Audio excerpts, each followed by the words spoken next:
Hello. We have a little bit, we waited for other participants. Ladies and gentlemen, dear colleagues, dear guests, we wish to address you a very warm welcome to the anniversary edition of PRIOCHEM. We arrived to the 20th edition. We are very happy and satisfied that we arrived at this anniversary edition. I want to say some words about the beginning of this symposium. It was established 20 years ago in 2004 when the Chemical Research Institute, PRIOCHEM, was reorganized as National Institute for Research and Development. I have to say that PRIOCHEM was established in 1950. So next year we will celebrate 75 years, and we hope to have you, all of you, with us next year. And regarding PRIOCHEM, in that time, the management of the institute, and I'm happy that a part of that management now is present here, our colleagues, even they were retired, now they are with us. So they tried to find a theme, a subject for this symposium. So I think that it was a very visionary approach at the time, because the title is a priority of chemistry for sustainable development. In that time, this principle of sustainable development, it wasn't so implemented like now. It was just a consideration. Now, sustainable development is in every aspect of our research, and not in our research, but also in our life. So now, even now, after 20 years, the title, the theme of the symposium is very actual. And we are very happy to have you here. And I have seen the titles of the presentation that will be done in the next 3 days. And almost every presentation is related to sustainable development. We have to think now that for applied research, we need to have or to attend to the principle of safe and sustainable by design. We have to think from the very beginning of our research to have a circular approach for the product or for the technologies that we intend to develop, to have a limited or reduced or even zero carbon footprint. We have to think about the life of the product.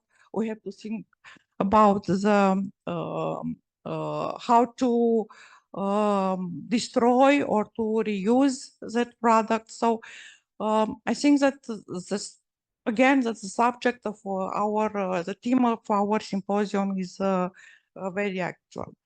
So I want, first of all, to thank the support, financial support, and not only financial support, to Ministry of Research, Innovation and Digitalization. And I salute the State Secretary Andrei Alexandru, which is present with us here.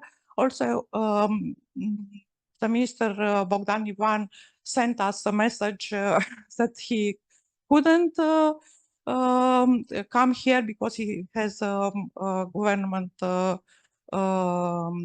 meeting at 11 o'clock, but he sent to all of you his warm wishes and success for this conference. Also, I want to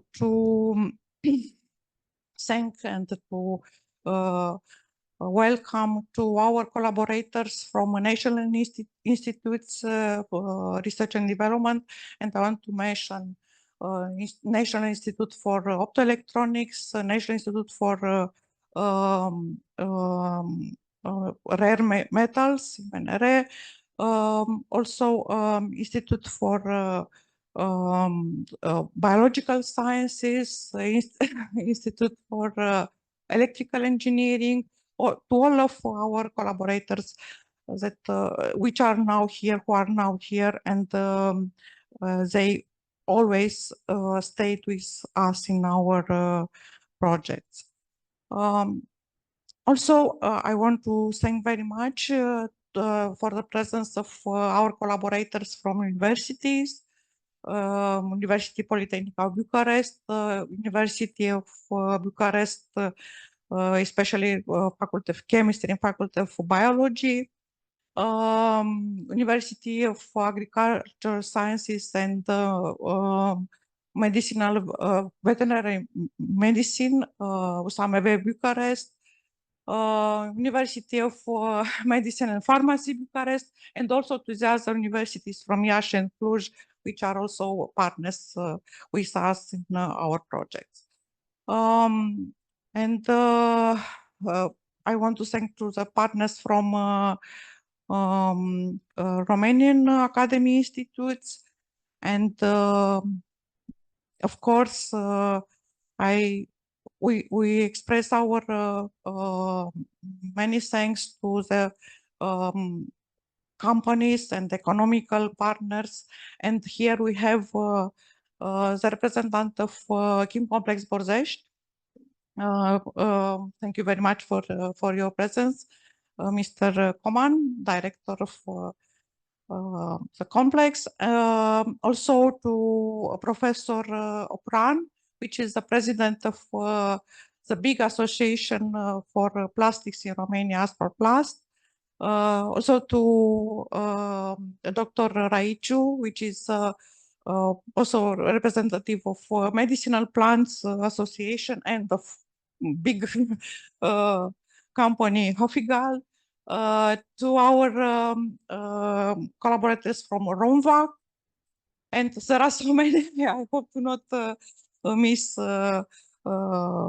someone, but I think that Dr. Fierescu, which was the heart of this symposium, he will complete me if I miss some collaborator.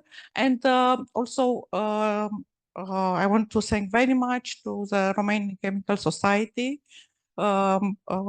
Professor Radu Corneliu is here, thank you very much, and to Foundation Costin Nenițescu, which we together organize this conference, and to our media partners also we express many thanks. I want to ask the Mr. Andrei Alexandru to say some words to the participants, and thank you again for your presence here.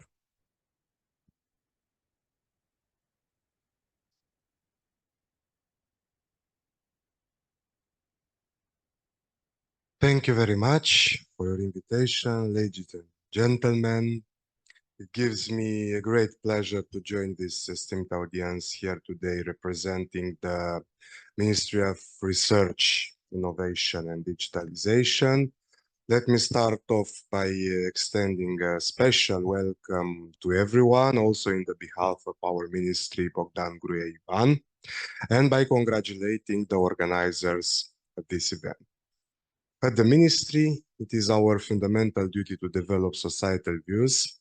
So it behooves us to routinely take stances and develop long-term views precisely on topics spanning and interconnecting multiple subfields of expertise.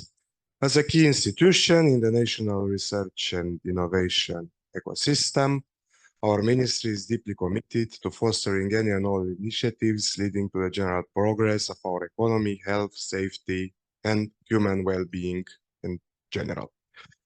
Well, research and innovation are probably the most important engines in order to assure a sustainable economic growth, to generate prosperity, ensure safety and well-being for all of us.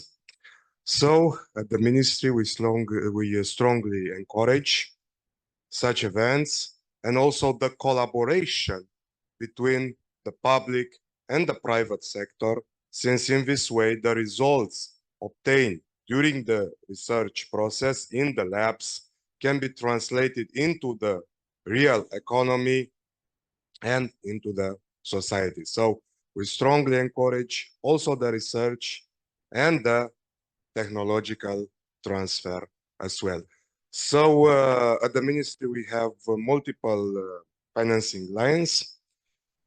First of all, we finance the research via the National Plan for Research Innovation and for Research Development and Innovation. Through this plan, we have already launched some important competitions. Probably the most important is the competition of excellence centers.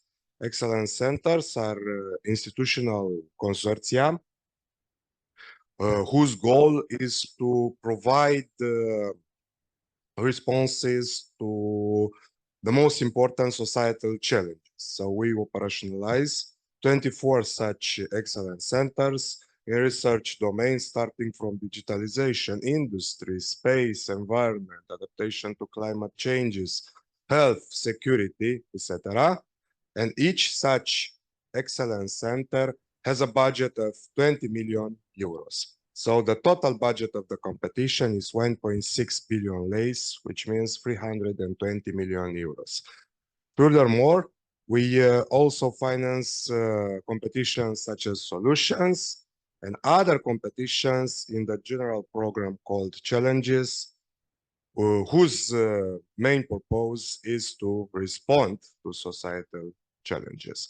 We also finance the partnerships for innovation through experimental demonstrative projects and projects for transfer to the economical operator, because, as I said before, the collaboration between the public and the private sector is actually the key in order to provide better results in the research, because results obtained in the lab are then translated to the market.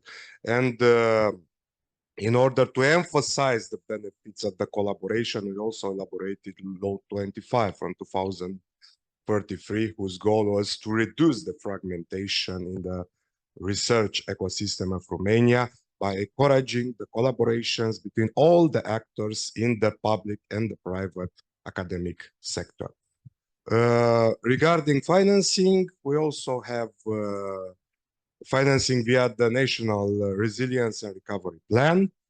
At the ministry, we launched all the investments from the 9th component. Now we have 2 investments ongoing. One is related to several vouchers that are addressed to researchers in order to learn how to elaborate projects on the competitions on Horizon Europe. It is an ongoing call. And also we co-finance the projects that were won at the competitions of the Horizon Europe. And also we finance complementary projects to those that were won at the competitions Horizon Europe. These are ongoing, but we also launched some and finalized some investments, very important investments. I will mention just 2 of them.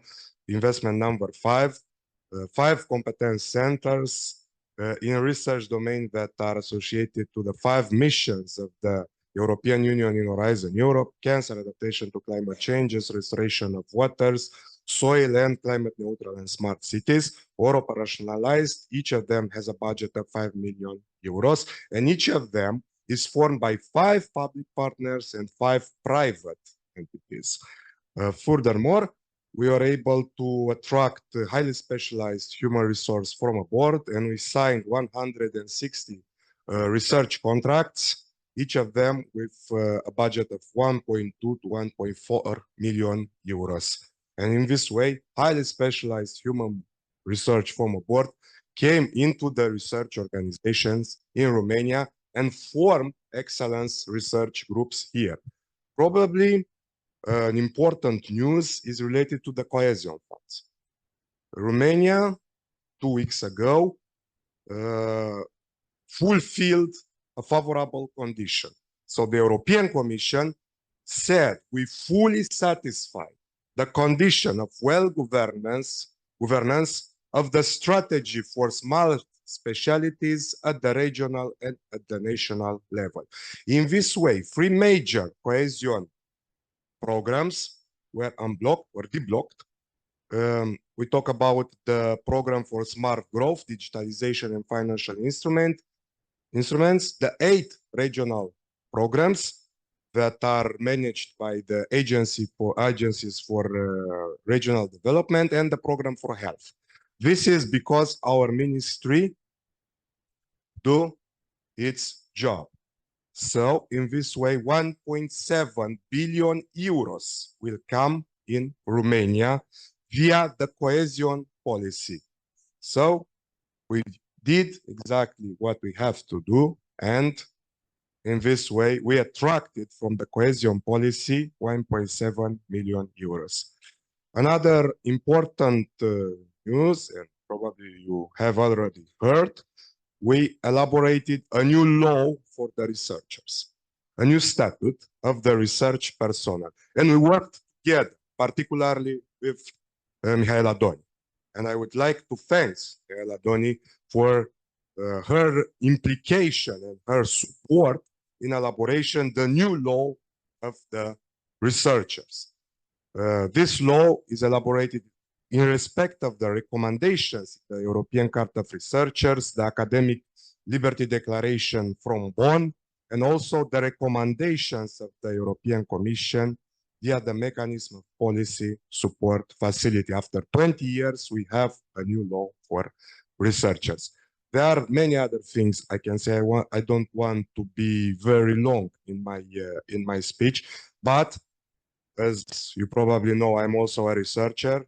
I'm a researcher within the Romanian Academy, so I want to assure you of my full commitment for supporting the research process in Romania, the innovation and the technological transfer. You will find me a friend always. Thank you very much, and congratulations again.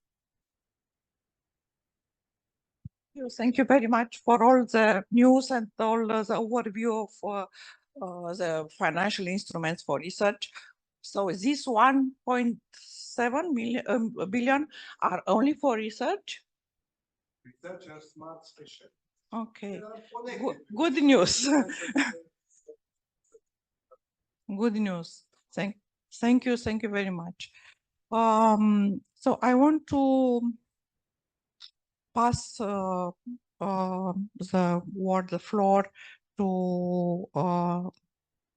Mr. Coman as a major representative of industry, chemical industry, still remained in Romania as is part of industry, regarding Chin Complex Borzești and the Olchem. Hello, I will try to say a few words also in English for your.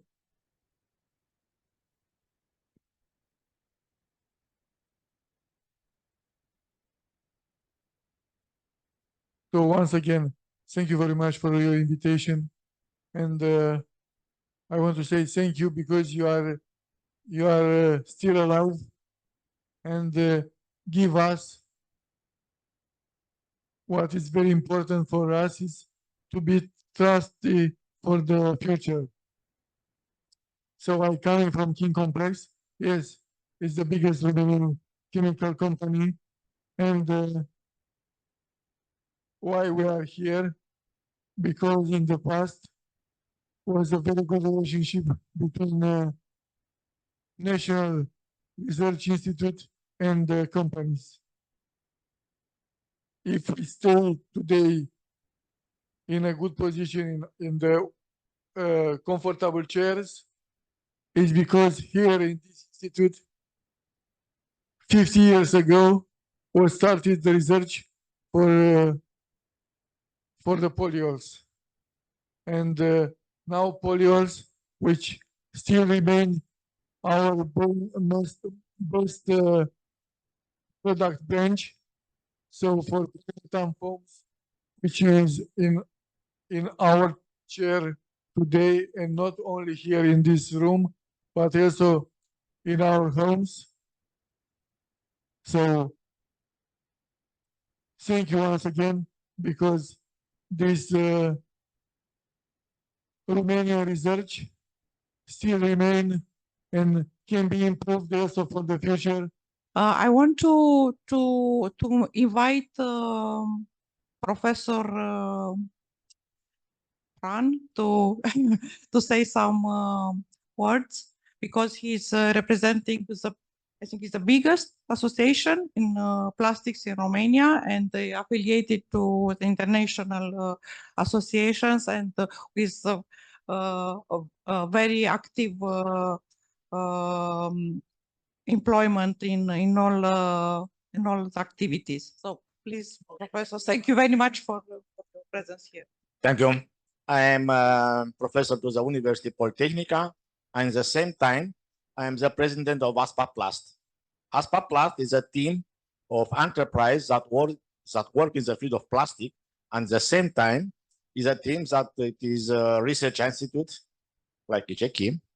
I am very happy that I am here, PRIOCHEM, and another institute, and at the same time we are a team or 250 enterprise, because we have association with Acarom and Romchimica. Together we are a market of 250 enterprise. Is very important for research. Why I am here? I am here to apply your research, because I represent of economical market of plastic in Romania, and ASPA Plast is Romania. Vorbesc românește, pentru că toți oamenii trebuie să vorbească românește. Da? E foarte simplu. La toate nivelele care mă duc, nu? Obligă într-un fel sau în altul să vorbească românește ca să știe despre România. Da? Și le spun foarte clar. I am Constantin for Romania. Very easy. Acum, ca să vă spun ce înseamnă ASPA Plast. Vă rog să-mi permite să vorbesc românește, tocmai din motivul ăsta, nu? Sunteți de acord, doamna? Ne cunoaștem de mult. Da? Ok. Ce face ASPA Plast? ASPA Plast integrează mediul de cercetare în mediul economic românesc.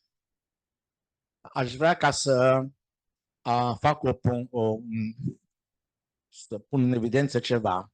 În România sunt 3.000 de întreprinderi care lucrează în domeniul plastic, în domeniul polimerilor, în domeniul, vorbesc plastic, polimer și elastomeri. Deci Romania is 3,000 enterprises that work in the field of plastic. 3.000 de întreprinderi, nu? 3.000.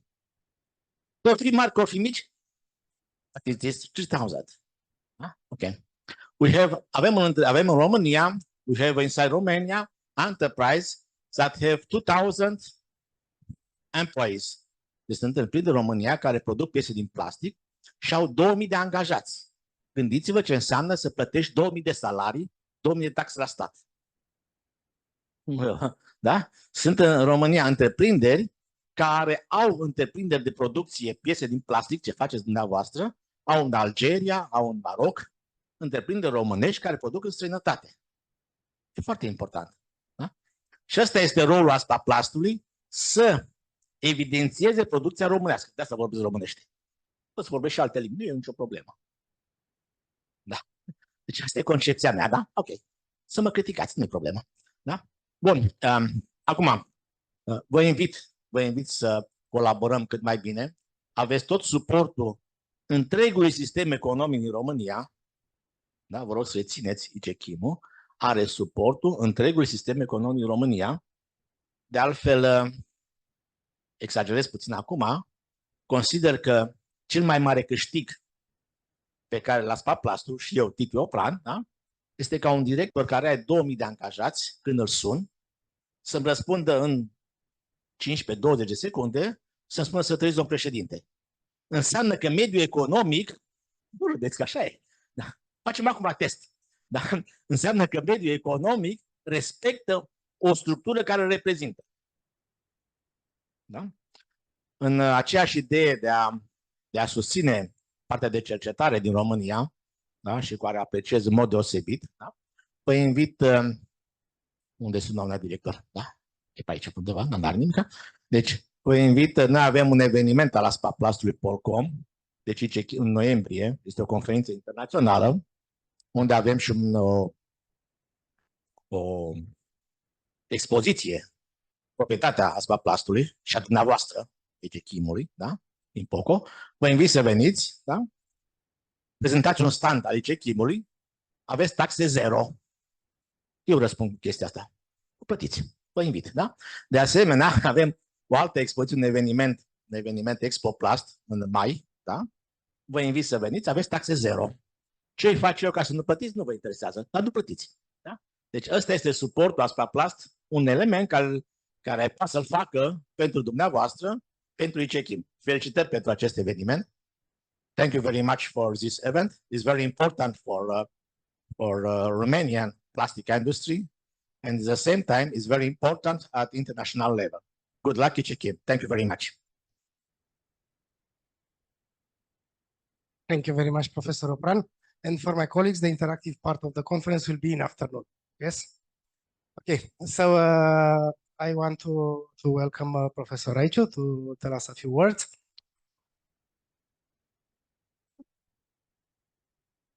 Thank you for the invitation, Mr. Fierescu and Mrs.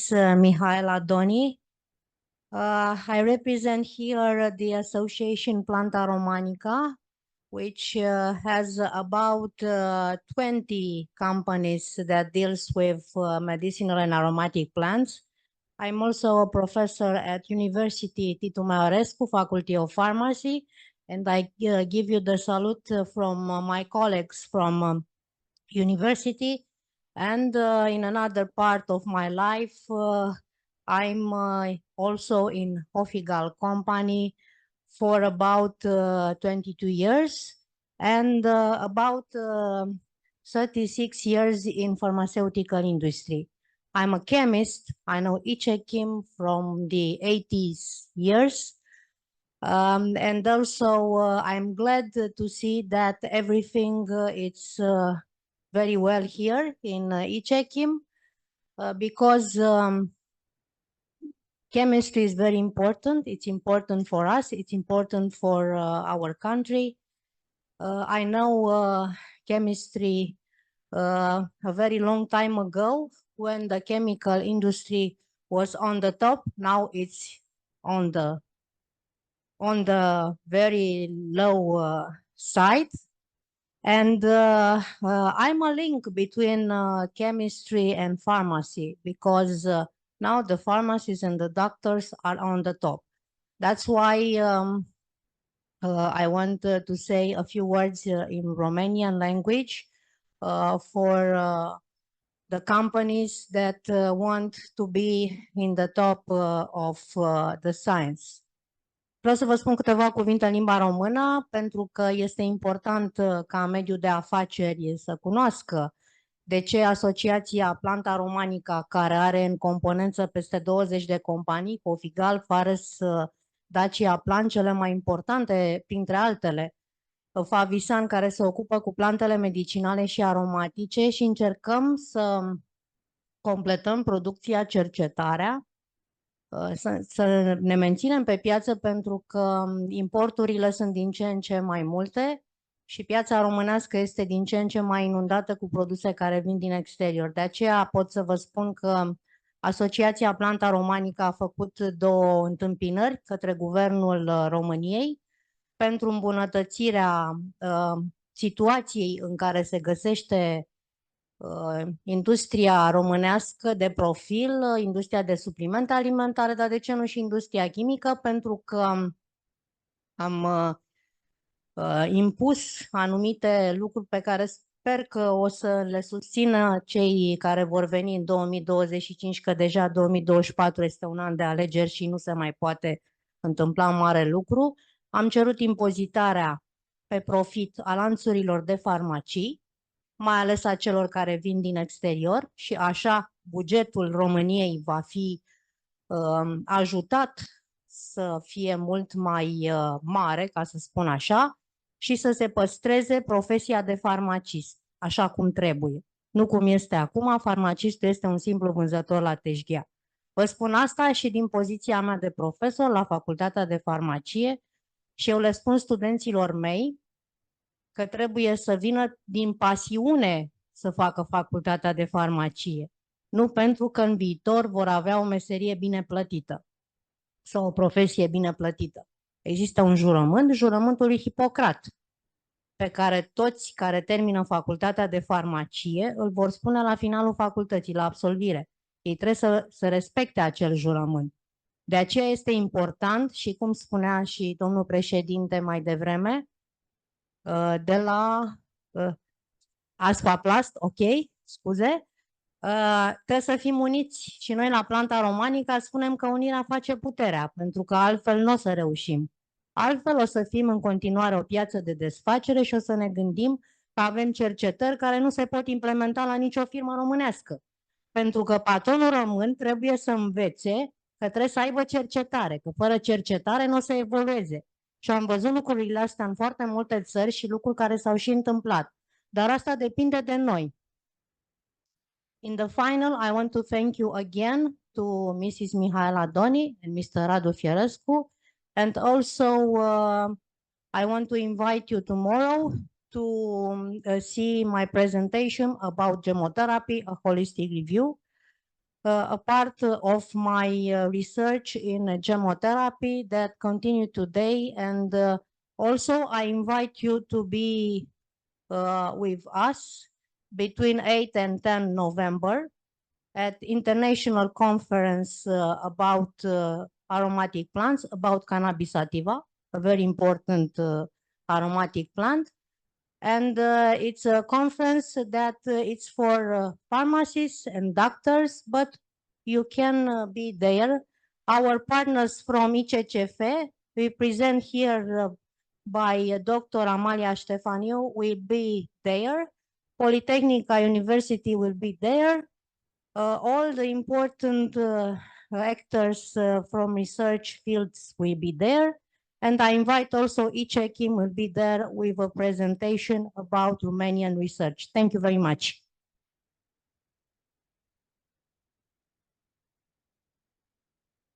Thank you very much for the fact that you are promoting the research in all the media is important, and also thank you to Professor Pran for this, because we feel this support and it's important for us.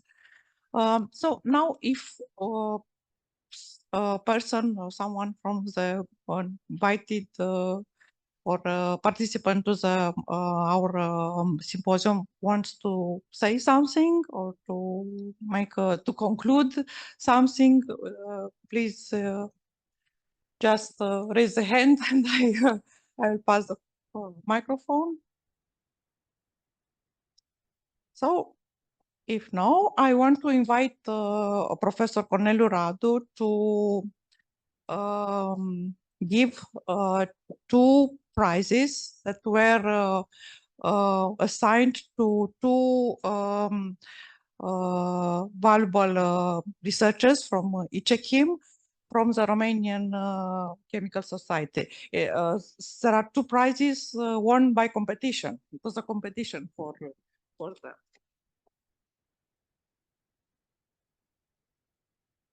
Good morning to all of you. As said the speaker before me, we are in Romania.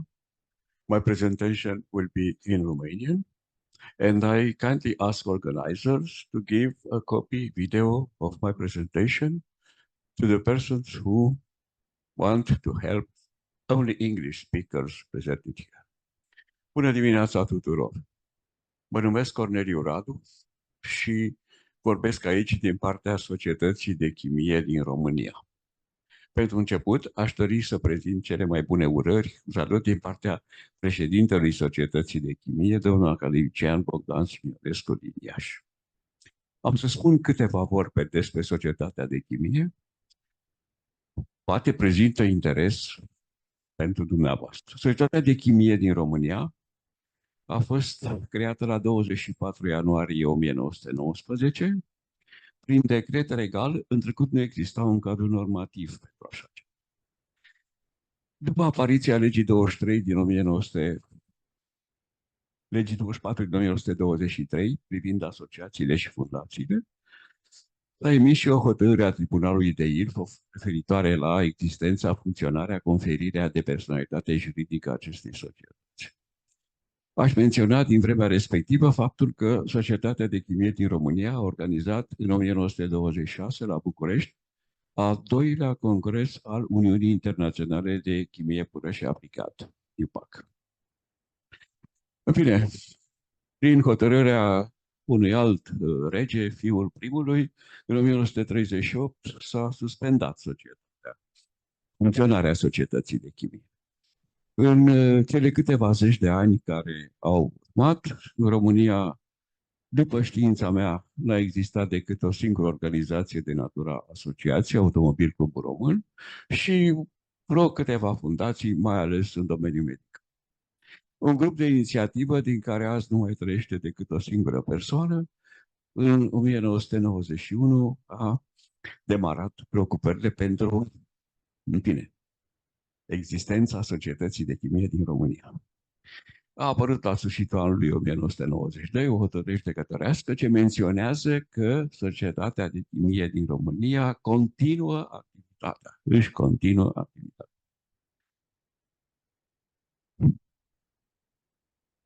Aș dori să spun că noi, în perioada 1993-2001, am avut un președinte, regretatul academician Sahini, între 2021, scuzați-mă, vă rog, și 2001-2021, societatea a fost condusă de profesorul Sorin Roșca și din 1921 e condusă de academicianul Bogdan Smionescu. Am colaborat cu toate aceste persoane și, mă scuzați, cu mândrie pot să spun că din 1992 sunt trezorierul Societății de Chimie. Și cei care desfășoară o activitate economică știu ce înseamnă, da, o astfel de activitate cât este de important. Câteva momente mai departe. În 2004 au fost instituite premiile și medalii Societății de Chimie din România. În 2016 începând, Societatea de Chimie din România s-a implicat mult mai mult în organizarea Conferinței Naționale de Chimie. A 37-a conferință a avut loc luna trecută la Târgoviște. De asemenea, Societatea de Chimie din România s-a implicat în multe activități pe plan internațional. În 1996 a devenit membru al Federației Europene a Societăților de Chimie. Federația a fost creată în 1971 prin demersurile în principal ale reprezentanților Societății Regale de Chimie din Marea Britanie și a Societății de Chimie din Ungaria. Nu avea personalitate juridică. La adunarea acestui FEX, în 2004, adunarea generală, care a fost la București, s-a luat hotărârea creierii a ceea ce azi se numește Societatea Europeană de Chimie, European Chemical Society, shortly EUCHEMS. De asemenea, Societatea de Chimie s-a implicat în seria de conferințe organizate de Societății de Chimie din țări sud-est europene și a organizat 3 dintre acestea, în 2002, 2010 și 2019. Dar, să spunem așa, destul despre trecut, să vorbim despre viitor. În luna noiembrie vor avea loc alegeri în filialele Societății de Chimie. În condițiile noului statut adoptat și recunoscut oficial anul trecut. La începutul anului viitor vor avea loc alegeri în secțiile științifice, în noua structură conform acestui statut. Și probabil undeva la jumătatea anului, alegerile generale pentru Consiliul Național, Birou Executiv, funcțiile unipersonale de conducere. Acesta a fost, știu, prezentarea pe care am dorit să o fac. Noi avem aproximativ 1000 de membri, am avut și 4000, da, dar s-au întâmplat lucruri la noi țară, începând din 2008, care au condus la o scădere a numărului de de membri. Acum, conform a ceea ce mi-a spus doamna director Mihail și aș dori să mulțumesc pentru invitație dânsei și domnului Andrei Sârbu, să trecem la premiile oferite de Societatea de Chimie în septembrie. Pentru întreaga activitate, Societatea de Chimie a dat un premiu și medalia Miriam Bratu domnului Andrei Sârbu. De asemenea, cu aceeași ocazie, la 37-a conferință, avem un premiu și o medalie pentru domnul Valentin Rădnițeiu, tot de la Cehia. Pentru care a primit acest premiu, dar și 30 de ani împreună cu sunteți exact. Și el are 32 de ani acum, la 1 noiembrie, de când e în Cehia. Mă bucur pentru...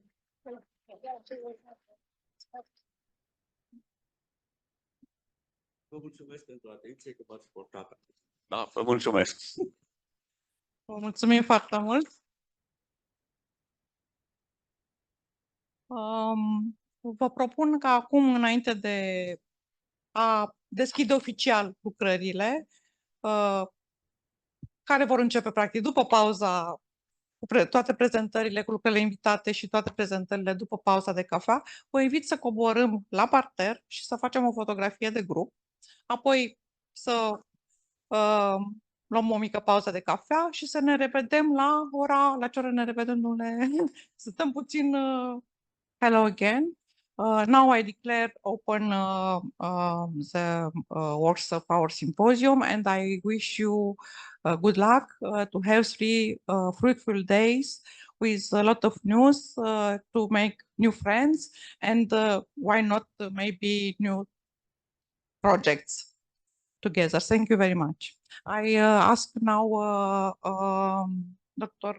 Radu Porumb to chair this first part of our plenary lectures. Thank you very much. Welcome everyone to our anniversary edition of the International Symposium Priorities of Chemistry for a Sustainable Development. Due to a very small, let's say, delay, our first speaker had to enter to attend another meeting, so we will reprogram him afternoon. So we will start with Michal, if you are in the room.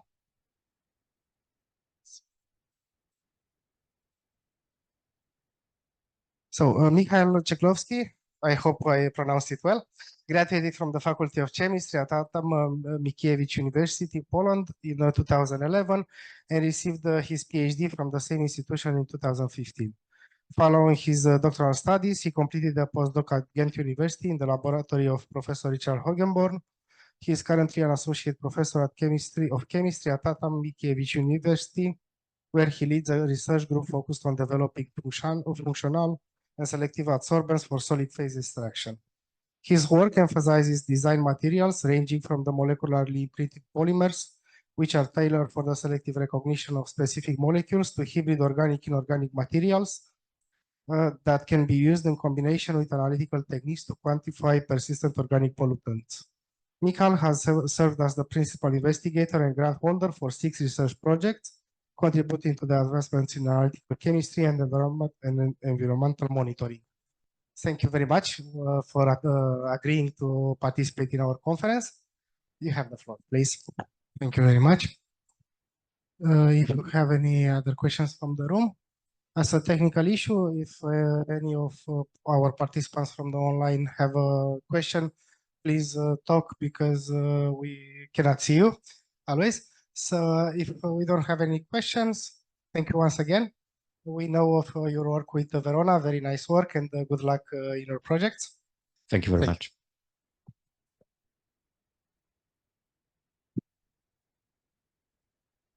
I will now invite our next guest. It's a very close friend of our institute, and I'm very glad to present Professor Anton Ficai from the National University of Science and Technology Polytechnic of Bucharest. It's very hard to present you in just a few sentences, but I will try. For those who do not know his activity, Professor Ficai is a full professor and PhD advisor in the Faculty of Chemical Engineering and Biotechnologies from Polytechnica University of Bucharest, as we all know it. being actively involved in both academic and scientific life of the university. And his major academic interests are related to the coordination of teaching activities related to the classes chemistry and characterization of materials, composite materials for medicine, nanobiomaterials for tissue engineering, and drug delivery systems. The research interests are much broader and cover the following topics: tissue engineering, drug delivery systems, multifunctional materials, composite materials, coatings, antimicrobial, antitumoral materials, nanoparticle synthesis and characterization, surface modification. He has a very impressive track record regarding the publication and all the other academic, let's say, indicators. But he's also one of the most awarded researchers in Romania. Congratulations, Anton. And today he will present us the lecture, let's say, lecture Polytechnica Bucharest Teaching and R&D Capabilities in Tissue Engineering. So, Anton, please. So the meeting today was supported not only by our Ministry of Research, Innovation and Digitization, but also by our sponsors and exhibitors, Brenntag, Nanoteam, Avantor, and MDPI, which is also a publishing partner, Ronexprim, and MCL Consult Telecom. Our media partners, Radio România Cultural, the journals Convocator, Ziarul News, and the Future Economy, as well as International Conference Alerts, which promoted our conference. And as publishing partners, this year we have several options to publish your works presented today, including the journals Crystals or Gels. Crystals, we also have a special issue. Farmacia, Materiale Plastice, and the Merck for the papers on energy and associated materials. Also, we have several awards this year from Romanian Chemical Society and from the Scientific Committee of PRIOCHEM, but also a 100% discount offered by for the journal Polymers, offered by the guest editor Verona Iordache, and another 300 Swiss francs discount offered by MDPI. With this, we conclude the morning session. We will meet here at 2 p.m. for the roundtable Tech Talks, Meet Your Mentors, with invited guests from all over the country and from different areas. And for our online participants, please log in to the second Zoom meeting, the afternoon session, because the last years we also had several guests joining the first link. Thank you very much. So welcome back after the lunch break, everyone. With this edition, we will start a series, I hope, of roundtables with the topic, what's next in R&D? With the topic, what will be the hot subject tomorrow? So today we'll have several guests. I like to call them the mentors of tomorrow, especially for the young researchers present today. And I will start with, in alphabetical order, with Corneliu Birtok-Băneasa. Welcome, Cornel. Dr. Corneliu Birtok-Băneasa has a PhD in materials engineering since 2019. He's a lecturer and his main areas of interest are new concepts on the design of air filters for internal combustion engines, increasing the volumetric efficiency of internal combustion engines, and research on the use of advanced materials. He is also one of the very few researchers very passionate about the Inventix exhibition. He hosts InventCore. Congratulations also for this event. And he started his teaching and research activity at the Polytechnic University of Timișoara, Faculty of Engineering in Hunedoara, where he is today also. Thank you, Cornel, for being with us today. Thank you, Radu, and allowed me to congratulate you and your team for this extraordinary opportunity to be here, and also for your conference. I think it's a very good idea with the round table. Thank you, and hello to everyone. Thank you. Just as a short parenthesis, some of our colleagues are in Zagreb right now at an international exhibition of Inventix. So we will have 3 guests over Zoom. Our next guest is Professor Cristina Elena Dinu-Pîrvu. Cristina Elena Dinu-Pîrvu is a full professor in the Department of Physical and Colloid Chemistry of the Faculty of Pharmacy, University of Medicine and Pharmacy, Carol Davila, Bucharest, and director of the Council for Doctoral Studies starting with this year. With a PhD in pharmacy, her experience is highlighted by positions as coordinator of the Center of R&D of Innovative Therapeutic Structures in 2024, director of the Genomics R&D Institute in Bucharest in 2023, director of the Research Development and Innovation Direction from the University of Medicine and Pharmacy, Carol Davila, vice president of CNATCU, pro-dean of the Faculty of Pharmacy, and many others.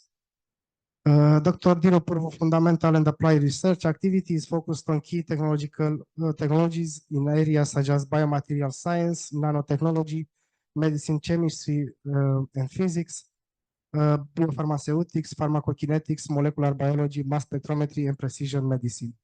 So, Professor, please join us in front. So, until now, we had 2 guests from universities. Our next guest comes from a research institute.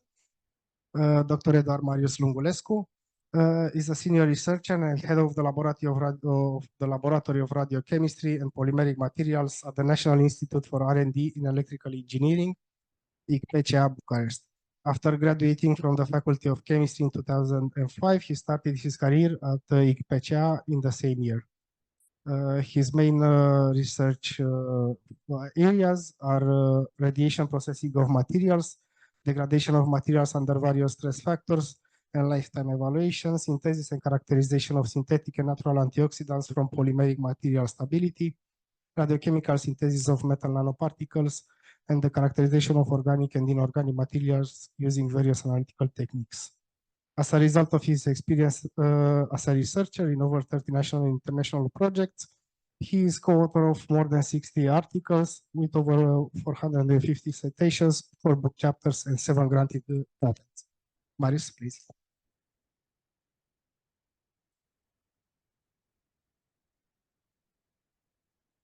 Professor Narcisa Mederle comes from University of Life Science King Mihail from Timișoara. She is specialized in veterinary parasitology, mycotic diseases, zoonoses, so many words that are strange for us. So sorry if I misspell something. And honeybee diseases with international recognition in the study of the biology and molecular epidemiology of the protozoa and nematoda classes.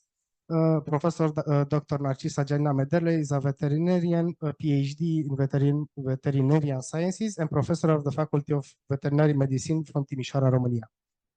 Her main research directions are the study of diagnosis and therapy of important zoonotic agents, molecular identification of etiological agents of parasitic nature. She holds the patents for inventions in the field of veterinary protozoology and acarology, I think. Thank you.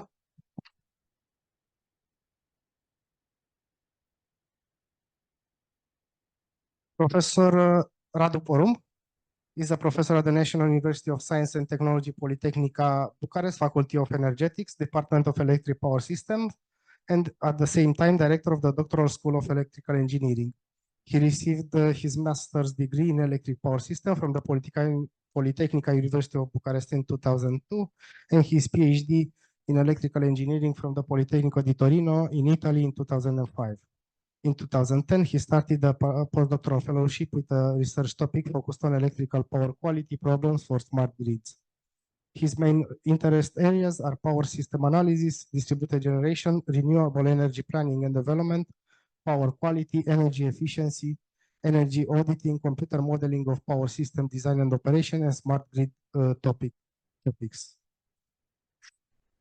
He was involved in a wide range of issues related to the availability of energy resources and methods of harnessing them by involving both the public and private sector in partnerships as well as the possibility of reducing energy consumption by addressing the issues of energy efficiency. So, Professor Porumb, thank you very much for accepting our invitation.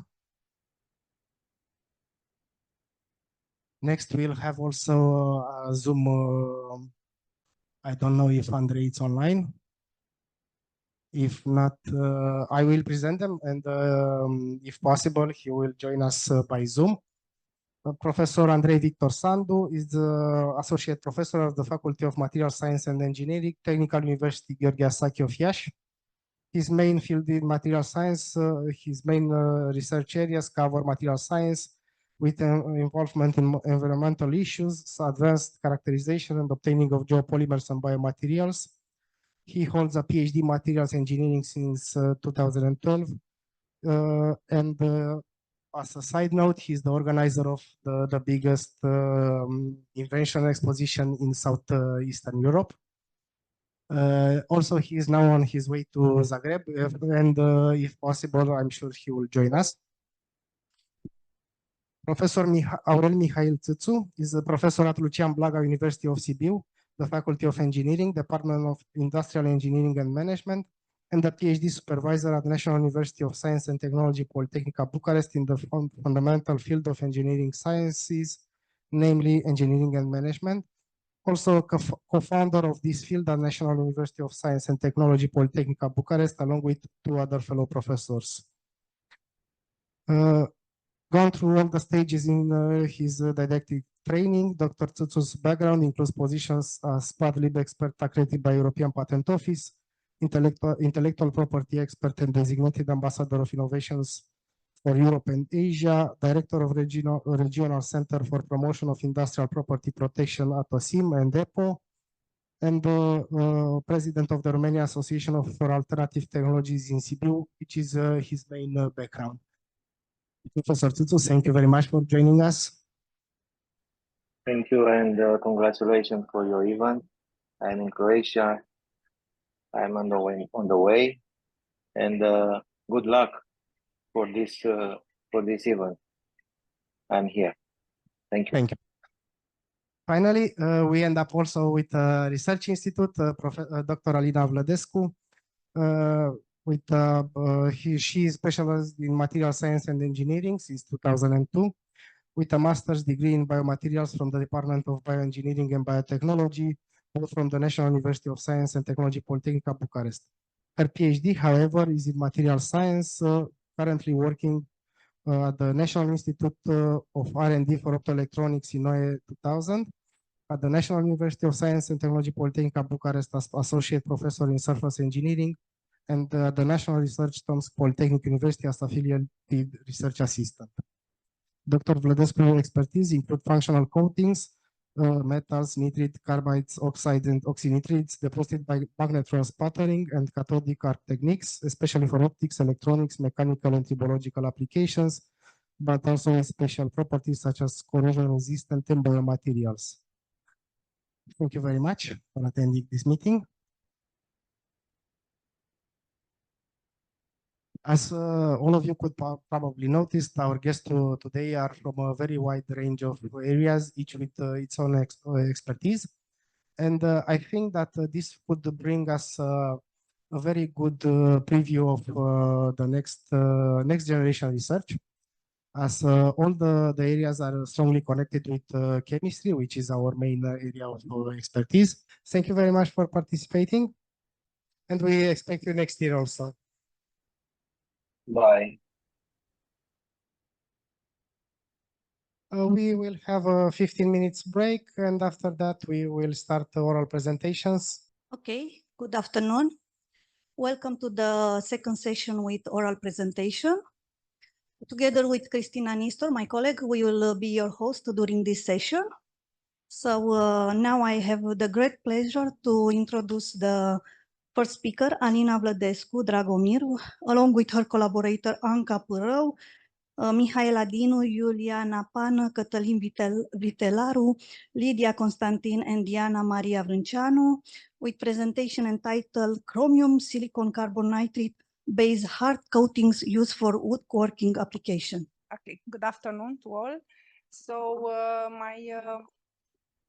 My presentation will be a little bit changed because I had some technical problems with experiments related to chromium silicon carbonitride. So in the last, last time I changed. So I changed the title in titanium silicon carbonitride from chromium silicon carbonitride. So it is just a moment. Okay. Okay. So I'm Alina Vlădescu Dragomir. I'm working on National Institute for Optoelectronics, and along with my team, we tried to improve some surfaces of cutting tools used in wood processing industry. So here, this is the main aim of our presentation of today, and it is important to improve this quality of cutting tools.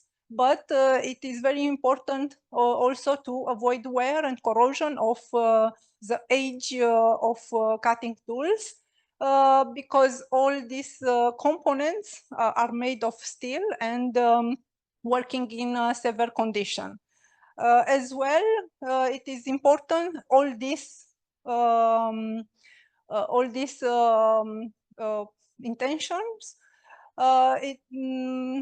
The final aim is just to avoid the maintenance, so malfunction of the tools, and also to eliminate or diminish the maintenance of the cutting tools. And the coatings, as I already said, are based on titanium silicon carbonitrides, are prepared by cathodic arc evaporation method, which is a physical method.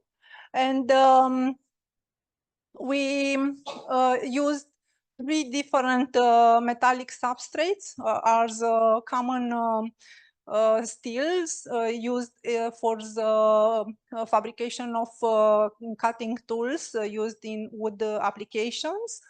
And we prepared different coatings by increase the nitrogen mass flow and also by decrease the carbon content in the film, in order to see what happened with properties by varying these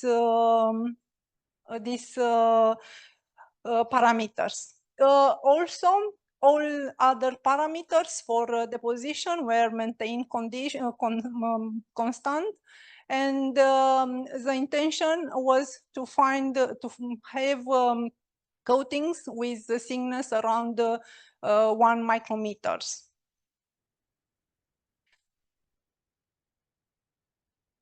Okay, here I tried to present the composition of the steels used in for fabrication of a component used in wood application, and the last, the A3, it's a common and cheaper steel, and we just selected this in order to see which is the difference between a common steel, a cheaper steel, and the others which are more expensive.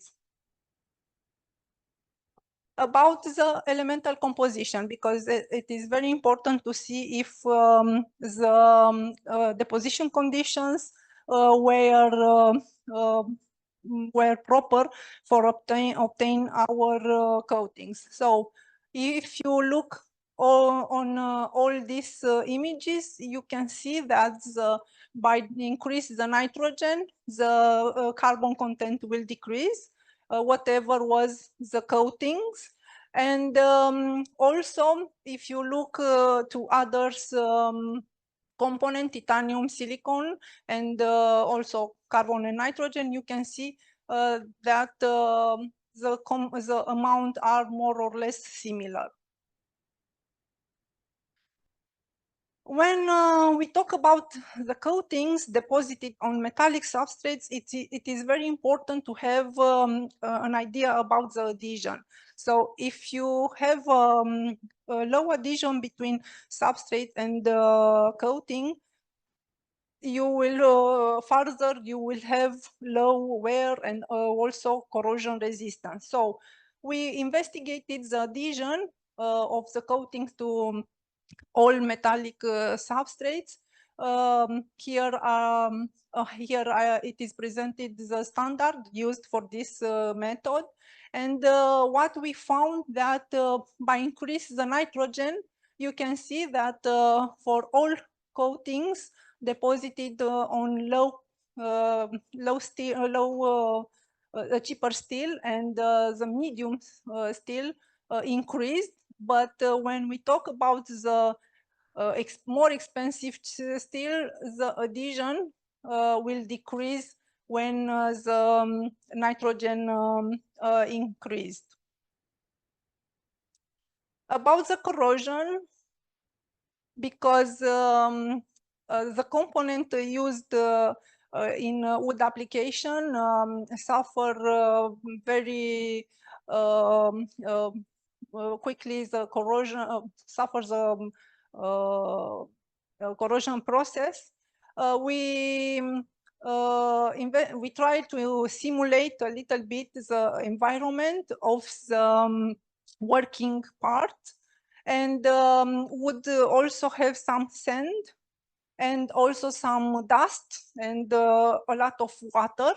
And for this reason, we tried to do the corrosion test in water with some sand to see what happened with our coatings. Here I presented the step of the corrosion test, and before starting the corrosion test, we maintain during 1 hour the surfaces of the sample immersed in this environment of water and sand. Then we investigated the potentiodynamic curves by electrochemical test, and here are presented the potentiodynamic curves for all. But based on these curves, the main electrochemical parameters were calculated, and these parameters are presented here in this table. If you look on all parameters, you can see that whatever was the coating, all coatings improve the corrosion resistance of uncoated steels. In order to be more clear, so a material it's resistant to corrosion when the corrosion potential, this parameter has a more electropositive value, and when current corrosion density it's low, has a low value, and when polarization resistance has a high value. So for the first group of our investigated coatings, you can see here that by increase the nitrogen, the corrosion resistance will be decreased, and this means that for the first group of coatings, it is better to have coatings with more carbon content. About the second group, we can see the same situation. So by increasing the nitrogen, the corrosion resistance will be lost. And for the last steel, cheaper steel, you can see that we have a little bit constant variation of the of the corrosion resistance, but then the corrosion resistance will be increased. So, as a conclusion of corrosion test, the coatings improve the uncoated steels, and more evident it was found for the cheaper steel. Here we tried to compare the surface before and after corrosion to see what happened with the surfaces. More exactly, to see if after the corrosion test the defects appeared.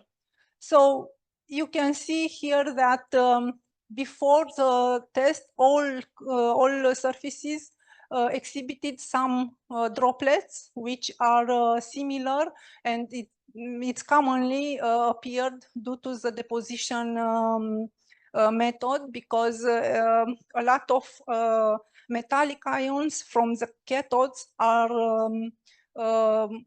transmitted from the cathodes on the surfaces. But in most of the cases, these droplets are the defects, and are more proper for decrease the corrosion resistance. If you look after the corrosion, you can see that there are also a lot of other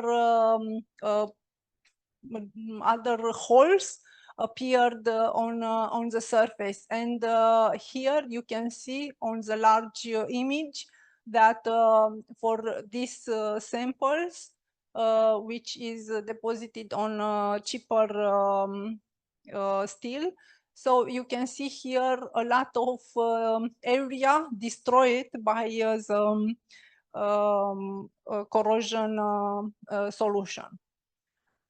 In the case of the second coating, so we have coatings with more higher nitrogen, you can see that after the corrosion appear a lot of corrosive products which are spread on the surfaces.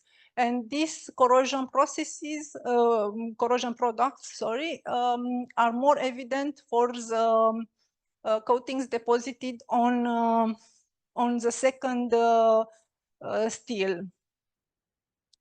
And for the third coating, you can see also appear a lot of corrosion products. And here you can see also some holes which can be related to the pitting corrosion. So by increasing the nitrogen in the coatings, the corrosion resistance were lost. For the last coating, which exhibited high nitrogen content, you can see that the corrosive products disappeared, but the holes, the pitting corrosion process, it's still here. So as a conclusion, I just wanted to show you that by increasing nitrogen, you can obtain the composition that you want, but also you can obtain a good adhesion, but the electrochemical behavior, which means corrosion resistance, will be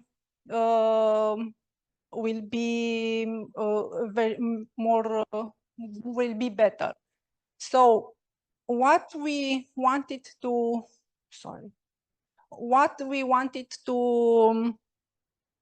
show here was just to find a solution to increase the service life of cutting tools, and we just wanted to know if it's better to have carbon nitride coatings or nitride with a small combination or with a small amount of carbon. So in our experiment, we believed that it's better to have more nitrogen than carbon in this case of this coating. So I just want to mention that the experiments were performed during an international project with which is in collaboration with Germany and Czechia, and also with a national industrial partner from Romania. And also I want to thank you for your attention.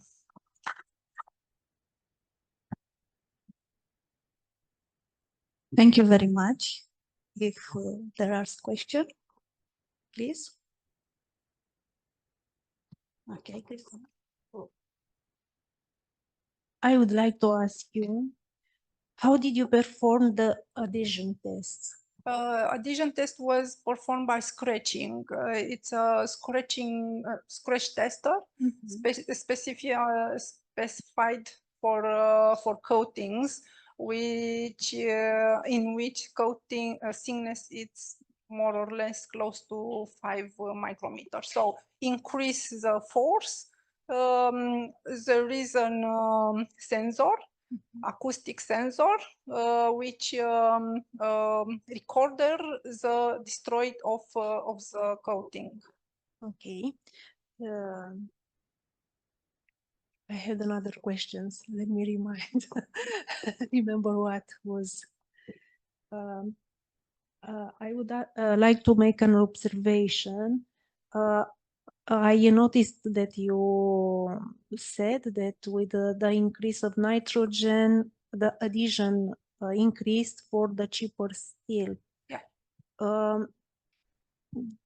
Does nitrogen have a role here in the mechanism to improve the adhesion, depending on the composition of the steel, the type of steel? I think yes, because this steel is not too how to say, is hard, is not tough. Yes, yes. And probably the coatings it's more attached from this steel compared with chromium based steel, which is more hard. Probably this is a reason, and also depends on the roughness. The cheaper steel, it's because it's very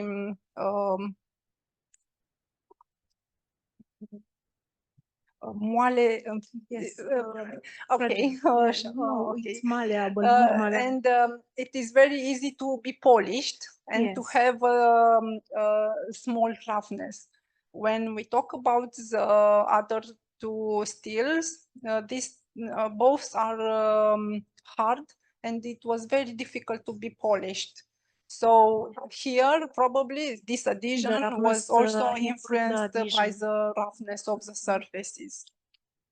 And did you measure the thickness of the coating? You said Yes. you aimed to obtain around 1 micron. No, we intended to obtain around 1 micrometers, but the final thickness was 1.3, I think, micrometers. Yeah, the thickness in this deposition system, the thickness is dependent on the deposition it's already rate. set it. Yeah, yeah, it's dependent on the deposition rate of materials. Okay, thank you. Welcome. Thank you. If we have any other question?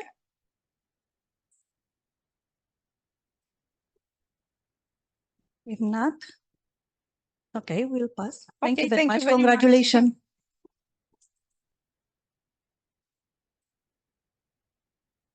We will continue our oral presentation session with the work entitled Epoxidized Corn Oil, an efficient polymer matrix for developing anti-corrosion nanocomposite materials. The authors are Magdalena Ioana Necolau, Celina Maria Damian, and Rândușa Bălănucă. Please, Celina. Okay, thank you for inviting me, and I'm glad to be here after years of collaboration with PRIOCHEM. Today, I will present a progress of an initiated work on a pad that we collaborated with PRIOCHEM. So I will talk about epoxidized corn oil as coating, anti-corrosion coating materials. Starting from the idea that epoxy coatings are used in piping and shipping and flexible electronics, we wanted to apply a sustainable material, so to decrease the importance of conventional epoxy, which is based on the bisphenol A, as you may know, by combining the synergistic effect of monomerilonite layers used for flame retardant properties and the amine functionalized graphene oxide. So we designed a network, an epoxy network, which would look like this, based on epoxidized corn oil and reinforced with citric acid as a sustainable curing agent, of course. As I mentioned, this is a progress of our work initiated on linseed oil when we used separately graphene oxide and monomerilonite, and recently we used single-wall carbon nanotubes as reinforcing agent for epoxidized corn oil. So what we did was to obtain functional groups, convenient functional groups, starting with carboxylic. Okay, it's not working. Carboxylic functional groups on the graphene oxide. We improved it by chloroacetic acid reaction. Then amine groups were used. It's not working.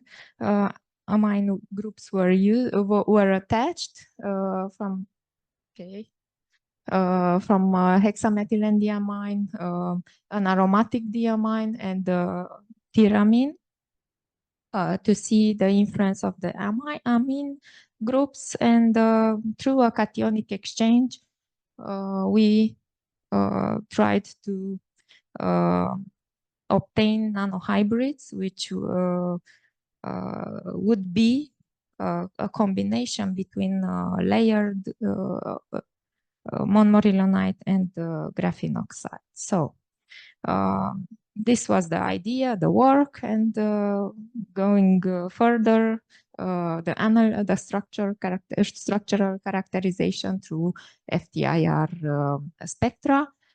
We observed the characteristic features of the surface of nanomaterials through carbon-nitrogen bonds from the amide, which is formed from the carbon double bonds from the aromatic structure, and so on.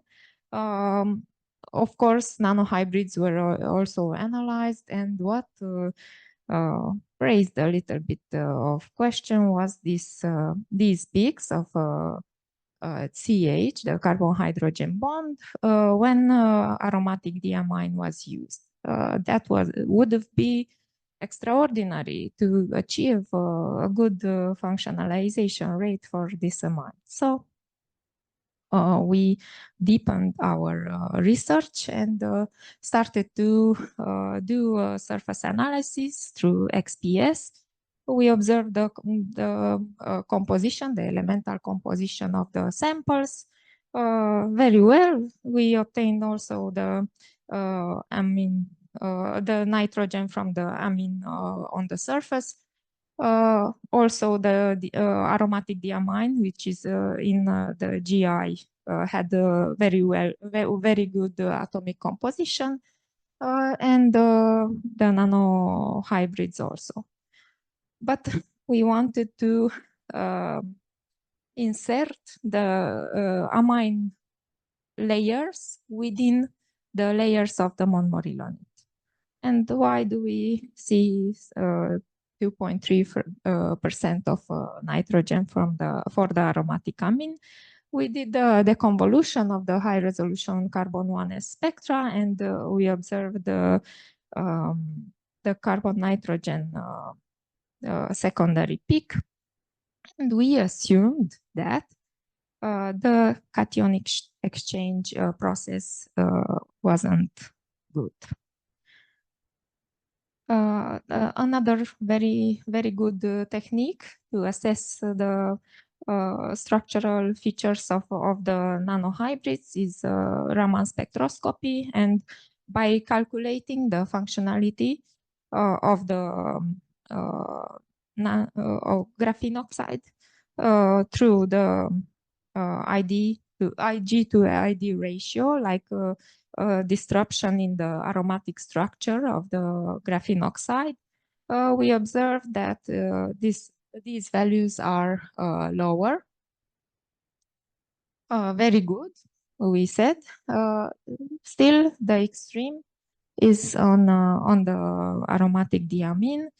And when we see it finally through the morphology, micro-CTs were performed, and we can observe that the MGI, which is with aromatic diamine, shows very compact structure, also correlated with the bed data, the specific surface from bed data, which was confirming that there is a residual acyl isourea, which is not soluble when we purify the nanohybrids. So we decided to go further to obtain coatings with the two hexamethylenediamine and aromatic tyramine to use these nanohybrids as a reinforcing agent for epoxidized corn oil. Why epoxidized corn oil? Sorry. Why? Because many advantages, and top of the top, because it's sustainable.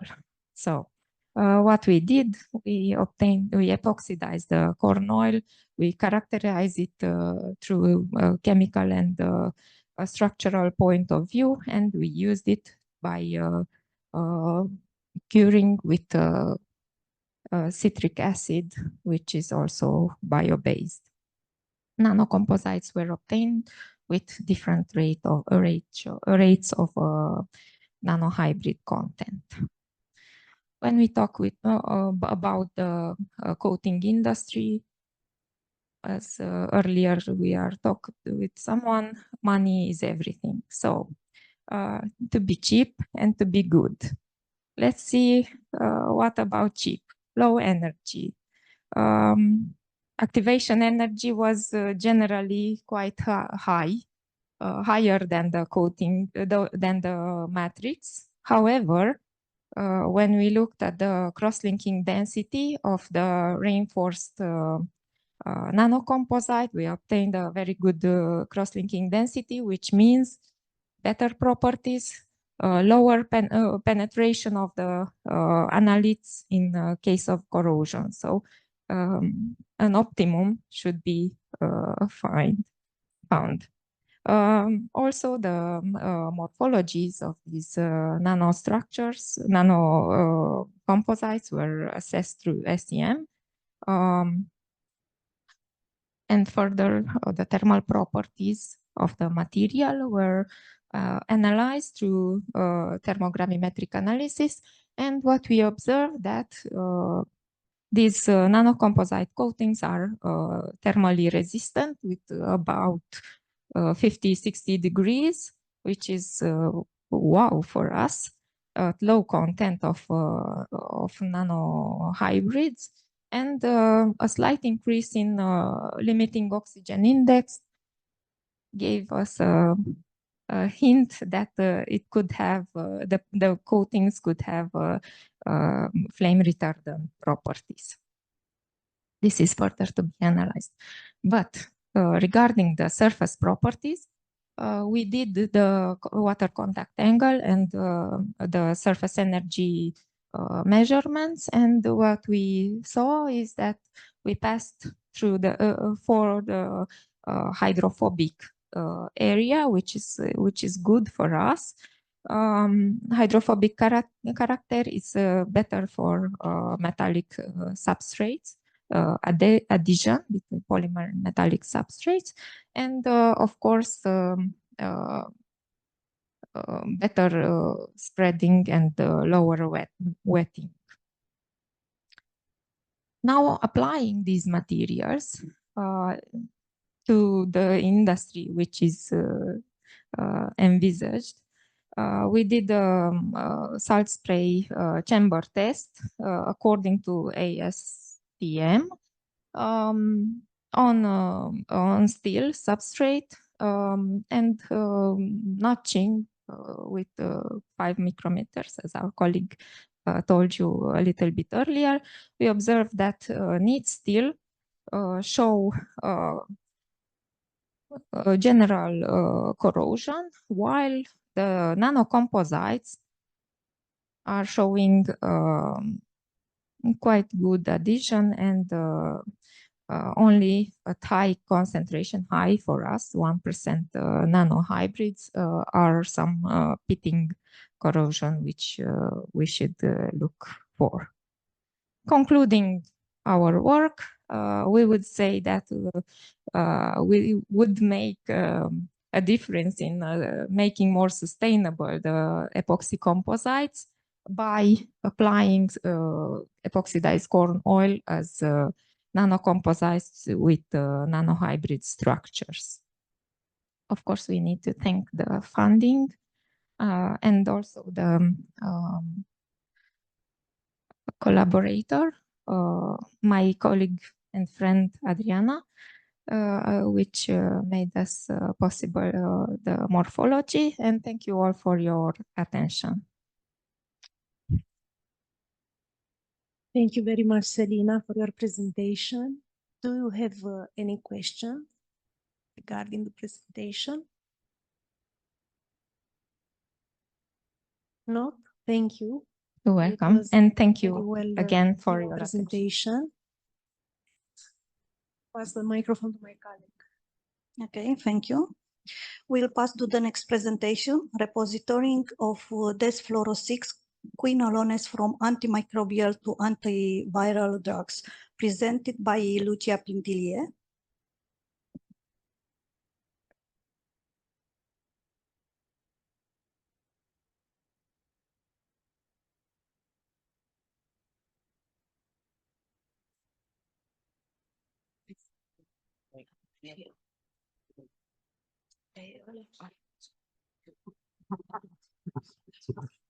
Hello. First of all, I want to thank you for the opportunity to be here in front of you. And I will present this work, repositioning of desfluoro-6 quinolones from antimicrobials to antiviral drugs. Quinolone derivatives represent one of the extensively utilized antimicrobial drugs. They have also other biological activity, anti-tumor activity, antimycobacterial activity, and antiviral activity. The first quinolone integrase inhibitors drug approved by US Food and Drugs is elvitegravir, which is presented in this figure. In our previous research, I have synthesized a series of non-fluorinated quinolones. They have been synthesized for antimicrobial activity. In this work, I want to see if this compounds can have antiviral drug, anti-IgA1 reverse transcriptase. Sorry. Oh, no. Oh. Now I want to. Sorry, înapoi. Back. De acolo, nu știu ce făceam. Mulțumesc. The synthesis is presented in this scheme. And pardon. Sorry. No, I am înainte. Da, așa. Sorry. Because this this compound presents a low antimicrobial activity, can you see in this table? And because the structure recommend them as a possible antiviral agent, I decided to perform a molecular docking study to predict the binding affinity of this compound to receptor protein. First of all, I have prepared the ligand. The ligand preparation has been realized with the help of a Spartan 24 software package. In this preparation, I have established the optimized structure of the compound who are presented in this slide. Also, I have calculated some molecular properties for CPK model computation for quinolone compounds, and these properties are presented in this table. The property are some electronic properties, homo orbitals, high orbital molecular high occupated molecular orbitals, low unoccupated molecular orbitals, orbital coefficient distribution, molecular dipole moment, polar surface area, ovality polarizability, the octanol water participation coefficient, the number of hydrogen bond and the number of hydrogen acceptor, the acceptor site and positive and negative ionizable sites derived from CFD assignments. This calculation will permit me to see how this ligand will realize some binding with the protein receptor. In this slide are presented the electrostatic potential map of quinolone derivatives, who help me to understand the process of biological recognition. Also, another indicator is the local ionization potential map, and also the LUMO map of the quinolone derivatives. One of the indicators who play a decisive role in the chemical stability of a compound and in interaction between atoms and the protein receptor are considered be frontier molecular orbitals. The most important are high occupated molecular orbital and the low unoccupated molecular orbital. They are presented here. Also, an indicator is the difference between the energy of HOMO and LUMO. The value of this difference shows us if a compound is stable and offer us information about the stability of the compound. For all compounds, the HOMO is localized on benzyl ring of the quinolone compound, and also is localized on the substituted from 7 position. The LUMO orbital are localized on the pyridine group, also on benzyl group, and also of the keto group of the quinolone compound. This situation is same of the all 6 compounds who take part of this study. Also, we have calculated the charges. Here are presented the molecular charges.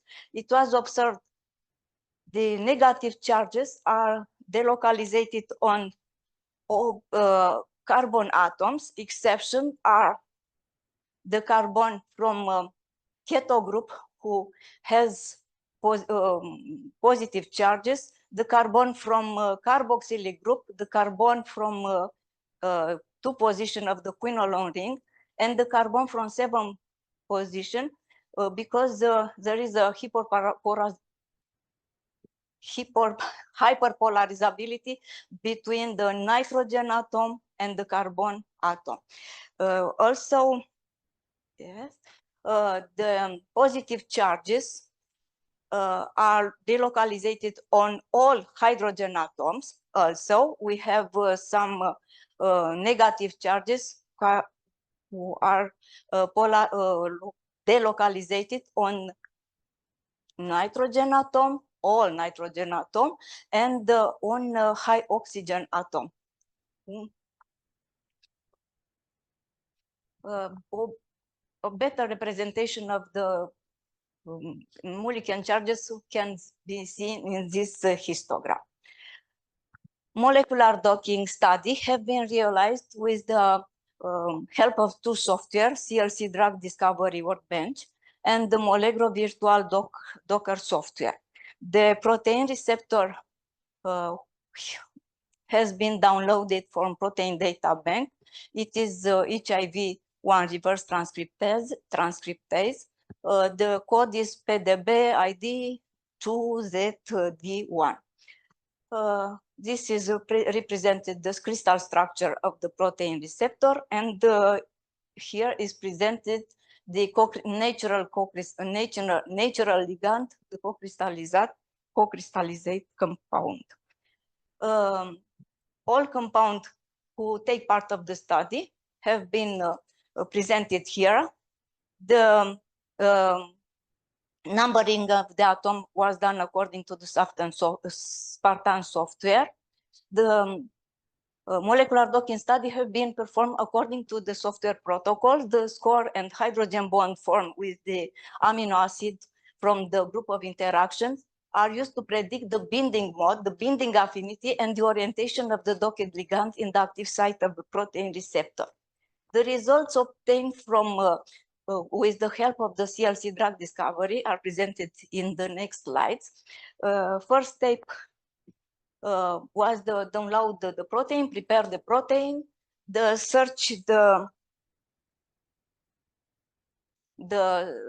surface, the binding site, which is represented a green sphere, and the search the binding pocket who guide our docking study.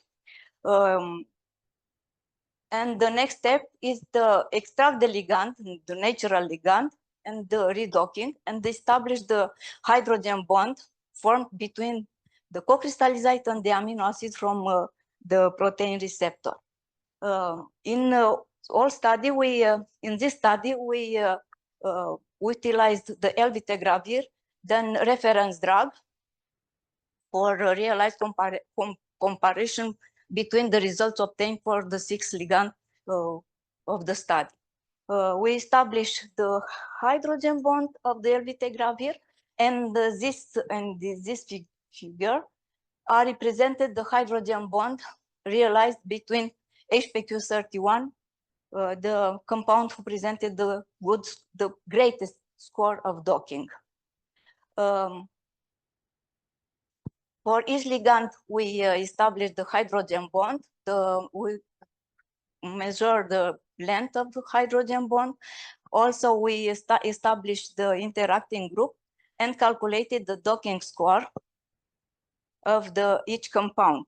It was observed that compound HPQ31 present a good docking score.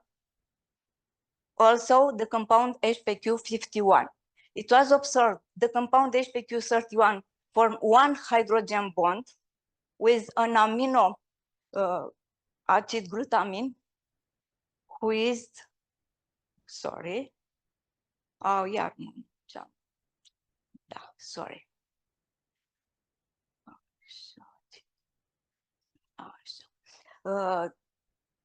This amino acid is an amino acid who is implicated in the hydrogen bond with L-beta-gravir. Also,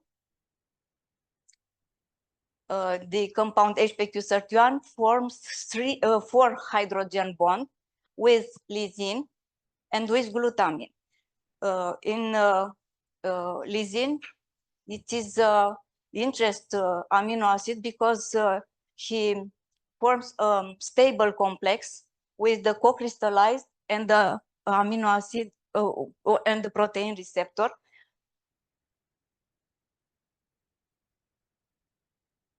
The results obtained with the molecular virtual Docker software are presented in the next slide. In this case, after we prepare the molecule, we detected the cavity. After that, we detected the surface of the co-crystallized, and we realized after that the docking. Here are presented the hydrogen bond created between the co-crystallized, and with this soft, we can visualize also the steric interaction who are presented in with the red color. Also for L-beta-gravir, for compound HPQ31. For each compound, we realized same studies, and here is presented the hydrogen bond and the steric interaction for each compound, group of interaction, L-mol, doc score. In this case, also HPQ31, HPQ51 show a good score comparative with the other ligand of the study.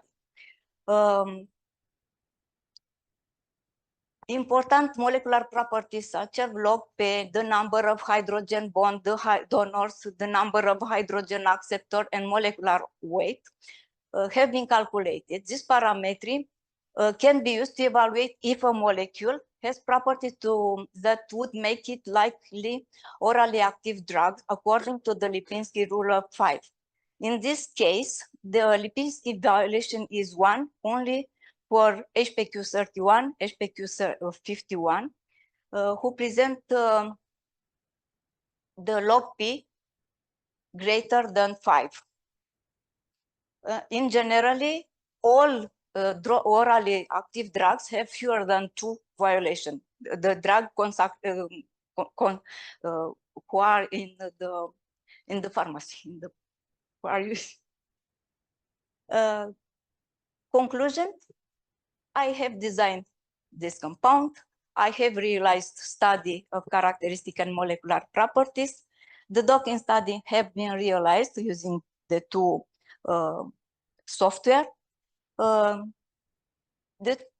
2 compound HPQ31, HPQ51 present a good docking score calculated with CLC drug discovery, calculated with molecular virtual docking score. The result of the docking study suggests that the studied desfluoroquinolone show affinity to the chosen target protein. And I want to thank you all. And I finished. Thank you very much. Sorry. Thank you very much. Please, if there are questions. Okay. Because it was a long presentation, just a short question. Did you manage to perform also experiments to confirm your computational models? Because I the activity is Yes. I noticed that you use the different software Yes, for I have predicting your in, interactions. And in- I wonder if you confirm them by real experiments. the biological activity, yes, or Yes. the study, or the You perform different studies also on interaction, on docking the this molecules. study, the Yes. confirm the biological activity in the country. It is not possible. It is not Yes, possible. probably this compound will be part of next submission to the Open Screen Academia, Biblioteca Academia de Open Screen. I have already submit for the compound in September. We wish you good luck. Thank you for your presentation. We will try to pass forward to the presentation entitled Design and Analysis of an Innovative Enzymatic Filler for Purifying Air Contaminated with Sulfur Dioxide. The authors, Danerche Yerbolatova, Nurtas Tazmagabentov, Asiv Sied. I'm not sure if somebody is online to present this work. Hello. I think this is a poster. So do we have somebody online? My name is Nurtas. My name is Danerche. We're from Nazarbayev Central School in Kazakhstan. So let's start. So our topic is design and analysis of enzymatic filter for purifying air contaminated with sulfur dioxide. So our project aims to provide a detailed overview of the installation to better optimize the processes of air purification from sulfur dioxide, as well as to offer a relatively affordable and fast methods of purification.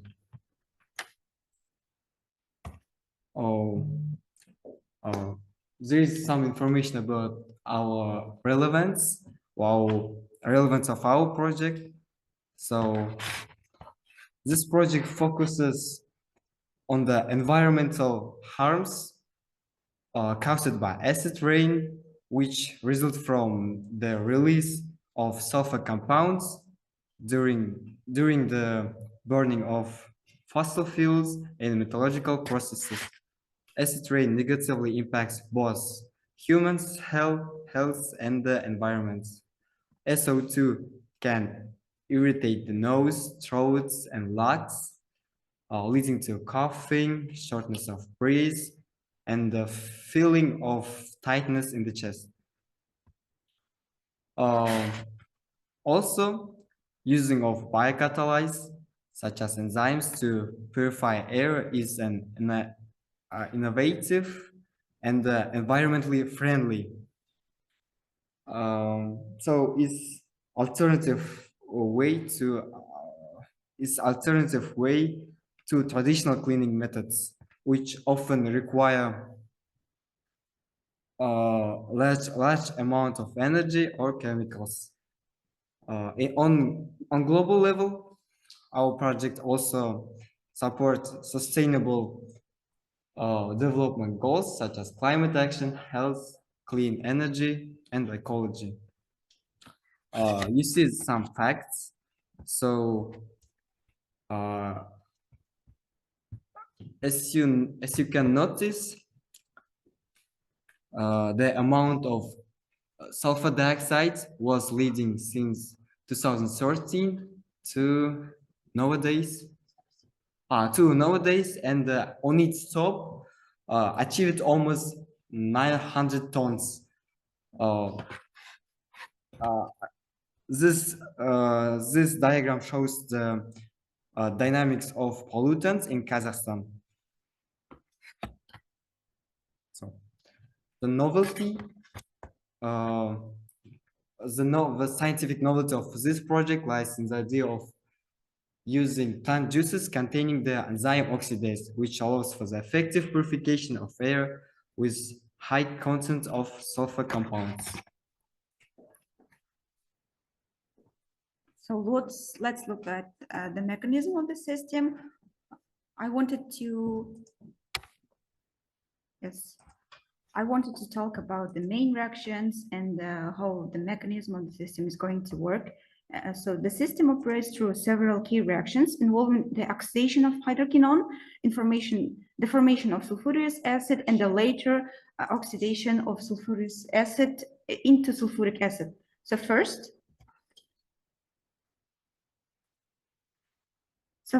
the enzyme oxidase obtained from the juice or from the vegetable juice catalyze the oxidation of hydroquinone to 1,4-benzoquinone.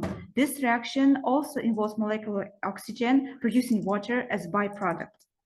Then the next step, sulfur dioxide in an aqueous environment dissolves partially and hydrates, leading to the formation of sulfurous acid. Then the formed benzoquinone reacts with the sulfurous acid, accepting 2 electrons and 2 protons to reduce back to 1,4-hydroquinone. And finally, during the reduction of benzoquinone, sulfurous acid oxidizes and turns into sulfuric acid.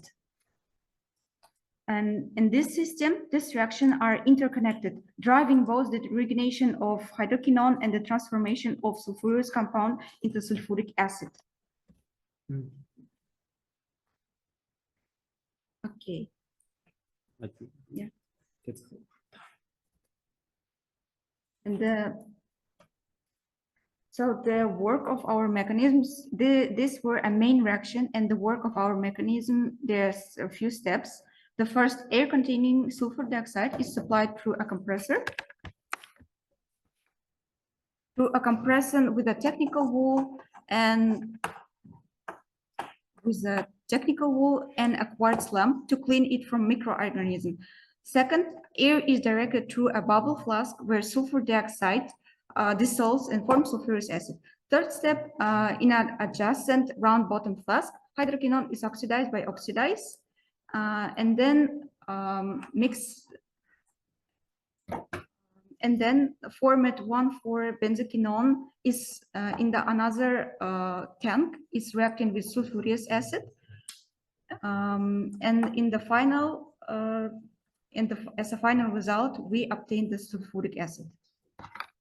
Because there is a technical problem, I suggest to stop the presentation here. We already are late with our session, and we will pass to the next presentation.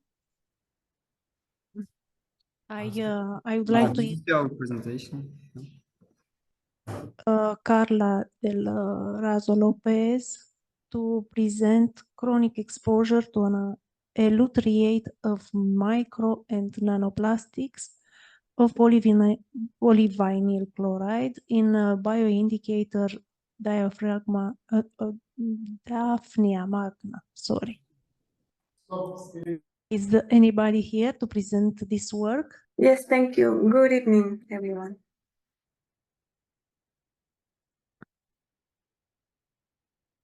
First of all, thank you for that presentation. My name is Carla del Razo Lopez, and this is the work that I'm gonna expose today.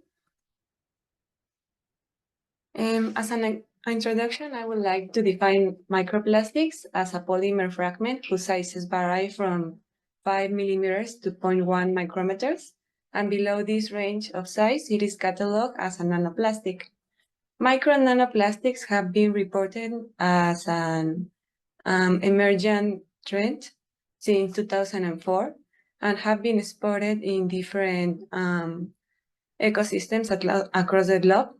I believe it is important to talk about micro and nanoplastic pollution because it is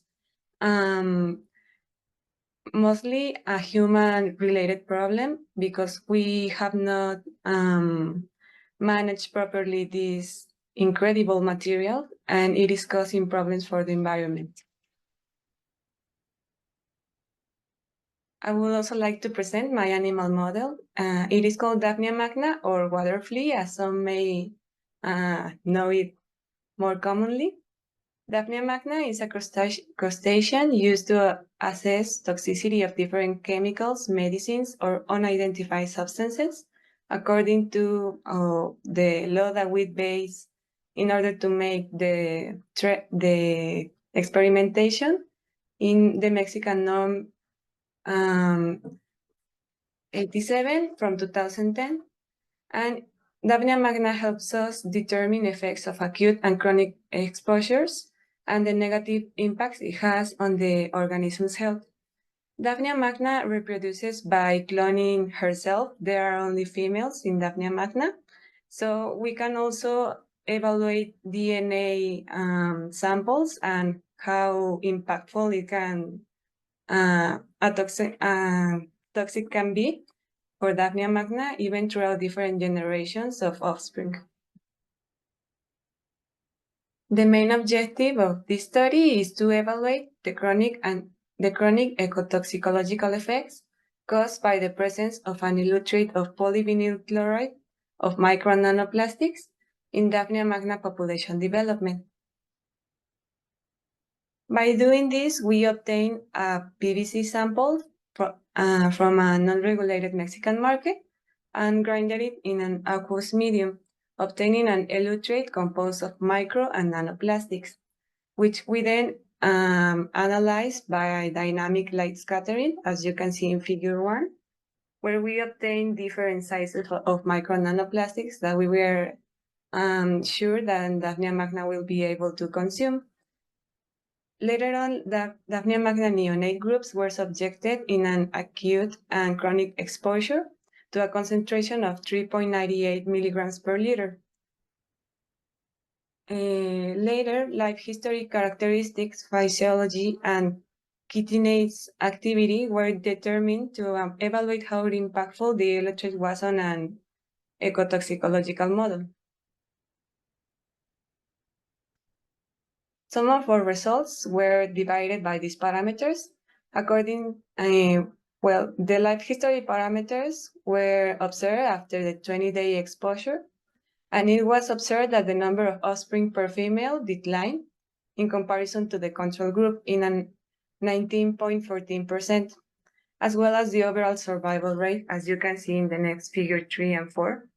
This is concerning because Daphnia magna is determined or is in her nature to always be reproducing. So these parameters being altered or treated can signify that the overall survival of the species or population can be threatened, and it can affect later generations. We also observed that in exposed group, female daphnics took more days to lay their first broths once they reached sexual maturity, as you can see in figure 5. And this later on affected the total reproduction of our population, which is also concerning because it can signify that our population will not be able to reach the same numbers as the control group. Later on, we evaluated the physiology of Daphnia magna by measuring heartbeats in a minute and thoracic limb movements in a minute. And we observed that in exposed individuals, there was an increase in heartbeat by a 79.29% and a decline in the thoracic limb movements per minute by a 72.44%, as opposed to control, which is significant difference from the control and also not normal for Daphnia magna, which threatens their overall growth and survival. Finally, for oxidative stress, we measure chitinase activity. Chitinase is an enzyme that can help reduce chitin, which is something that Daphnia magna have in their exoskeletons, so they can molt and reach sexual maturity and reach certain growth. If chitinase activity is threatened, it can also mean that Daphnia magna is not developing correctly. We observed that chitinase activity was reduced in exposed group by a 4.77%, which may affect molting capacity and delay sexual maturity. For conclusions, after analyzing the results, we may say that chronic exposure to an electrode of micro nanoplastics of PVC caused strong negative effects in the individuals, altering its physiological parameters and threatening the individual survival rate. As a bioindicator of environmental relevance, the registered affectations in Daphnia magna may be considered as evidence of an emergent problematic that could affect aquatic ecosystems.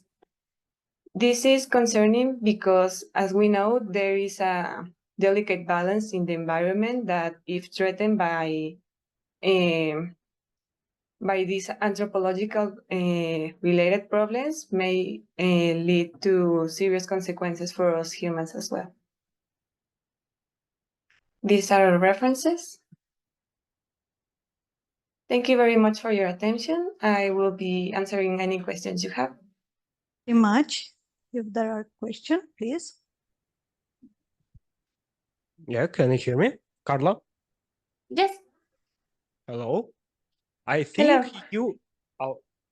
you were also at our symposium this year with the Daphne. Yes. It's true. And also you had with the heartbeat of the Daphne, as I remember. Yes.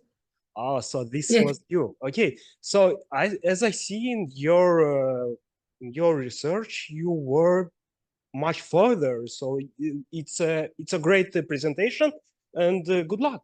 Good luck, and you are welcome being here.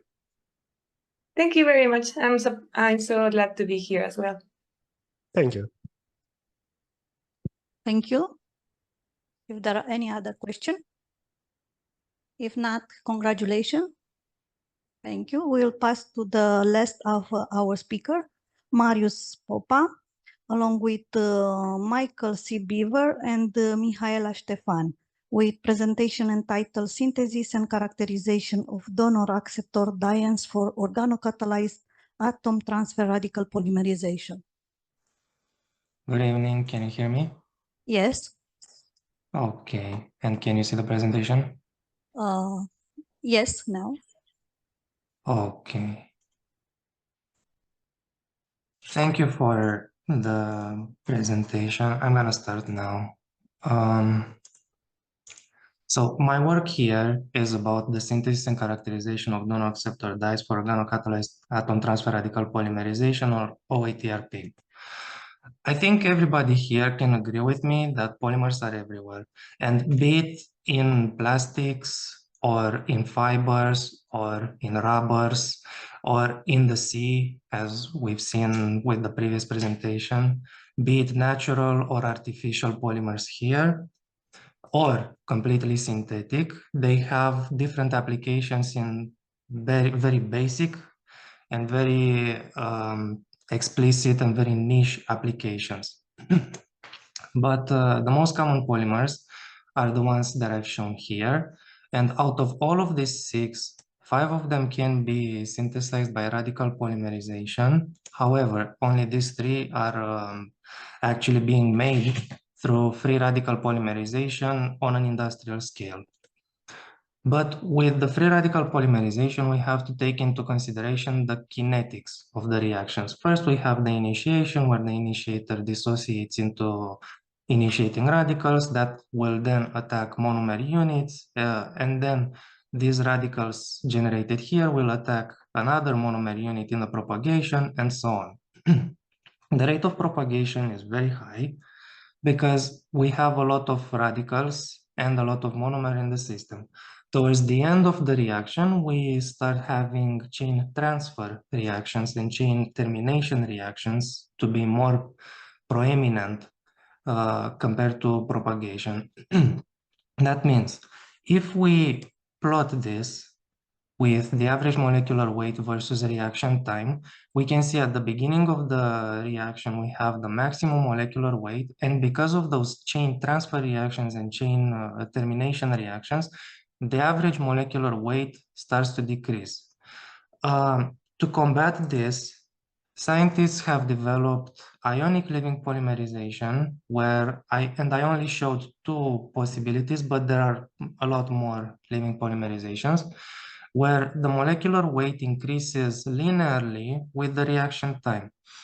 Is there any way we can impart this leavingness as much as possible to radical polymerizations? And it turns out it could be done. We can limit the concentration of the growing active species, in this case radicals, by inactivating them. And usually we use a carbon-halogen bond that we break, we generate the radicals that will propagate, and then we deactivate them by the reverse reaction.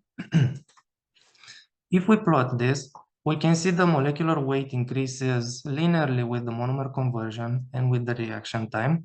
And also the polydispersity decreases very highly, very fast. This is where ATRP, atom transfer radical polymerization, comes into play.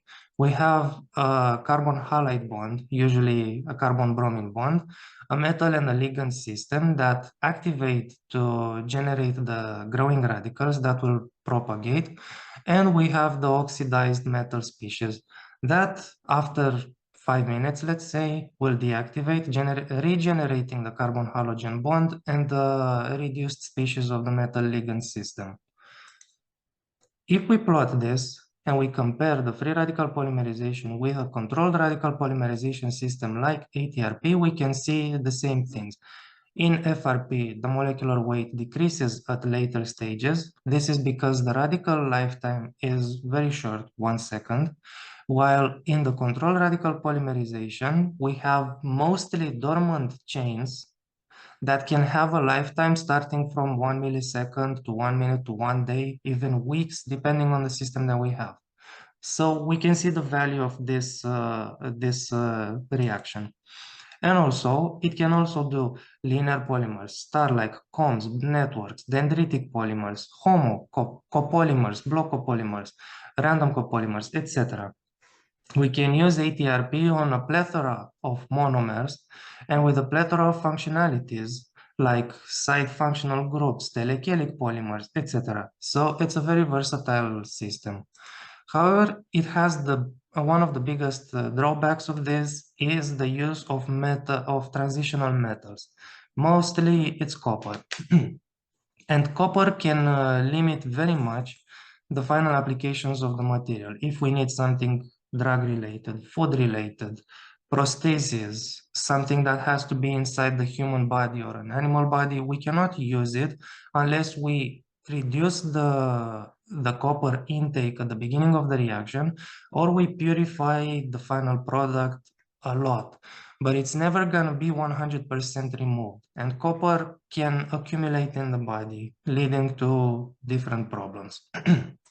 This is where organocatalyzed ATRP comes in place. We start with an organic photocatalyst here and here, and using light, we can excite it.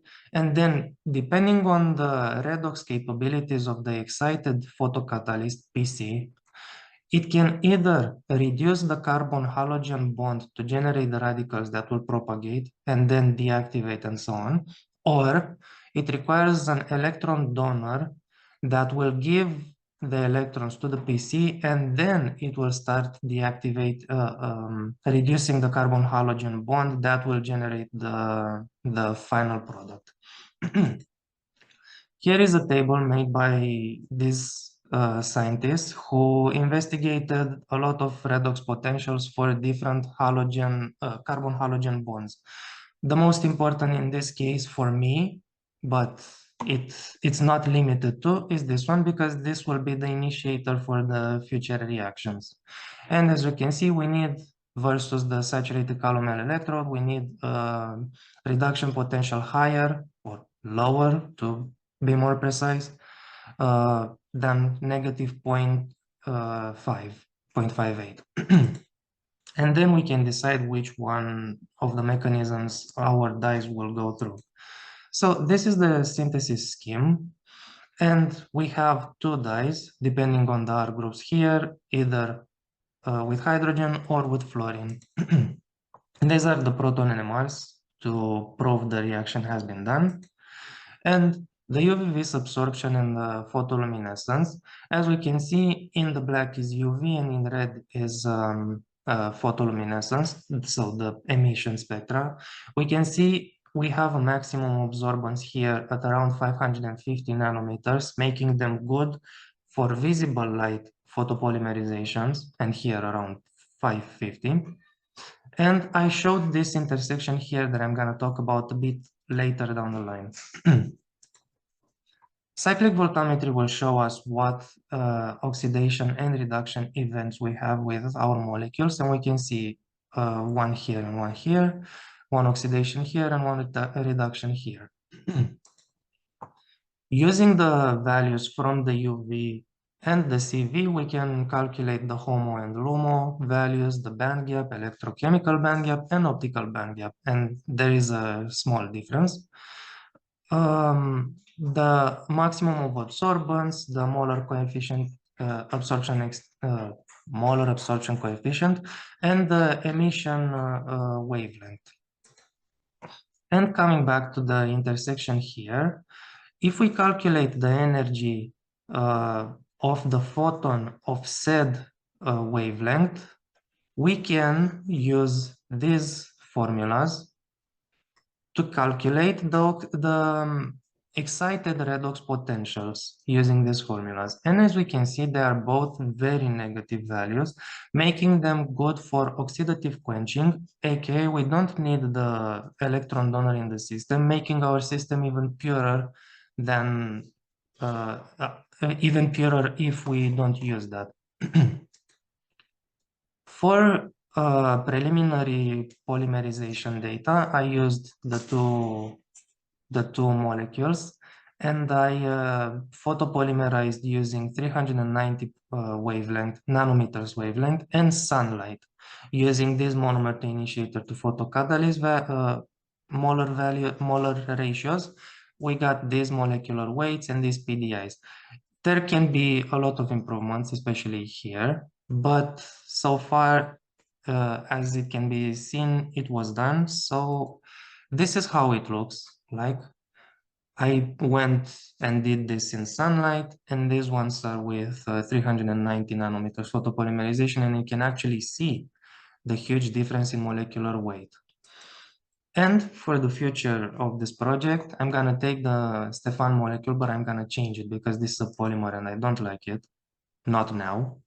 I want small molecules for this situation, so I'm gonna add the same end groups, and I'm gonna check the different monomers that I can homopolymerize or copolymerize. I'm gonna check to see what kind of copolymers I can make.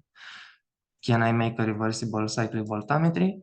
And for the future of this field in photopolymerization and more specifically photoinitiators, the organic electronics are considered by photopolymerists as an Eldorado for finding more and more innovative structures for photoinitiators. Thank you for my group. Thank you for Dr. Stefan for allowing me to present here, and also thank you for your attention, and thank you for the invitation of presenting here. And if you have any questions, please feel free to ask me. Good morning. We will begin our second day of our conference. I want to give the word to the first researcher, which will present his work. It's Grigore Pshenovsky from National Institute for Chemistry and Petrochemistry, Bucharest. Please, Grigore, you have the right to present. Yeah, thank you.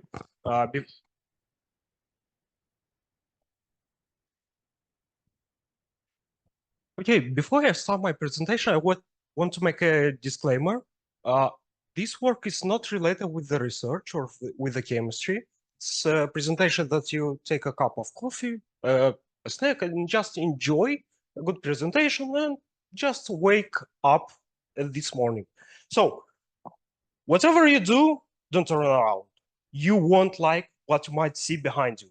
It's AI. It's everywhere. You might even be AI soon if you are not already.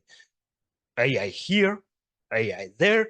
Everybody is talking about AI, but you ask yourself, what is AI? So with the definition, AI, or commonly artificial intelligence, it's a branch of computer science. It's not a magical creature or something that appears randomly. It's programmed by the people, by the IT department, and it's helping with the daily routine, tasks, problem solving, learning, reasoning, and stuff like that. So what's the key component of the AI? It's machine learning that I'll speak later about it. Natural language processing, NLP. It's something like you drink a couple of beers or something maybe strong. You say, hey Siri, or maybe, hey Google, help me. She still will understand what you are saying. Computer vision is something that you put an image and AI can recognize what is in your image. And robotics, it's something that it's making something by the people or something programmed to create, for example, a car, a computer, and stuff like that, to assemble something. And now, we will, before now, let's see what I will talk today.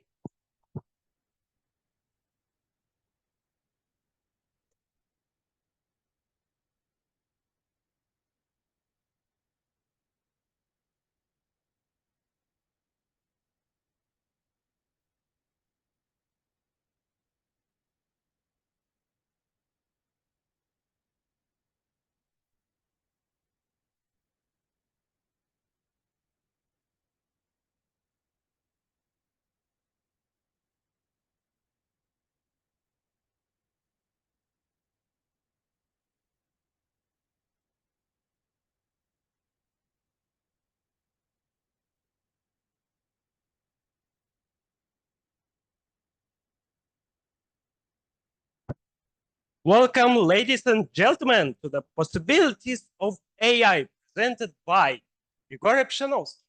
And now we are moving to the chapter number 1. So everything started from ChatGPT. I think everyone from the room know what is this. It's commonly a chatbot that you introduce the text and it gives an answer.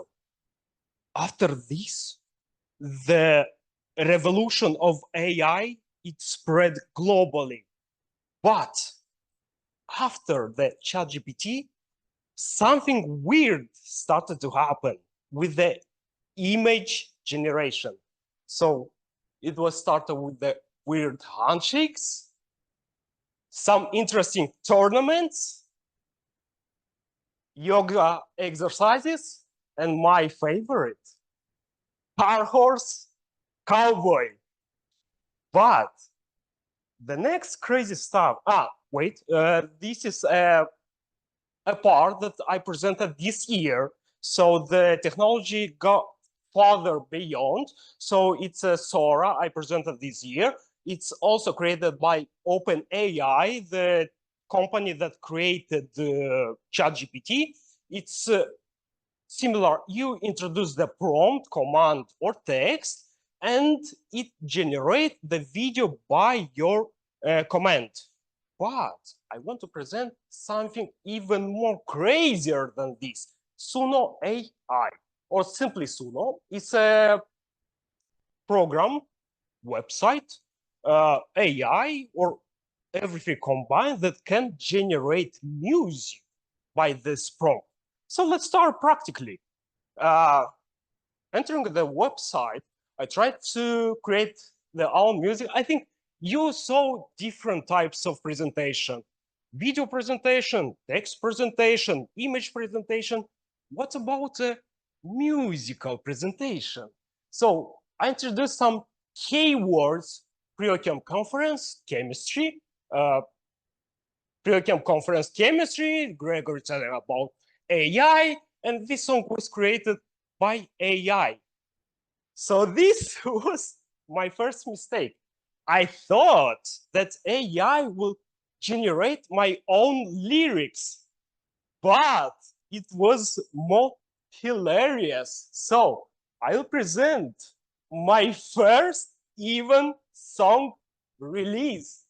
So I found the magic button that from these keywords, I pressed the button. So I got the full lyrics and even a title for my song. So now I want to present my second song. Okay, so this was the first part, one AI, and now we are moving to the next part. And this, I have a story behind this AI. At one of the conferences that I made this year, someone from the public said that my presentation was made by AI, not my work, but was made by someone else. Okay, so I was mad a bit, but it was an inspiration for me. It is even possible to generate a PowerPoint presentation. Let's find out. So I will present the Visme AI. So first of all, I was welcomed by a chatbot. So I introduced, I need a PowerPoint presentation with the topic AI machine learning. Okay, he answered me, okay, I can help you, but can you give me more details? Okay, I want possibilities of AI and how it is training, learning.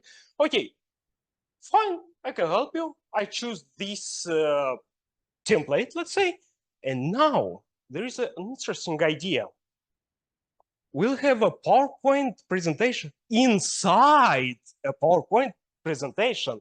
For those who saw the movie Inception, we love this idea. So moving on, after selecting the template, so it was, nothing changed. I only added this label on all the slides, and still I have this watermark that I can delete. Nice, I'm now an AI specialist, thank you. So we have a nice title, Understanding the Future of AI, not bad. Table of contents, sometimes people are really using table of contents. An introduction, not bad. And here I will stop a bit. 35% of organizations are investing in AI machines. Remember this number. I will talk later about this, but I will stop how it's learning AI, supervised learning. So let's simulate a scenario where I'm the teacher, you are the AI. So I give you a bunch of information. I have the label. You have this information, you have a label, and you know what to do with this information. You have an input and output. So this is supervised learning. What as an unsupervised learning means, let's try again. I'm the teacher, you're the AI. I'm giving the same information, but I don't tell you what to do with this information. So, but I don't say what to do with this information without explicit instructions. You need to find out yourself the structure and pattern within the dataset on your own. Now, reinforcement learning, semi-supervised is a combined supervised and unsupervised, nothing hard, but reinforcement learning, something really, really interesting. Let's imagine cars, a supercar, and we give him go to the finish. We have a start, we have a finish. You go strictly straight, fail. Straight again, second time, fail. So he tried many times till the car will try to the finish. It's, I think, fail so many times till he understands I'm doing something wrong. I need to turn left, right, and something like that. And he's learning by own mistakes. This is reinforcement learning. But now, possibilities that can make AI, not bad. Impact on human life, financial planning, medical diagnosis, shopping assistant, home management. Okay. AI ethics, I want to stop a bit. Even on the government level, there are laws that are saying don't use AI or faces of other people, and data privacy, do not steal money, do not steal information from other people and stuff like that. So we have laws with in using the AI. Concerns and limitations that AI still need to be controlled by the people. Okay. I don't know what is this. What's it thinking about the AI? Artificial super intelligence is something new for me. It's a concept that AI can beyond the brain of the human beings. Okay, AI in daily life, personalized content, Instagram, Facebook, YouTube, the algorithm are working on the AI, chatbots, services, automation, privacy, predictive services, not bad. So, answering to the question, it's possible to generate PowerPoint presentation? I can say, yes, it's kind of okay. We have a good background, we have photo, we have information. It is possible. But now I want to the second part. That's it's something that can concern us about the AI. So we are moving to the chapter 2. Excuse me, just to refresh a bit.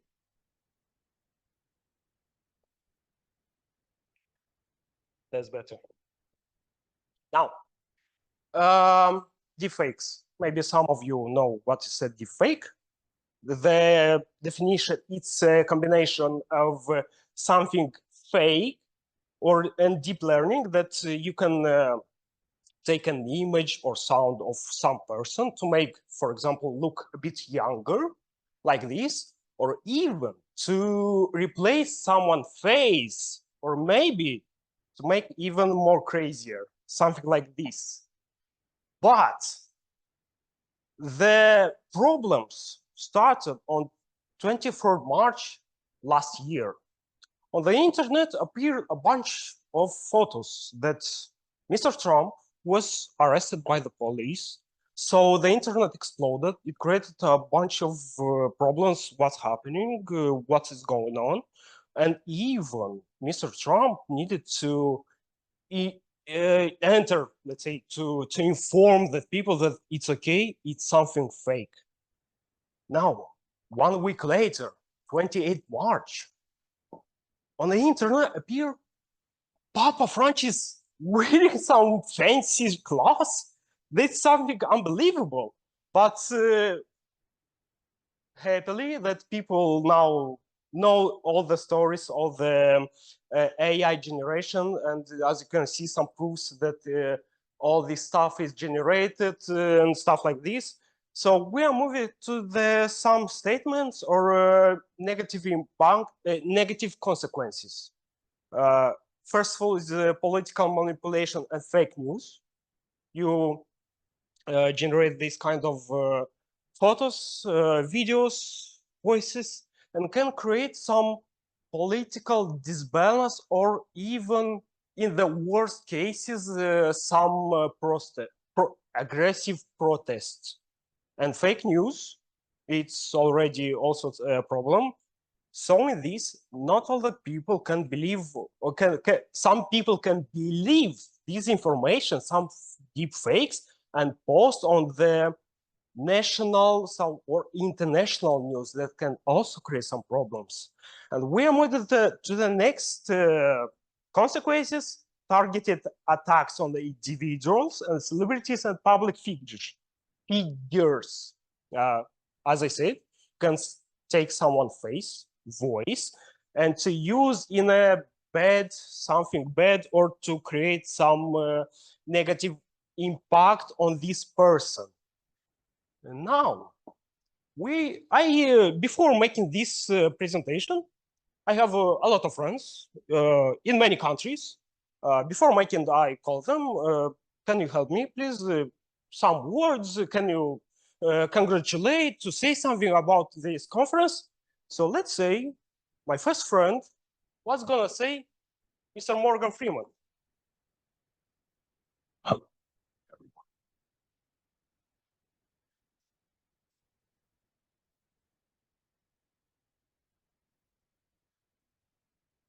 Okay, thank you, Mr. Freeman. Let's see what's gonna say more influential person. For example, Mr. Trump. Hello, everybody. It's Donald Trump here. Especially on the greatly of this conference. And even I have some magical friends. It's Harry here. I want to send a bit of magical encouragement to all of you attending the PRIOCHEM conference. Good luck, Greg. I've had it down. Okay, so we can give a title to this. When celebrities speak, or do they? Exploring deepfake voices. So now we are moving to the second consequences of all of these deepfakes. First of all is cybercrime and fraud, identity theft, financial scams. As I said, you can use someone's voice, for example, CEO, take his voice, face to create a video to call someone, give me your money, I need your money. For example, also the most fragile or how to say, too easy to manipulate are older people. For example, I could take the son of daughter's face and voice to call this older woman or man and say, "Mommy, I need some money, please help me." So this kind of disturbing in our days, and people are manipulating with this. And also understanding trust in real content. For example, many times you can't trust the information from the internet because it can say a bunch of crap. But now with the AI technologies, it's even more hard to understand which information it's believable and which one is false. And even more, the judicial evidence in the courts, some evidence can be wrong. It can create also a big problem in these cases. I want a couple of seconds to saw this, think about. The first part, you are joy, okay, AI can help me. But later it comes the realization that something it's not okay. So now I'm moving with the AI in replacing jobs. I want to start a bit of the history. 1980 was a job, ice delivers, okay. It was later replaced by the fridges. Telephone operators, maybe some of you take this time or saw this maybe in the movies. It was simply replaced by the automatic. You can just take your phone and call directly to the person you are calling. Even now, we can saw this in our days, the replacement of the jobs, even self-pay. You go with the groceries and pay yourself. You don't need the cashiers for this. Amazon even go further. They have shops that don't have any cashier, any human that are working here. Everything is done by AI or small robots, let's say. So now, I have a few statements of this. New technologies are destroying all professions. This, as I presented before, it's inevitable. It's okay. It's a progress. New technologies are changing the old one. And Goldman Sachs, it's investment company that they predicted that 300 million people will lose their job or degraded by AI. You remember I said by 35% of companies that are using AI. Now imagine if these companies will invest more in AI, the person will increase and create this prediction with 300 million jobs, lost jobs.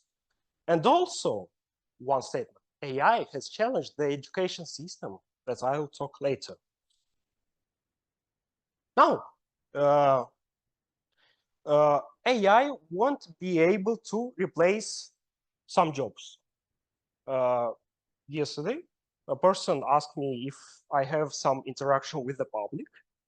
So this one interaction with you, I want to ask, what is common with the psychologist, teacher, manager, and doctors? What's common and why AI wasn't able to replace it? It's I'm questioning you, the audience.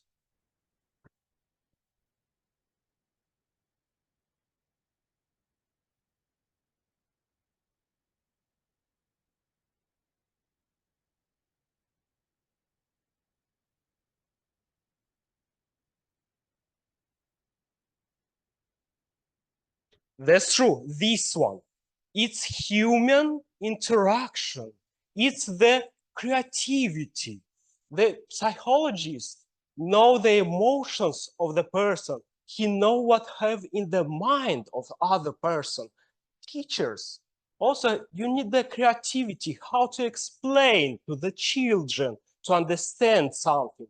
Managers, it's also something that's it's a quality of the person to control the other people's.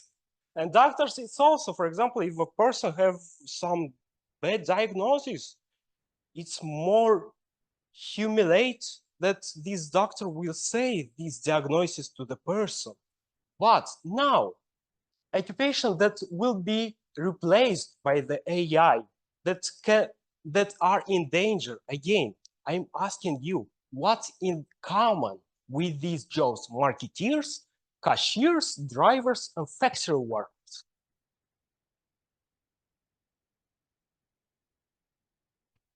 Yes, this one, repetitive, something that is routine, everyday job. It's something you done something repetitive. So you can program the AI and he can do the same job for these works. And now, AI has challenged the education system. Maybe some of you, older people, they has done their homework at the library. Back in my time, I have the access to the internet. I was a bad people. Always try to cheat with the essays. Just give me an essay with this author. So I have the information till copy paste, but I filtered this information. I tried to which one it's for me. So I was selecting this information, but still a good teacher know if his student or people try to cheat or no, just some phrases. Okay, I found this. He copied from this side. And even we have some anti-plagiarism programs that can depistate who cheated and who not. But now with the AI, it's even more harder. This year was made a survey for the young generation why they are using AI. And the first place is homework help, 53%. It's a big number. It's something you just came home, you enter the program, he gives you an answer, you copy paste, and that's all. You don't filter any information. You don't think about what is wrote. It's okay. This AI give me, so this is true. But let's turn around this negativism. If you're also an enthusiast as me with the AI, I can recommend a bunch of movies, really good movies. I think some of them you saw already, but I highly recommend Ex Machina. It's beautiful. It's a psychologist movie where you as a viewer turn into a test subject. Highly recommend. And also the last one, Alita Battle Angel. Beautiful one.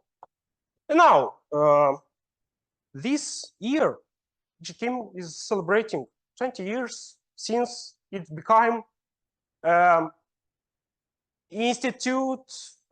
National Institute for Development and Research. And I still have some tricks in my sleeves. And I am a person who entered to congratulate PRIOCHEM with this. Congratulations to PRIOCHEM on 20 years of remarkable achievements as a national research institute. Over the past 2 decades, you have made great discoveries, advanced technological transfer, and fostered many international collaborations, positioning yourselves as a leader in the scientific community. New discoveries, strong partnerships, and a continued success in transforming ideas into impactful solutions. Happy 25th anniversary, PRIOCHEM. Okay, this was also my speech. I'm also very proud to be a part of this institute, to be a researcher, to be a part, and I have so many colleagues that support me, and I feel that I'm very happy to be here. So thank you very much for your attention.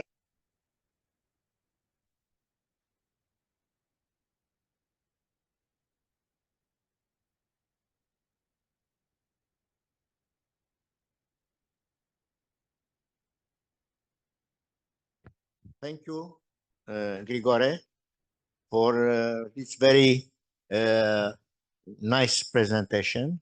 It was also a wake-up presentation because some were asleep, but now I'm sure they are no more. This was my point. Some of the people might say, no. It's not related with the chemistry. It's not This presentation is very interesting. There are a lot of questions, but we have no time. So please put this question to Grigore directly during the coffee break. Yes? And I congratulate you, and I hope to make presentation next time also. Thank you. You already are a star of our institute. Thank you. Congratulations and thank you. And I have also a question, but in the coffee break and later. Yes. Thank you. Thank you very much. So our program, it's dance. We have a lot of good presentation, and now it is a great pleasure for me to present a friend, one of my best friends. It's Professor Francois Xavier Perrin from the University of Toulon in France. After graduating in chemical engineering from the University of Marseille, he completed a doctorate at the University of Besançon in France, working on the electropolymerization of phenol derivatives and heterocyclic compounds. In 1998, he joined the MAPIEM laboratory in the University of Toulon. Professor since 2011, he is currently head of the chemistry department of the University of Toulon and head of the anti-corrosion team in MAPIEM laboratory. He directed 19 theses and he is author of over 80 publications. His research activity covers heterogeneous organic matrix system with a particular focus on the implementation of functional 1D and 2D nanofillers, notably those based on conductive polymer and nanocarbon. So the presentation of Professor Francois Xavier Perrin is effect of nanofillers into aging of polymer matrix composite, PMCS. Please. So we thank you very much. It was time just for one question. In the coffee break, probably we'll have another questions. It is my honor to present the next invited plenary speaker with the presentation with the title Development, Application and Evaluation of Armature-based Protective Coatings for Cultural Heritage Preservation with Dr. Magdalena Roth. So I want to say some words about the activity of Magdalena. Dr. Magdalena Roth studied wood restoration at the University of Applied Science Potsdam and also chemistry at the University of Potsdam, earning her master in analytical chemistry in 2016. She subsequently completed her PhD under Professor Oliver Seitz at Humboldt University Berlin, focusing on photocleavable nucleic acid prose. Since 2021, she is the scientific head of environmental monitoring and conservation sciences at the Fraunhofer Institute for Silicate Research. I'm happy to see that in Germany they have a dedicated Institute for Silicate Research. Unfortunately, in Romania we don't have it. In this institute, her research emphasizes the critical role of environmental factors in the deterioration of sensitive cultural heritage materials and also the development of innovative inorganic, organic hybrid materials for the protection of cultural heritage. So thank you, Magdalena, for your kind acceptance to present today your work. Please. Thank you so much. I hope you can hear me, possibly. Yes. Okay, great. I'm trying to share my screen. Find that. Thank you very much, Magdalena, and congratulations to you and to your colleagues for the very nice work and with multiple application, as we've seen. If there are questions from the conference hall or maybe from online, if there are questions. Okay, thank you again, Magdalena.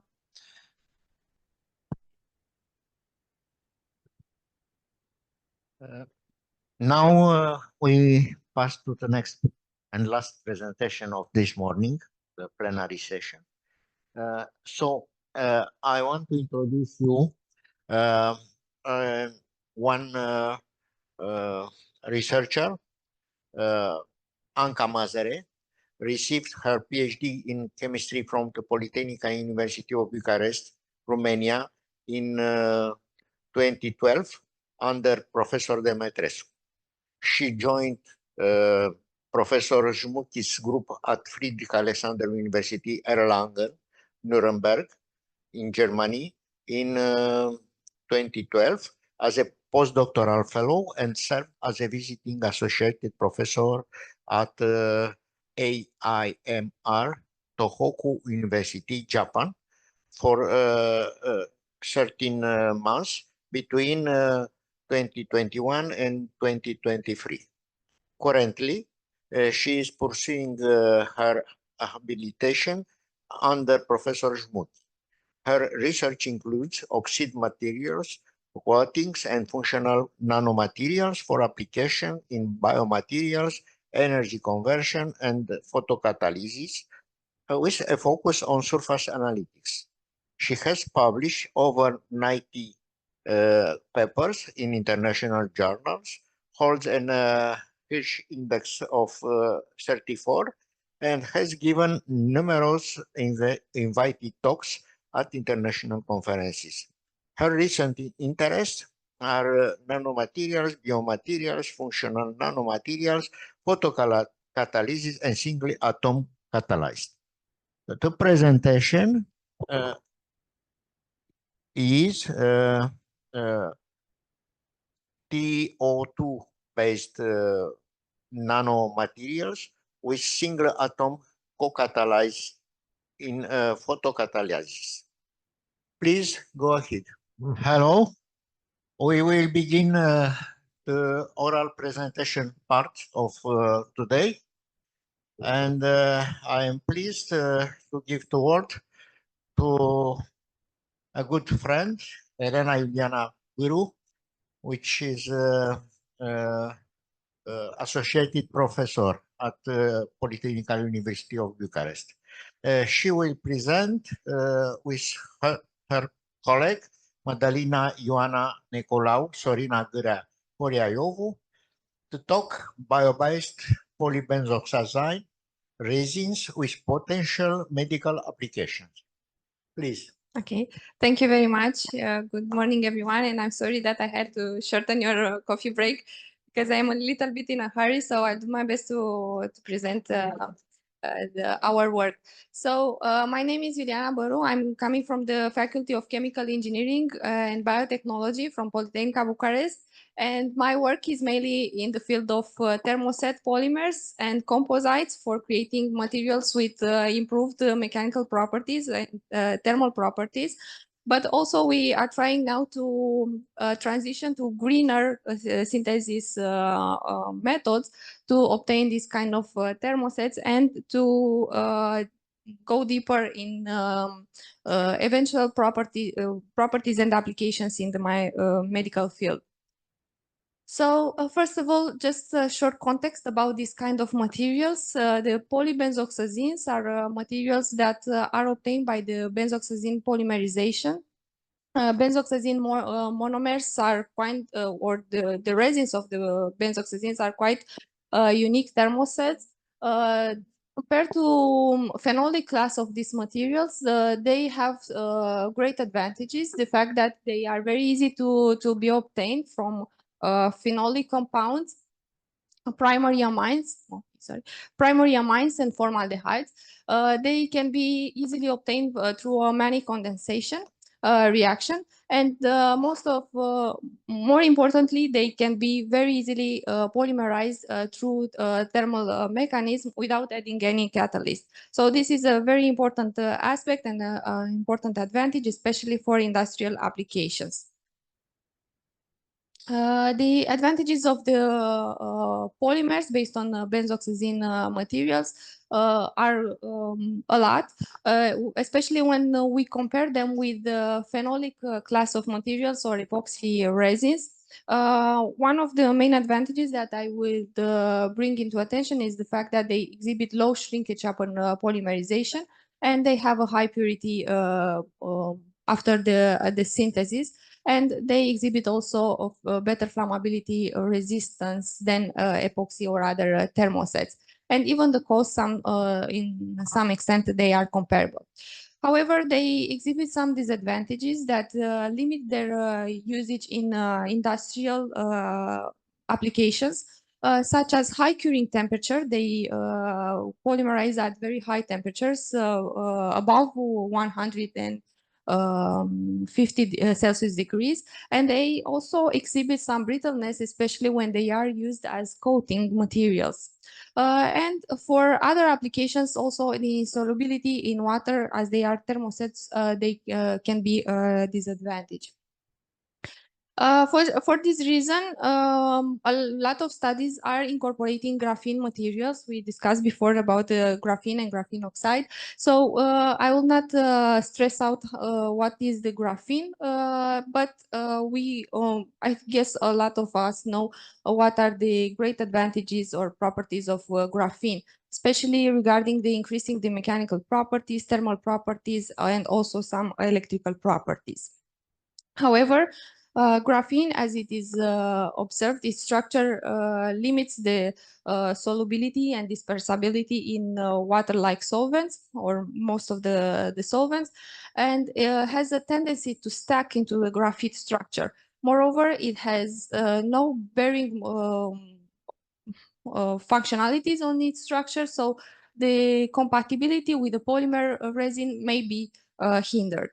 So for this reason, we consider that graphene oxide would be a better alternative graphene oxide preserves a lot of the important properties of graphene, but also brings up the fact that it has some oxidized groups on the structure, carboxyl OH groups and so on, that can be used for further functionalization of this material, and also would increase the compatibility with the polymer resin polymer matrix.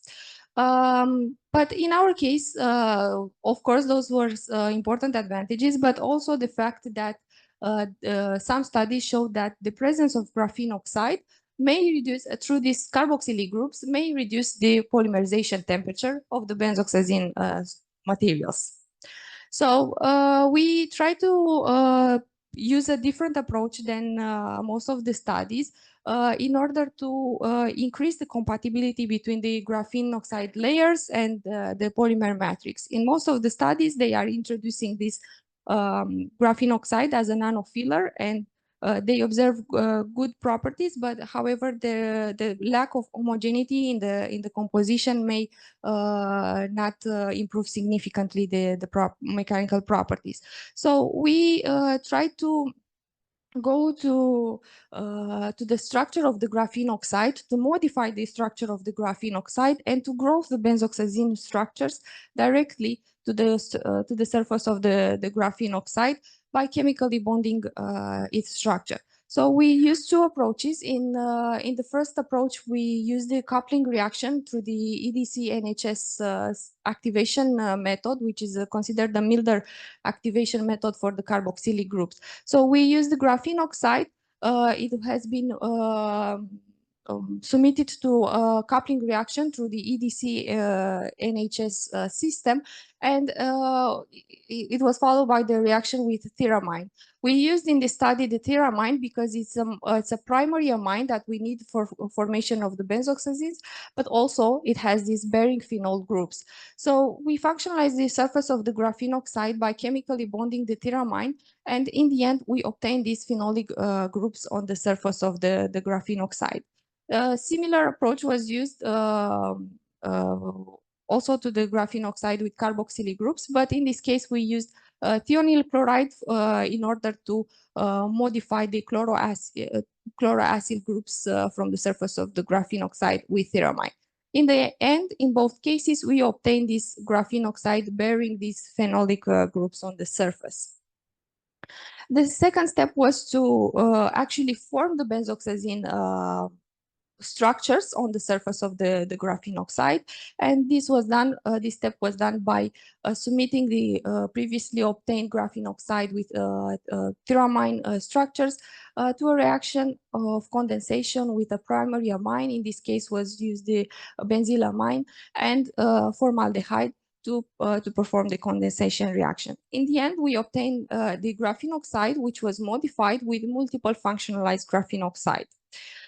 We characterize these materials to check the chemical structure through NMR and FTIR spectrometry, and we confirm the presence of these benzoxazine structures. However, the content of the benzoxazine cycles on the surface of the graphene oxide was different, and we use the FTIR spectroscopy to make a comparison between the two methods that we used, and we saw that the yield of formation of this kind of structures in case of using the EDC-NHS system was 12%, and when using the thionyl chloride, much more benzoxazine structures were formed, around 70%. So this may be due to the fact that the EDC-NHS system, although it's preferable because it's less toxic, it has milder condition reactions and less functionalization yield. We check the thermal properties of these materials, and of course, we've seen that the introduction of the graphene oxide in the composition of the polymer matrix led to a significant increase of the thermal properties. Few differences have been obtained, were observed comparing the two methods, and especially when the structure was not polymerized during the formation. for this study, more importantly for us was to understand the polymerization mechanism. So we know that graphene oxide layers tend to agglomerate and to stack together. So we know from the beginning that that would affect the final properties of the materials. And for this reason, we try to understand how this polymerization process takes place between the layers of the graphene oxide. And we used the Raman spectrometry to understand how the exfoliation of the graphene oxide layers occurs. And we proposed two mechanisms for the first time in the literature: the fact that the polymerization of this kind of structures may take place either in graphene layers, meaning that two benzoxazine rings may polymerize in the same layer of the graphene, or between different layers of graphene oxide, and that would be the out-graphene polymerization.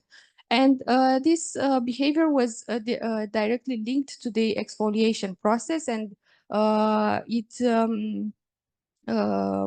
tell us about the ratio between intercalated and exfoliated structures of graphene. And from the Raman spectrometry, we saw that there is a significant difference between the results regarding the benzoxazine structures obtained through the thionyl chloride method that had a higher content of benzoxazine, and they already polymerized during the synthesis, and this was confirmed by the presence of the 2D band, which is characterizes the exfoliation of the graphene layers.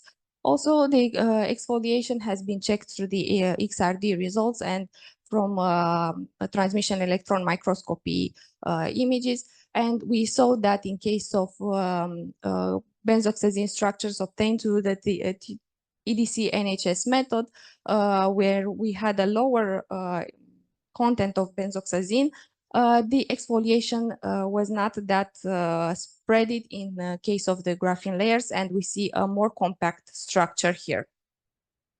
So overall, the benzoxazine functionalized graphene oxide nanocomposites exhibit good thermal stability, and the exfoliation, the degree of exfoliation of the graphene oxide would have a great impact of the properties of these materials, and would allow us to use them in a lot of applications, such as automotive, aerospace industry, electronics, and so on.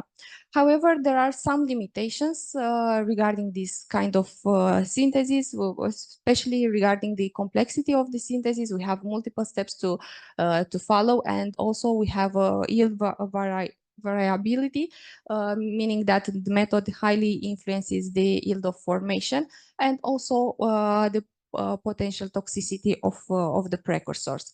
So we thought about how to produce higher content of benzoxazine rings on the graphene oxide surface in order to improve these methods. And we thought, we took into consideration the polyamidoamine materials, compounds that are bearing a lot of primary amine groups that are necessary for the synthesis of the benzoxazines. And in this way, we could synthesize branched benzoxazines on the surface of the graphene oxide.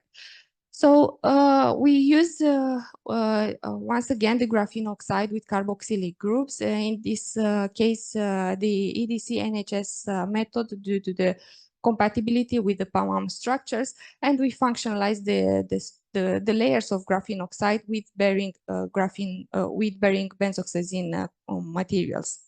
We checked this structure through the FTIR and NMR, and we confirmed the structure. The results are not shown here, but we confirmed the structure. And also we confirmed this tendency of the graphene oxide layers to allow the polymerization of the monomers between the layers. So once again, we have the out-dendrimer polymerization and in-dendrimer polymerization, and the ratio between them influences the formation of exfoliated composites.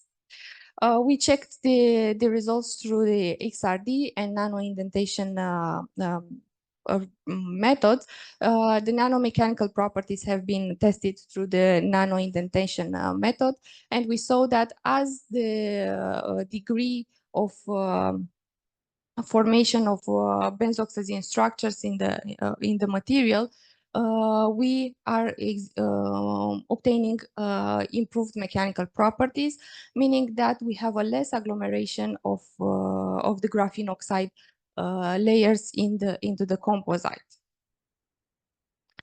So they have a lot of advantages. These materials exhibit enhanced mechanical properties, and we also obtained a lower polymerization temperature for this material, with about 30 Celsius degrees lower than the classical benzoxazine, and also improved thermal stability.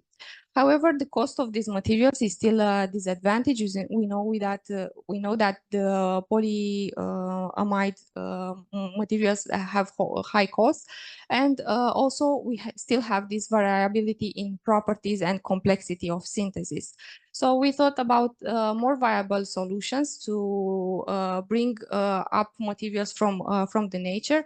So we considered the aspects of sustainability, the reduced environmental impact, improved safety, and so on, but also the ability to explore new applications.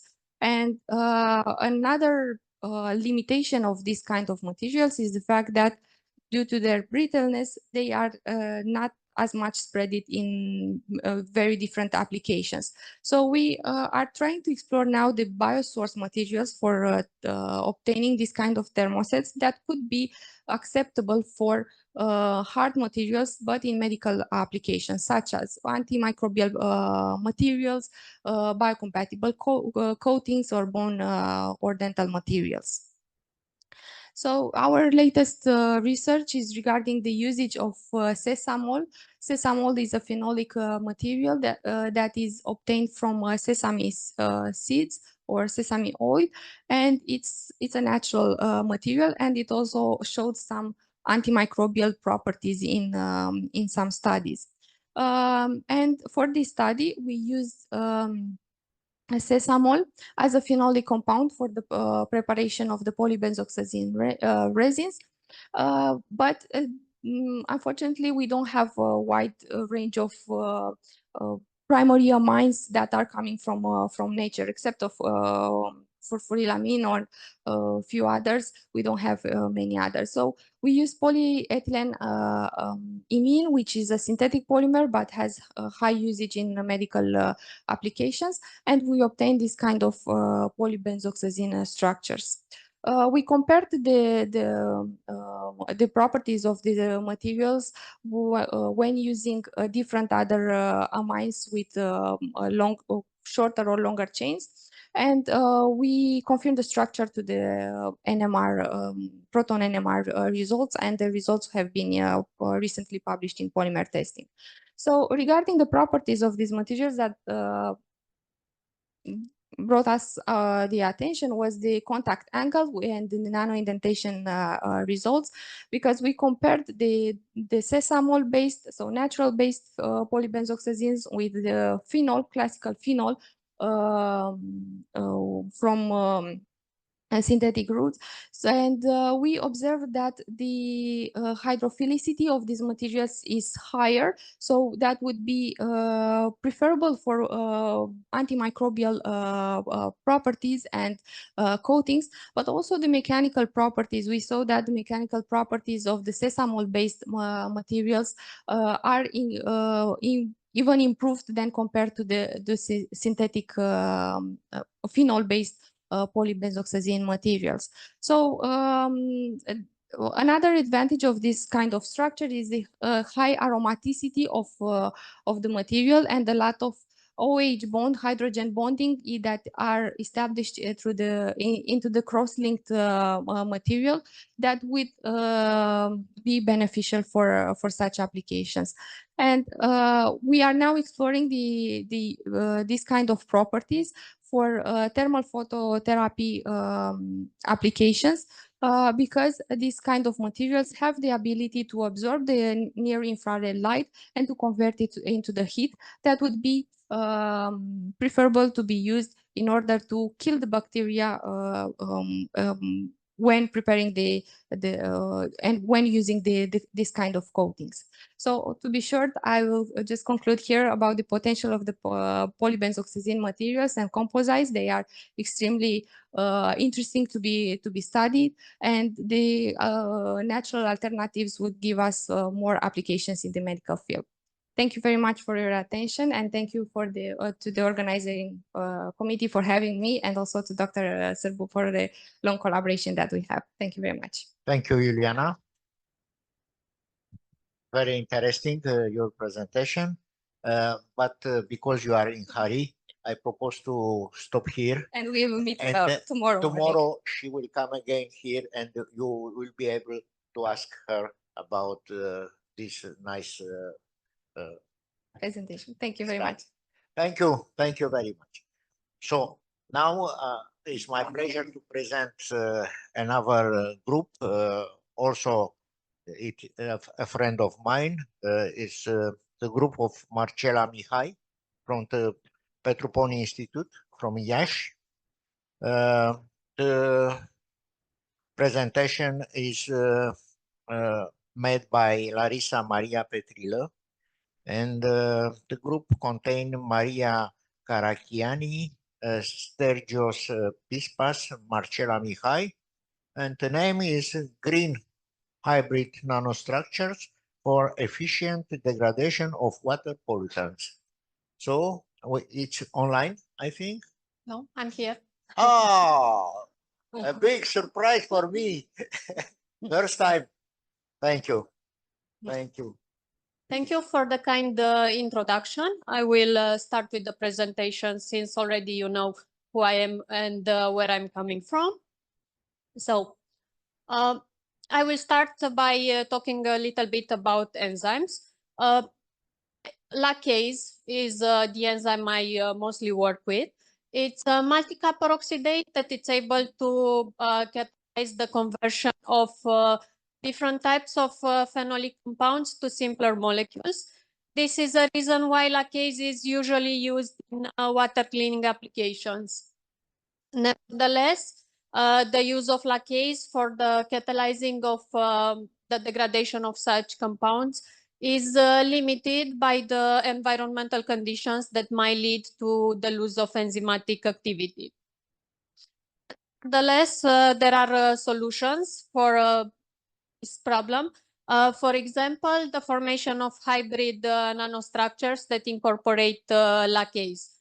Hybrid nanostructures can easily be prepared based on electrostatic interactions between lacase and oppositely charged compounds, for example, natural or synthetic polymers. By taking into consideration the fact that when having hybrid nanostructures incorporating lacase, we could potentially prevent the loss of enzymatic activity, can say that maybe these kind of hybrid nanostructures can be used for water cleaning applications. So in this study, we investigated the formation of hybrid nanostructures using lacase from Trametes versicolor fungus, and on copolymer obtained in our laboratory by the grafting of polyenisopropylacrylamide on chitosan backbone. The dyes studied in this study were indigo carmine and Congo red, and syringaldehyde was used as mediator for the degradation of the dye. So for the preparation of the hybrid nanostructures, we used an already established methodology that consisted in the mixing of lacase and chitosan grafted with pinipam solutions at different ratios under stirring, and stabilization of the nanostructures overnight, followed by characterization by different methods, including dynamic light scattering, scanning transmission electron microscopy, fluorescence spectroscopy, and of course, enzymatic activity assays. In order to establish if we had indeed good interaction between the two components of the system, we analyzed the hybrid nanostructures by DLS. In DLS, the scattered intensity is a good indication of the interaction between components, since intensity is proportional to the mass of the structures detected in DLS. In the case of our study, where we represented the scattered intensity in the left side of the slide, the intensity is already corrected for the contributions of initial lacase and chitosan solutions.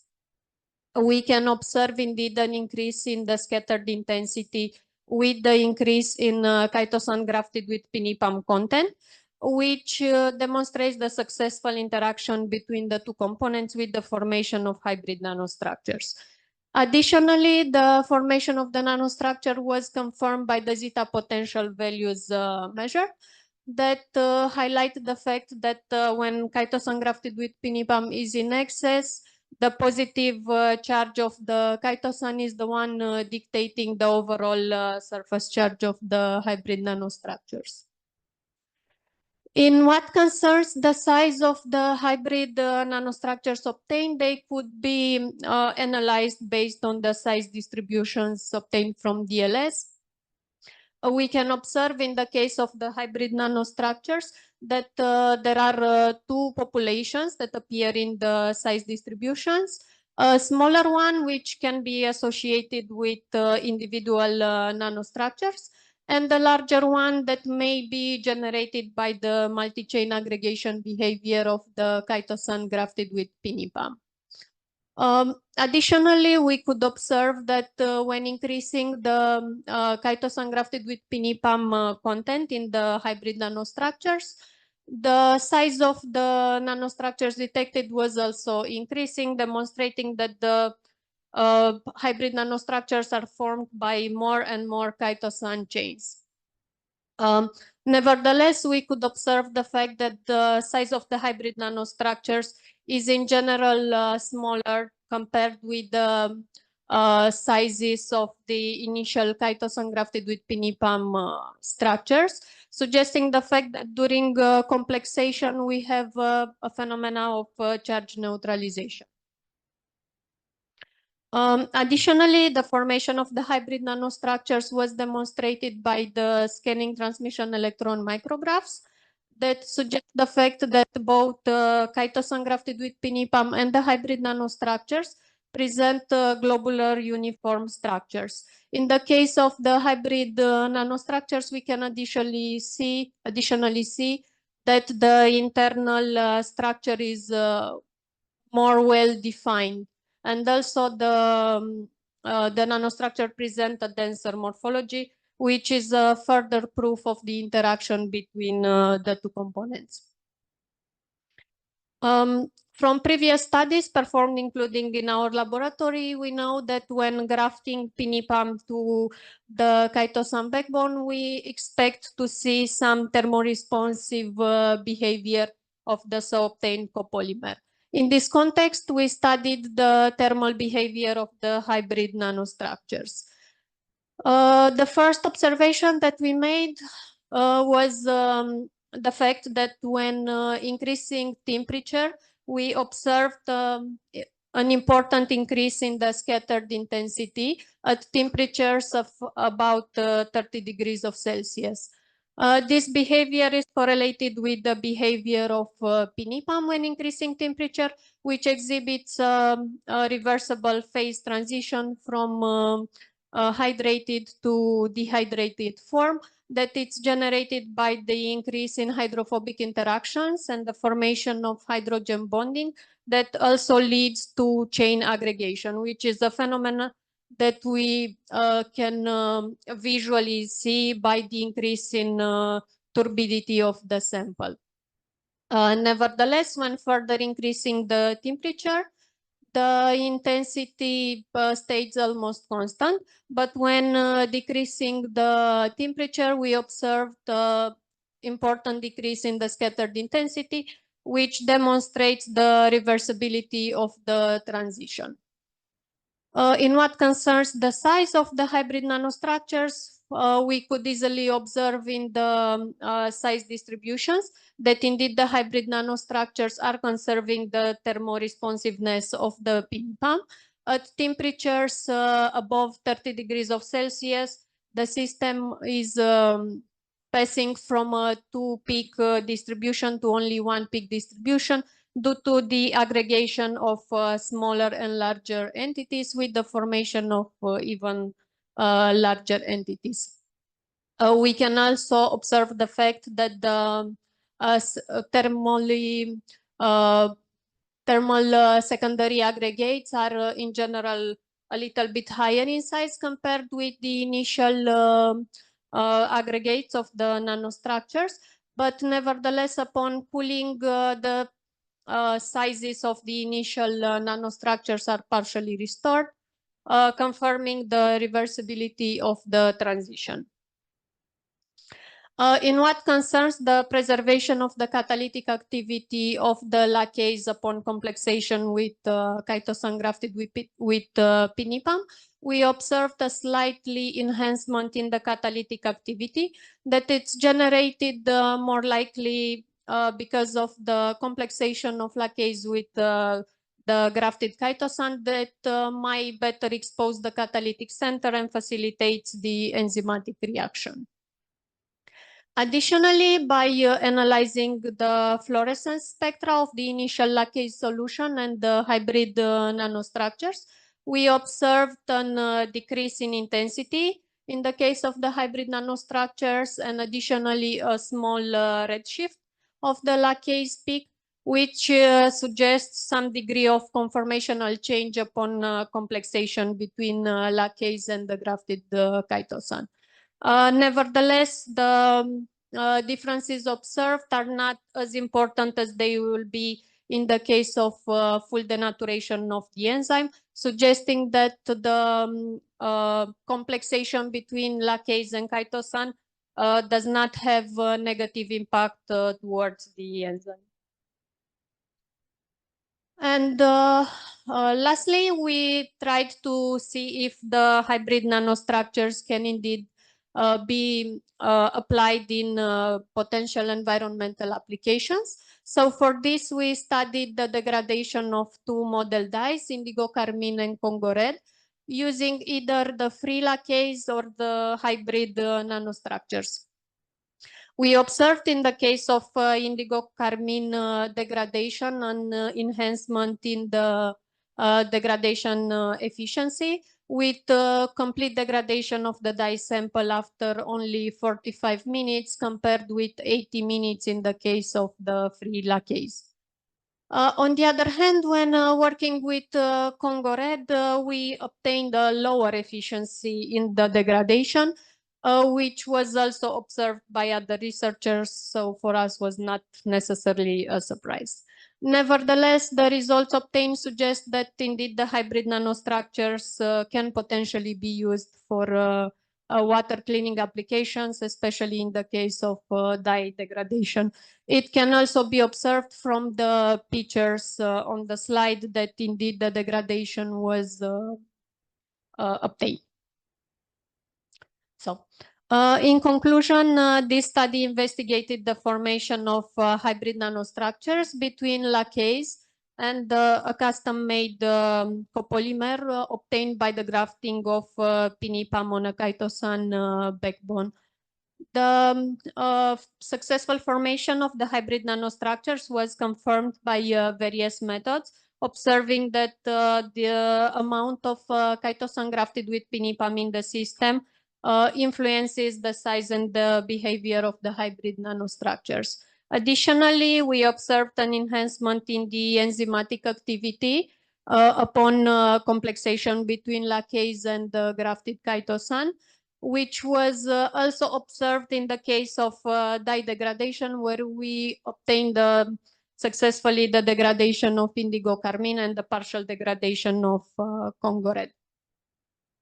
I would like to acknowledge the Ministry of Research, Innovation and Digitalization for the financial support, and to thank you all for your attention.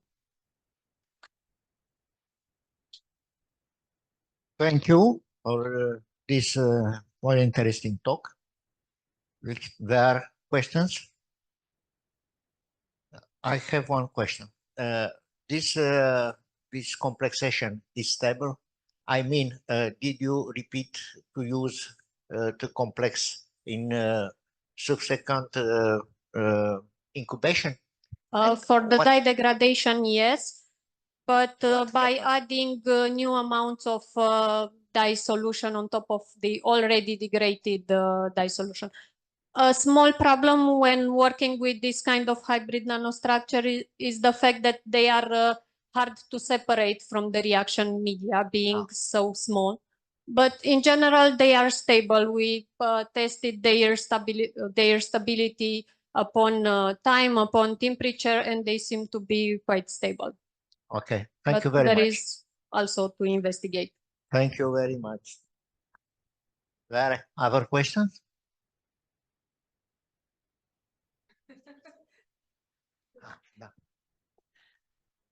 Thank you very much.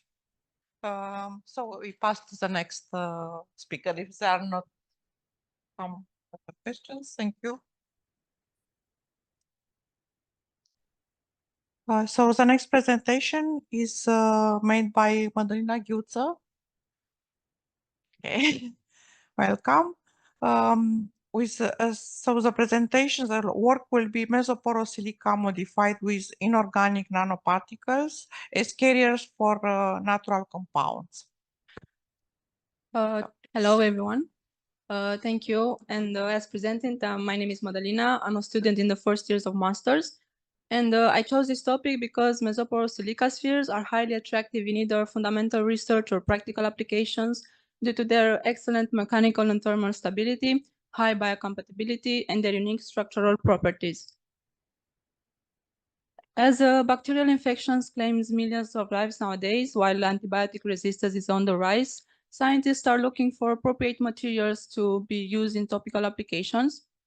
Therefore, it was noted that mesoporosilica spheres can be used in various biomedical applications, such as controlled drug delivery, depending on surface properties, in bone disease therapy, in cancer therapy, as carriers for antibacterial agents, for infectious diseases therapy, and in magnetic resonance imaging due to the possibility to link on silica surface a contrast agent. The purpose of this work was to obtain and characterize mesoporosilica spheres modified with inorganic nanoparticles to be used as carriers for polyphenolic wild bilberry leaves extract in order to obtain composite materials for topical applications.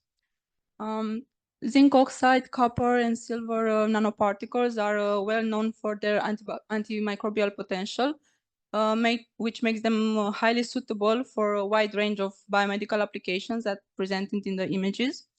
It was noticed that silver nanoparticles are the most used nanoparticles in anti-tumor therapy, while the copper-based nanoparticles have a higher antimicrobial potential than silver nanoparticles. Firstly, mesoporosilica spheres or MCM41 nanoparticles were synthesized by sol gel method, and after a solvothermal treatment in emulsion was performed in order to obtain hollow mesoporosilica spheres with large and ordered pore mesochannels as presented in the image. These materials can be loaded with antimicrobial compounds, resulting in antibacterial compound loaded carrier, which then release biological active substances and kill bacterial strains in order to prevent the biofilm formation. The functionalized materials obtained were analyzed by various methods. So the wide-angle X-ray diffraction pattern of zinc oxide modified silica showed that amorphous state nanoparticles of zinc oxide were found inside the spheres, while in the case of copper modified silica, some copper nanoparticles were found also on silica surface as crystalline one phase. The small angle XRD pattern of pristine silica exhibit one intense peak, which indicates a partially ordered form framework. And in comparison, the small angle XRD pattern of copper and zinc oxide modified silica showed also an ordered mesoporous structure. And lastly, but not least, the wide-angle X-ray diffraction pattern of amino-functionalized MCM showed the presence of metallic silver nanoparticles. The nitrogen absorption-desorption isotherms are characteristic for mesoporous compounds, and the textural parameters, which results from the corresponding isotherms, such as specific surface area and total pore volume, have high values, which means a high porosity, and hence the possibility to accommodate a high amount of organic molecules. As you can see, the presence of zinc oxide nanoparticles led to a decrease of the average pore diameter, which suggests that the nanoparticles were found inside the pore mesochannels. More than that, the pore size distribution curves were determined by density functional theory from the corresponding isotherms. And in the case of copper modified and zinc oxide modified silica, they also present a large specific surface area and total pore volume, being able to accommodate a large amount of phytocompounds. While in the case of amino-functionalized MCM, the average pore diameter was a bit smaller. Some images show the well-defined spherical shape and uniform particle size of the mesoporous silica spheres when cyclohexane was used as a swelling agent. And this SEM micrograph recorded at a high voltage shows that the obtained silica spheres were hollow. SEM investigation confirmed the fact that zinc oxide nanoparticles were found inside the silica spheres, and also it showed the uniform in size particles, which have around 400 nanometers in the case of hollow mesoporous silica spheres, and around 90 nanometers in the case of amino-functionalized MCM.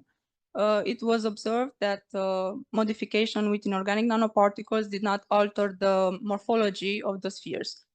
More than that, the inorganic nanoparticles distribution was evaluated by EDAX mapping, and it was shown that zinc oxide, copper, and silver distribution was uniform in the material. In the last few decades, polyphenols have been studied intensively due to their health benefits like antioxidant, anti-inflammatory, and antimicrobial properties, and due to the high porosity of the pristine and modified with inorganic nanoparticles mesoporous silica spheres. These can be used as and employed as carriers for encapsulating natural compounds.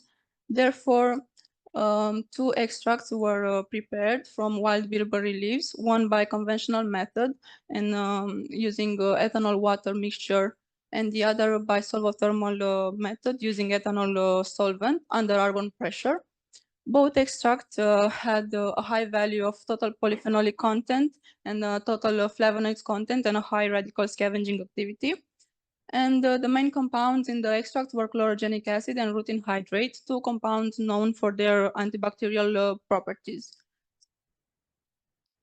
The antimicrobial activity of the bilberry leaves extract was carried out on 3 standard bacterial strains, and a synergy was observed between chlorogenic acid and rutin hydrate that were both present in the extract.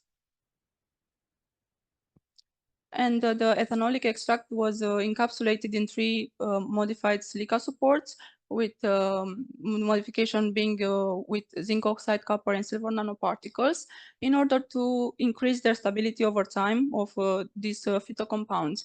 The content of encapsulated extract was evaluated by thermal analysis shown in this image. And more than that, the evaluation of biocompatibility of extract-free and extract-loaded materials obtained were carried out on Hakat keratinocytes, and one can observe that these materials are biocompatible up to 50 micrograms per milliliter dose of treatment. And the antioxidant activity was also carried out on Hakat keratinocytes, and as you can see, better results were shown for a higher concentration tested. More than that, the antibacterial activity was carried out against Staphylococcus aureus, and a synergy between the inorganic nanoparticles and the bilberry leaves extract was observed.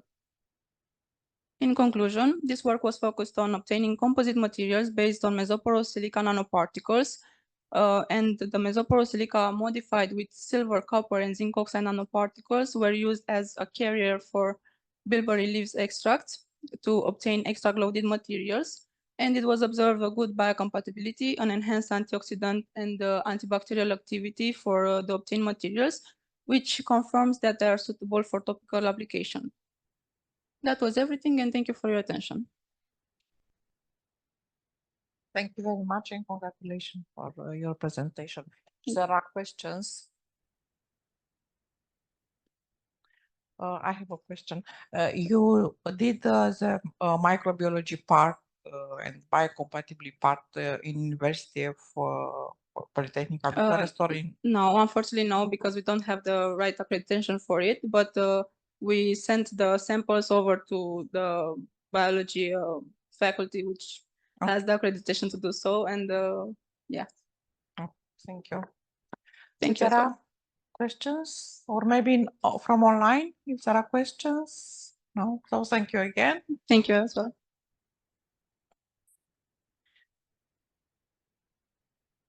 Now we will have another presentation. It's Andreea Iuliana Vtodiev, Alina Vasilescu, Sorin David, Camelia Bala, Georgiana Necula Petreanu, and Cristina Purcărea. Detection of analytes from proteins and bacteria using aptamers. Please. Hello everyone, I'm Andreea Vtodiev and I came from International Center of Biodynamics, and I'm also a PhD student at University of Bucharest at Faculty of Chemistry. And today I'll present you detection of analytes from proteins to bacteria using aptamers. Firstly, what is an aptamer? Aptamers are single-stranded of DNA or RNA molecule. They can bind to a specific target with high affinity and specificity. They are similar to antibodies, but they are less costly and easier to produce. They have a 3D structure that complement their target shape and chemical properties. Being effective and practical, we investigate the use of aptamers for recognizing two of the main analytes in nature, proteins and bacteria. For proteins, we create an amplification system based on a sandwich type of biosensors for lysozyme, in which is started from an aptamer for lysozyme that was labeled with active enzyme FALDH. And for bacteria, we tested an assay based on magnetic particles, which an aptamer for Salmonella was bound to. Firstly, we create our biosensors. For lysozyme, we started for an aptamer for lysozyme that has a thiol end, and that was bound to nitrilotriacetic acid with the help of maleimide. And then we obtained this compound, aptamer NTA, that was filtered to 3 kilodalton Pierce concentrator to get rid of all the excess reactants. And then this compound was reacted with nickel chloride and then with our enzyme of interest FALDH, and we obtained our sandwich biosensor. We used nitrilotriacetic acid for this compound because our enzyme has an affinity, the histidine tag of our enzyme has an affinity for this acid. So how we know that we obtain our complex? So we started by filtration of our aptamer that has a size of around 7 kilodaltons. We get the aptamer through a 30 kilodalton filter, and we saw that the aptamer is getting through the filter. So in the first image, you can see the spectra of the aptamer above the filter and under the filter, and it's obvious that the aptamer having a mass of around 70 kilodaltons that it's getting through the filter. After we reacted the aptamer with nitroacetic acid and with the enzyme, our complex didn't get through the filter. So we saw that the aptamer was above the filter, meaning that all the complex, we obtained all complex having a mass of around 67 kilodaltons. We also tested the enzymatic activity of our complex. So we tested the enzymatic activity of our complex and of the enzyme FLDH, and you can see in the first graph that our complex has a very similar enzymatic activity with the enzyme.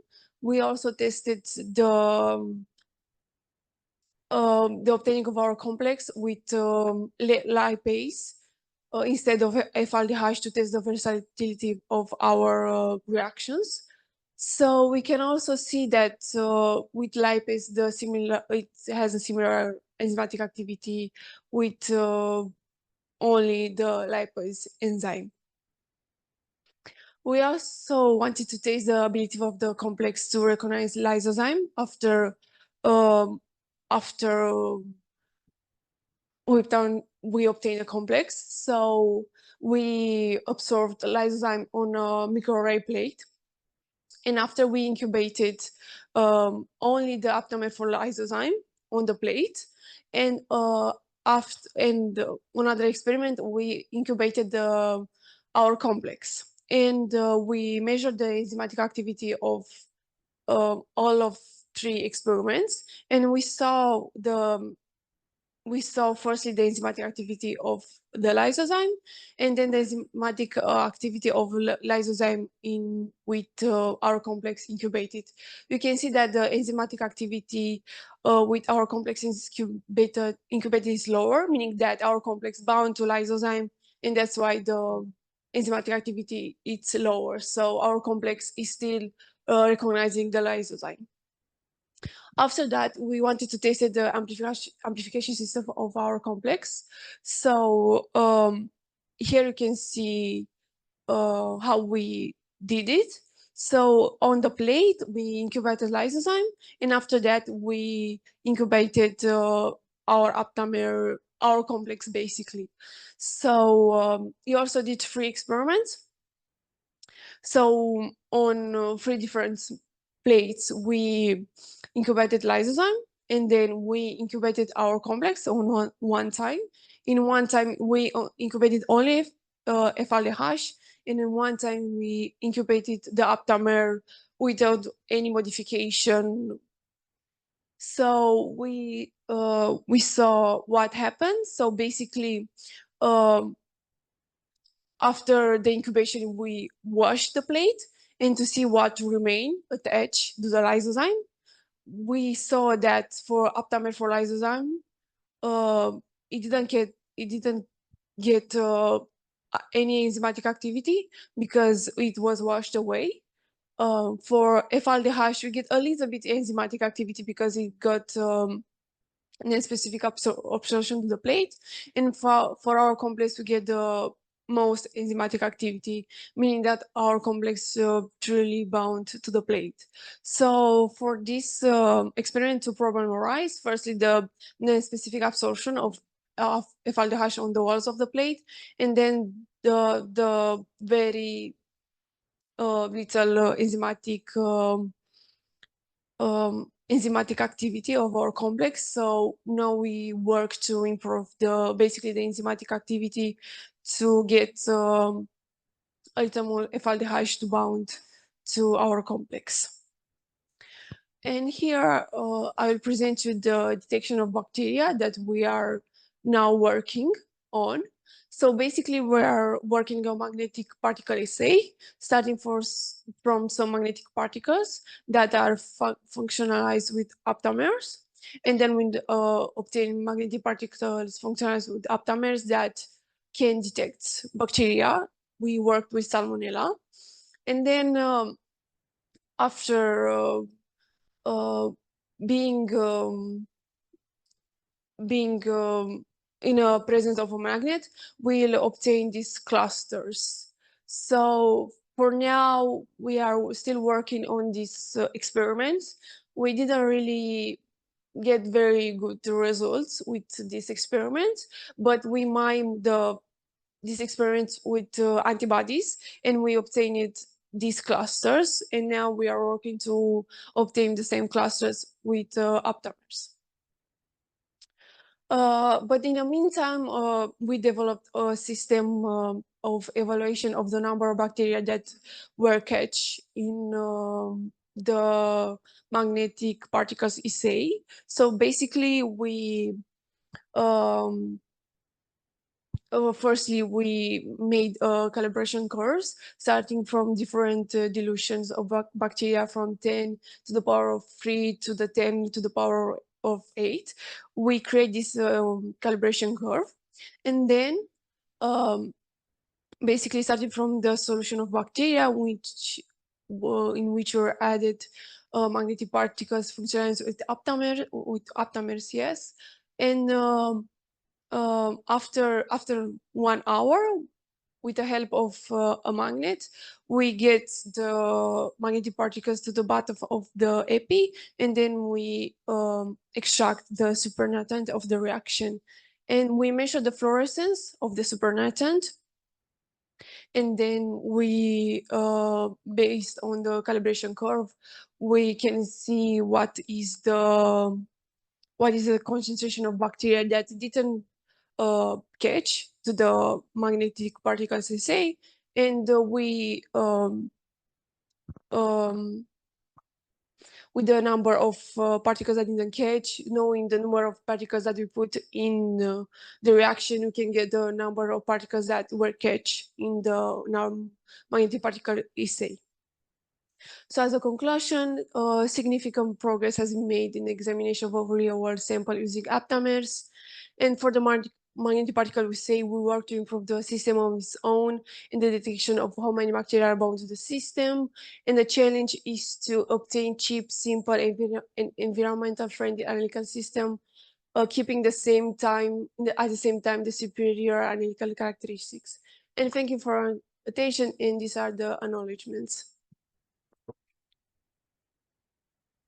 Thank you. Congratulations.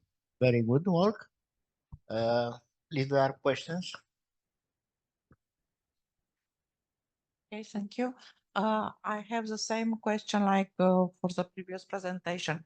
When you work with Salmonella, for example, you work in biology, microbiology lab, or you did yourself the determinations, or you worked with some collaborators from biology? No, we did it ourselves. So you have a laboratory, because it's not easy to work with Salmonella in standard conditions. Yeah, we have. We try to work in a sterile environmental and to keep everything clean, so the probes don't get contaminated. Yes, for this I my question was, you worked in a microbiology lab biohazard level 2, because Salmonella is very pathogenic, and it's important to be also for your health to care about this.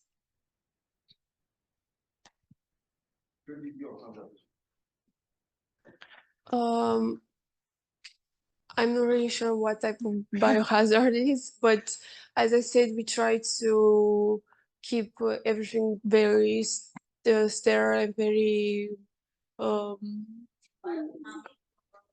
yeah. Okay, maybe they have I don't know. And another question is about determination of Salmonella by fluorescence. I have seen that you made it only by fluorescence, or how you made the you evaluate the concentration of Salmonella? We are still working on this. Because on this you measure the fluorescence, and then you have a logarithm of bacteria concentration. Yeah, this experiment was, so we tried to make this one, but we firstly did the experiment with antibodies and E. coli. And this is,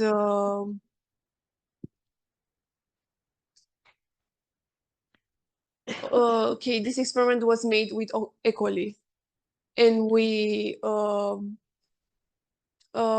measured the fluorescence. As I said, we made dilution. We made measured. Just try the fluorescence method with you used some redox reagent or something like this. No, you didn't. We used or a acridine. fluorescent reactive or something like this. We use acridine for the fluorescence. Okay, so pay attention when we work with pathogenic for your health first.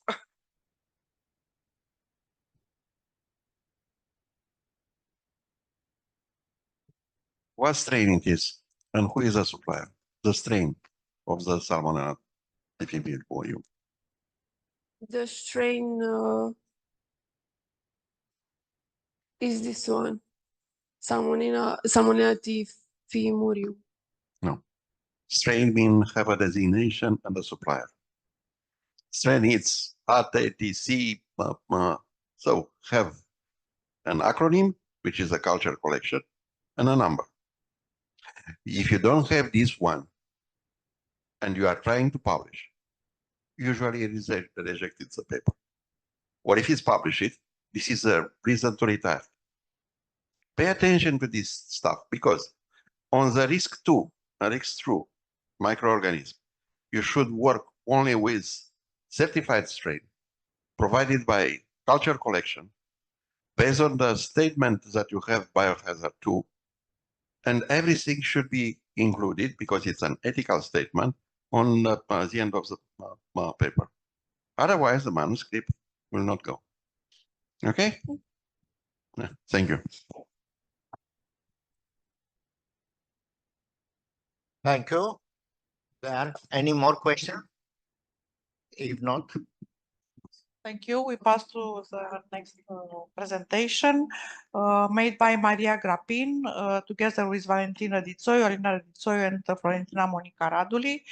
The work is entitled Study of Hybrid Systems based on dioxide of titanium dioxide for enhancing photocatalysis. Please, Maria. Hello, everyone, and welcome. Thank you for being here. So I will started because I have an introduction. I think everyone interact with titanium dioxide in our daily life basis because it is involved in many applications such as food additive, paints, plastics, energy storage, drug delivery, cosmetics like sunscreens.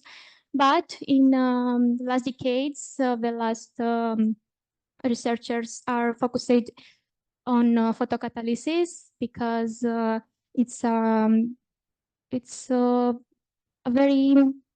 crucial for sustainable energy and environmental remediation.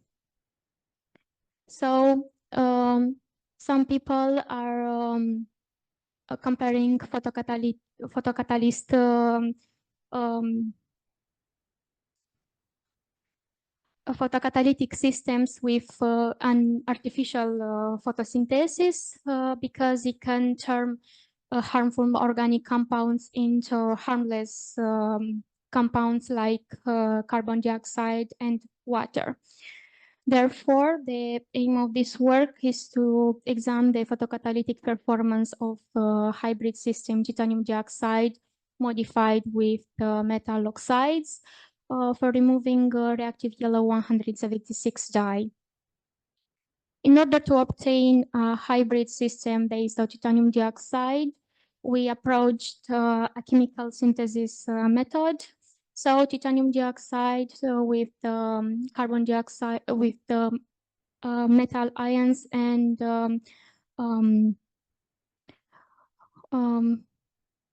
solvent or mixing, the reactions was carried out in a discovered 2.0 microwave flow reactor at 160 degrees Celsius for 10 minutes.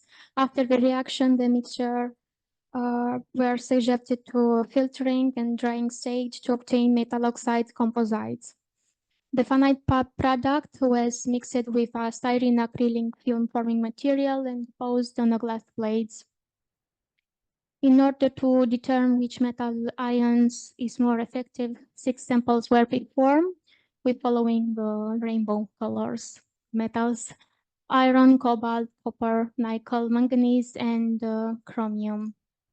In terms of results and discussion, morphology is very important aspect. So we did the EDS analysis that are presented in figure 1.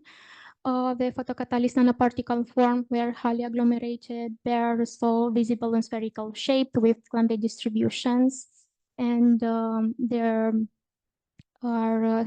size is below 50 nanometers. Next, XRD diffraction analysis showed the presence of NTS and rutile crystallinity phase. Their patterns are almost identical because of small amount of metal oxides in the samples. Also, we did a BET analysis to see if the surface area and porosity are changed, but in this case, we have not registered major changes in the case of BET surface and pore diameter, but in case of titanium dioxide modified with iron and copper, we saw that the samples register a total volume largest than other samples. Then gap energy after this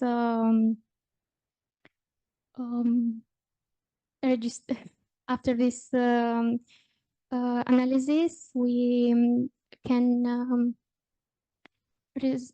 conclude that the photophysical activity is essentially increased in all samples where titanium dioxide was modified with metals comparatively to pure titanium dioxide. Also, tier spectra for the synthesis samples are presented in figure 3.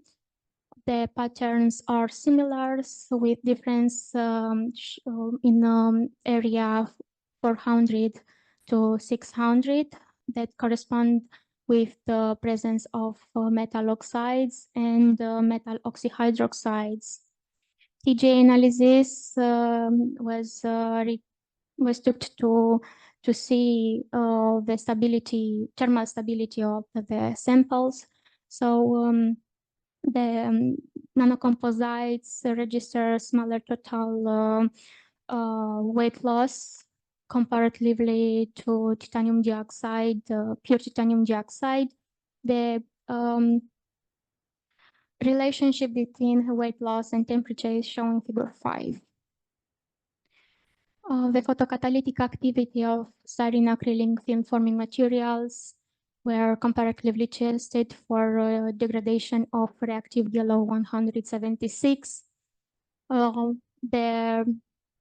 results also showed, as I spoke later, that titanium dioxide modified with iron registered the best photocatalytic activities.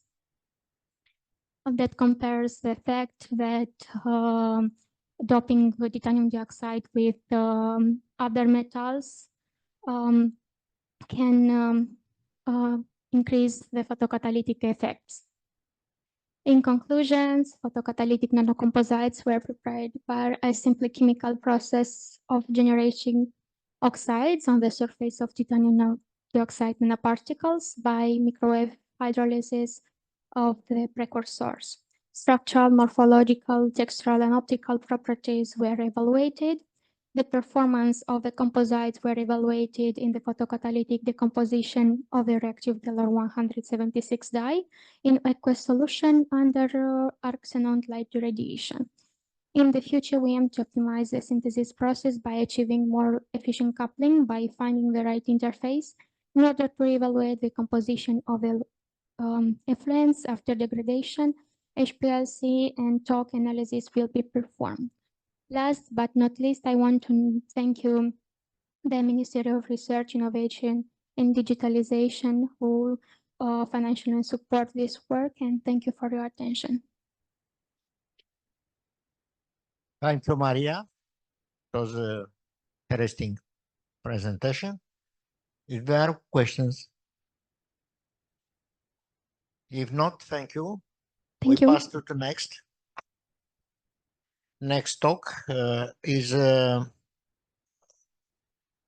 by Ioana Silvia Hosu, Ana Maria Baroi, Toma Fistos, Roxana Ioana Matei, Brazdiș, Irina Chican, Irina Fierescu, Radu Claudiu Feierescu.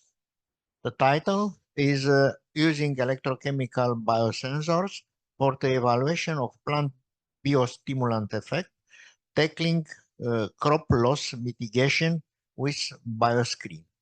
Please.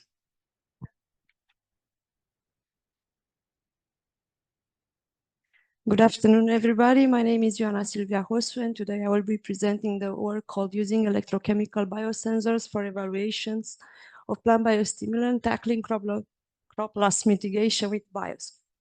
This work was performed together with my colleagues from PRIOCHEM. So as a first, my presentation will be focused on screening biostimulants, and I will start with the problems I'm trying to approach, the definition of biostimulants and their importance, the objectives and the strategy to develop such kind of electrochemical sensors, the conclusion, and some very ambitious perspectives. So the worldwide problem is the crop loss, and according to FAO, increasing growth population increases also the food demand, and this food demand will be increased by 50% by 2050, and 80% of this plant products, of this food demand is based on plant products. This comes in contrast with crop loss that is up to 40% due to pest or other bad conditions, even bad weather, and this translates into a loss of $220 billion. So let's first understand why crop loss occurs. So for this kind of understanding, and this will be a audience-friendly presentation, we still need first to understand the three phases of plant growth. Here explained in very simple terms. So the first phase is all good phase when the plant is healthy. The second phase is the invisible bad phase when invisible signaling of plant damage start to occur. And this is in fact invisible to the naked eye. And most of the optical techniques used nowadays for crop evaluation. And this will lead ultimately to the visible bad phase where the crop loss occurs when the plants are already sick, and the crop loss is usually irreversible. So let's try to understand how we can mitigate crop loss, and the answer lies in the interfering in the invisible bad phase. So let's start to understand what is this. This is when bad conditions like drought or missing nutrients or pest or even other abiotic or biotic stress conditions occur, that will eventually lead to increasing concentration of the reactive oxygen species, leading to the visible bad phase and the crop loss. So let's take a closer look to the invisible bad phase so we can understand better how these reactive oxygen species act and what they are in fact. The role of reactive oxygen species in plants is a dual one. So Roth can act both as a friend or as an enemy. During a normal condition, Roth acts like a messenger. It transmits the information to the plant, and in fact, it helps the plant. But in drastic conditions, such as the one mentioned above, the shock to the plant increases these Roth concentration levels. And if the message is not read correctly and nobody does nothing about it, Roth becomes toxic to the plant. So it becomes the enemy of the plant. So we can actually say that Roth is a frenemy that transmits redox signals to the plant. If we read these messages correctly, Roth becomes a friend again. So let's try to see how we can do this for crop loss mitigation. So crop loss mitigation means redox signal requires redox sensor. The problem is that farmers don't have this kind of tools. They don't know when the plant needs helping, so they don't know when to interfere. If they would know this kind of early information in the invisible band, they could interfere, they could water the plant, or they could add different agrochemicals to the crop in real time, so to save these crops. So this leads us to the biostimulants that are in fact one of the emerging new agrochemicals, and they come in the context of bioeconomy and climate change. And their definition is that they are any microorganisms or any substances that added to plant, they increase nutrition efficiency. And this can be done by stimulating plant metabolism, by reducing impact of abiotic stress, or by improving crop yield. The context nowadays comes with the fact that biostimulants are usually developed by hazard, and this will eventually lead to a bad outcome with reaching this negative crop loss that we don't desire. And our project tries to approach this biostimulant development and screening by design to reach this crop loss mitigation and the positive effect. So as I explained before in very friendly terms, here is explained in more scientific terms. And Roth production is one of these environmental changes. And one of the most important molecule is peroxynitrate that is synthesized in plant during the synthesis of nitric oxide with superoxide near to diffusion rate.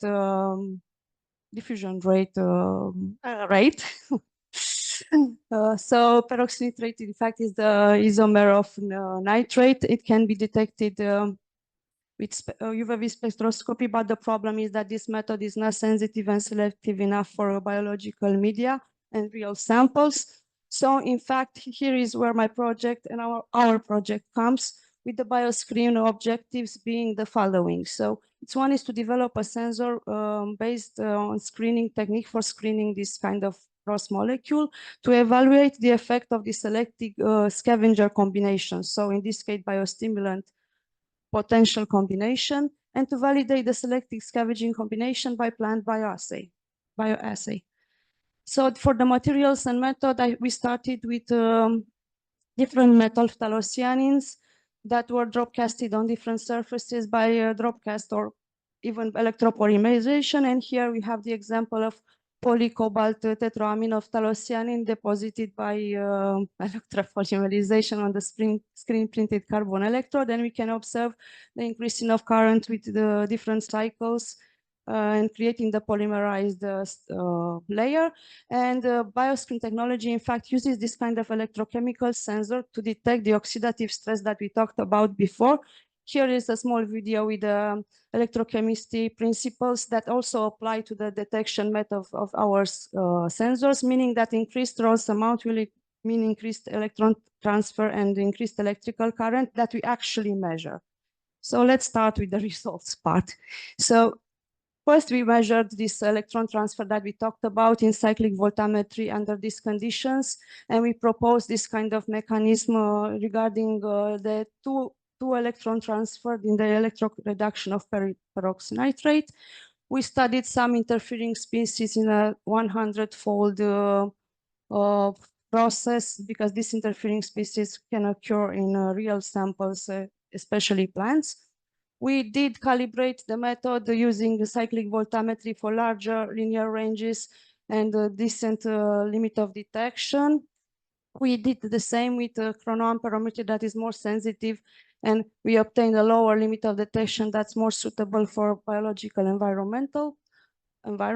We have tried different methods for the phthalocyanin for the reduction of peroxynitrate, and we determined the best potential to apply for this kind of sensor. So and after we have developed this sensor, we went to the screening biostimulant part where we used 3 commercial biostimulants. We obtained these values. So at one of the best potentials, we calibrated the sensors, and the current difference gave us the better efficiency as a biostimulant, that is this one. So we went to the second work package of the project by confirming these results with a fluorescence method based on aminophenylfluorescein. We have determined the excitation and the emission wavelengths and calibrated the sensor with this concentration of APF. This was performed, and the fluorescence was performed on disc leaves from mung beans plants that were grown in the presence and absence of stressor. This method was not able to detect the correct order, only the worst biostimulant activity, because it's not sensitive enough to work. So that's why we tried to develop a new method, in fact. And we validated these results with the same plant and measure fresh weight at 9 days old mung bean plants. And we have determined that this biostimulant formulation was the best. And we went further with other bioassays like biomass accumulation, antioxidant activity, chlorophyll content, and quantum yield, with different ratios of the best biostimulant determined before. For me, one of the most contradictory results was this one, that the antioxidant activity was the best for this concentration, but in the presence of the stressor. Initially, I thought it should be different, but maybe this can be related to biochemical or redox priming, but this is the subject of maybe other studies. But we have also found this kind of results in literature. So to sum it up, electrochemistry determined the better efficiency as a biostimulant in this order for these 3 commercial biostimulants. The fluorescence only was able to determine the worst efficiency as a biostimulant, so only this one. And we validated the same order of biostimulants we screened with the plant growth. And in conclusion, we were able to screen biostimulants with the new method we developed. We also confirmed this method and validated the method. The mechanism of self-riding should be further studied in other studies, and we applied for a patent application with this number 1 year ago. And for my ambitious perspectives, the thing is, I want to develop a tailored small device with electrochemical quantification that can tell you if the plant is stressed or not, with these following benefits that really that correlate with the needs of the farmers we discussed before. So this is a solution for smart and precision farming. And what it does? So in fact, the farmer will have should have this remote data on his phone or his device or whatever, and can see that when the plant is stressed before the crop loss occurs, so can actually interfere with the appropriate measures. And to wrap it up, this is the product I call now, but it's still in development, BioScreen Plant. That's a plant health monitoring device dedicated to farmers that need to know when the plants need saving. So I would like to acknowledge the ministry for this project that funded our research. And I would also like to thank my wonderful team and my other colleagues, including the scientific director, Florin Oancea, for his support, and the other colleagues, not only from the Institute. And I would also like to thank you for your attention. Thank you so much. Thank you. Very interesting presentation. But we are now in a delay. We overpassed the time for this session. So I propose the question and discussion to be performed during the break lunch, because we'll have a lunch. So we pass to the last presentation. Please try to perform it in 10 minutes. It's Livia Teodora Ciobanu, Luminița Dumitru, Ileana Cornelia Fărcășanu, Diana Constantinescu Aruxandrei, Florin Oancea. And the title is Calogenesis as an in vitro model for innovative biostimulant assays. Please. Hello, my name is Ivia Ciobanu. I am a scientific researcher in Team 4 at PRIOCHEM, and part of our work involves research and development of various biostimulants. In a context where the agro-industrial advances and plant protection are everlasting needs, callus induction, or so-called calogenesis, becomes an excellent tool for testing the action of different biostimulants on plants, and might give some valuable insights regarding the metabolic response of plants in relation to various compounds. So callus in itself is a mass of plant proliferated cells. In vivo, plants produce callus tissue to cover and heal their wounds, but in vitro, collagenesis is usually induced for experimental purposes, starting from a small section of plants, for example, leaf roots called explants, and they are cultivated on a specific media in the presence of certain phytohormones that are capable of inducing collagenesis, such as cytokinins and auxins. Such is the case in our experiment. We have initially obtained the callus cultures from leaf mung bean explant, and then we cultivated them on Morashigi media in the presence of phytohormonal growth regulators, specifically naphthalene acetic acid and benzylaminopurin.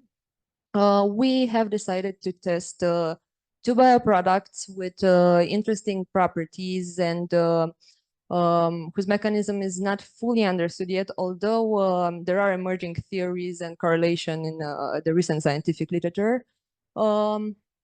We have primarily tested the selenium nanoparticles obtained by the classical sodium selenite reduction in the presence of ascorbic acid, but they were enhanced by stabilization with chitosan. We also secondly tested yeast cell walls from sprint yeast obtained by the lysis of yeast cells through ultrasonication. From what is known by now, selenium nanoparticles can activate the ROS-dependent defensive systems, while the yeast cell walls are recognized by the plant through microbial associated patterns. The plant recognizes the components of the yeast cell walls, to be more precise, such as chitin or beta-glucan, as phytopathogens, and it activates its immune system. There is kind of a common ground between the two treatments, since they are both behaving as elicitors, meaning they elicit metabolite variation in plants. A primary analysis was the biomass evaluation of selenium nanoparticles. I'm not treated callus cultures. I'm not sure the pictures are clear. Oh, okay. The macro visualization of the culture showed that the tissue was healthy, green, and there was little to none necrosis. All the selenium nanoparticle dosages were promoted the growth of the callus biomass. However, the maximum growth was observed at 2.5 milligrams per liter selenium nanoparticles. The weight of this sample was more than double compared to the control untreated sample. While in the case of yeast cell treated callus cultures, there was this still healthy tissue, but the maximum growth was observed at 5 milligram per liters of yeast cell walls. However, even the dosage, the treatment dosage is higher in the case of yeast cell walls in comparison to selenium nanoparticles. The general weight of each sample treated with yeast cell walls is lower in comparison to the selenium nanoparticle treatment. Both essays highlight a hormetic effect of this treatment, meaning that they are growth promoting for plant cells until a certain point, but they are mostly efficient in low dosages. We have also assessed the chlorophyll content of our callus cultures. These light scavenging pigments are important secondary metabolites in plants and are involved in defense mechanisms. We have noticed a slight decrease of the chlorophyll content in our cultures, and although it might seem a bit counterintuitive, this kind of phenomenon could trigger feedback that could actually increase the photosynthesis rate and lead to maintenance of homeostasis and generally improve the plant growth. Also, chlorophyll variation might be an indicator of retrograde signaling occurring at a cellular level, meaning that the chloroplasts are transmitting signals to the nucleus and thus allowing the cell to regulate certain genes that may be involved in the defense mechanism of the plant. We have also determined the polyphenolic content, another important secondary metabolite in plants that is directly involved in plant defense. Whatever plant encounters some external stress, the phenylpropanoid pathway is stimulated to produce polyphenols, being the main metabolic pathway for polyphenol production, and the polyphenols are accumulating and are able to scavenge reactive oxygen species and enhance stress tolerance. So there's a curious case here because we have a slightly increased content of polyphenols in the case of selenium nanoparticles treatment or a low dosage of yeast cell walls. However, at high concentration of yeast cell walls, the polyphenolic content decreases. Purely theoretical, this might suggest that once again, selenium nanoparticles stimulate or triggers the Roth-dependent defense mechanisms, while yeast cell walls might trigger other defense mechanisms in plants. For example, the immune mechanism, as it's often speculated. We have also determined the flavonoid and hydroxycinnamic contents, as well as the antioxidant activity by the PPH method. Although the polyphenol content increased, the flavonoid and hydroxycinnamic acid content decreased. This might suggest that there are other phenolic, polyphenolic compounds that might be involved in this particular defense mechanism. However, this two assays seems to be correlated with the antioxidant activity, which is also decreasing. Overall, the assays show that the plant oxidative system has been affected. This is not necessarily a bad thing, since this kind of responses are basically training the plant to become stronger and to enhance its resistance to certain stress factors. Because correlation of the data was a little bit tricky in this preliminary phase, we have generated a Pearson correlation in relation with the heat map. The highest correlations positively correlated was between the hydroxycinnamic acids and the total phenolic content, which was obviously from the data. And the PPH is negatively correlated with biomass. Slightly positive, maybe a bit far-stretched, the correlation between the total phenolic flavonoid content with the chlorophyll levels. Thank you for your attention.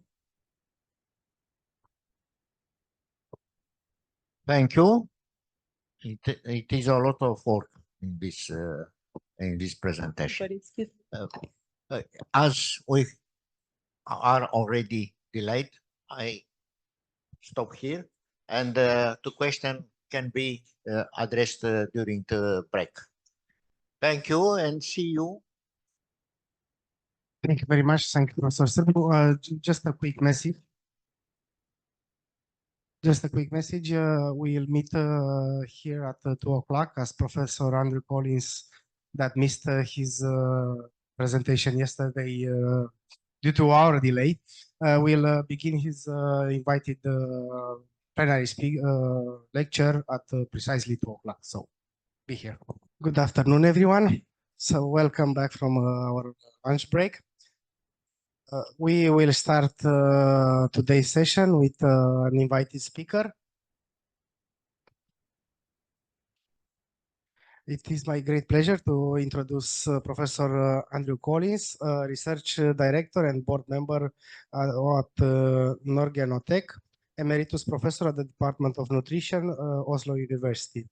Researcher in the area of DNA damage repair for 40 years and authority on comet assay. Author of more than 250 research articles with an H index over 70. Principal investigator of many international and national projects, coordinator of EC projects comics. He set up COMNET, a network of more than 100 researchers using the COMET assay in human biomonitoring, and HCOMET EC cost action aiming at creating a unified database of COMET assay data relating to human health and disease. He has trained in the COMET assay dozens of international students at master or PhD level, as well as postdoctoral students.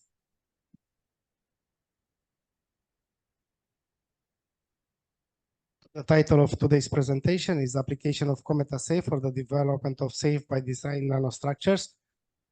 Professor Collins, thank you very much for agreeing to present your work today with us. You have the floor. Thank you. I will try to share my screen. Okay, thank you. Microphone to colleagues Verona and Mihail for chairing the oral presentation sections. Thank you. Thank you for this introduction. So now we will go on with the oral presentations. So we will make a little change in the program. Hope you will not be bothered by this. So our next presentation will be performed by Ana Daniela Raicu with her title Genotherapy, a holistic review. Hello, Anca Daniela Raicu. This is my name. I'm Associate Professor PhD at Titu Maiorescu University, Faculty of Pharmacy. I'm a chemist and also doctor in pharmacy. And I make a link between chemistry and pharmacy because it's very important in our pharmaceutical industry to know both of the fields. What about gemotherapy? Gemotherapy is a branch of phytotherapy that involves the use of embryonic plant tissues such as buds, young shoots, and rootlets in therapeutic practices. These tissues are believed to contain the plant growth and healing potential. They are concentrated in a phase of rapid cell division and differentiation. The first research that developed in the mid of 20th century is the Belgian homeopath Paul Henry, when gemotherapy is considered a holistic and natural method of healing that seeks to simulate the body detoxification processes and restore overall balance. The term gemotherapy it's from the Latin word gemma, meaning bud, and Paul Henry first introduced the concept in the 1950s. It's research pioneer on the therapeutic properties of plant buds. Paul Henry proposed a biochemical profile of buds and young tissues different significantly from the mature plant and has a unique medicinal potential. French doctors like Max Tetot and Julien, they developed the field, the link between chemotherapy and homeopathy, and exploring its application in treating chronic disease and to make detoxification of the body. Dr. Fernando Pitera, it's the one that extract in preparing the chemotherapy extracts from plant buds and shoots.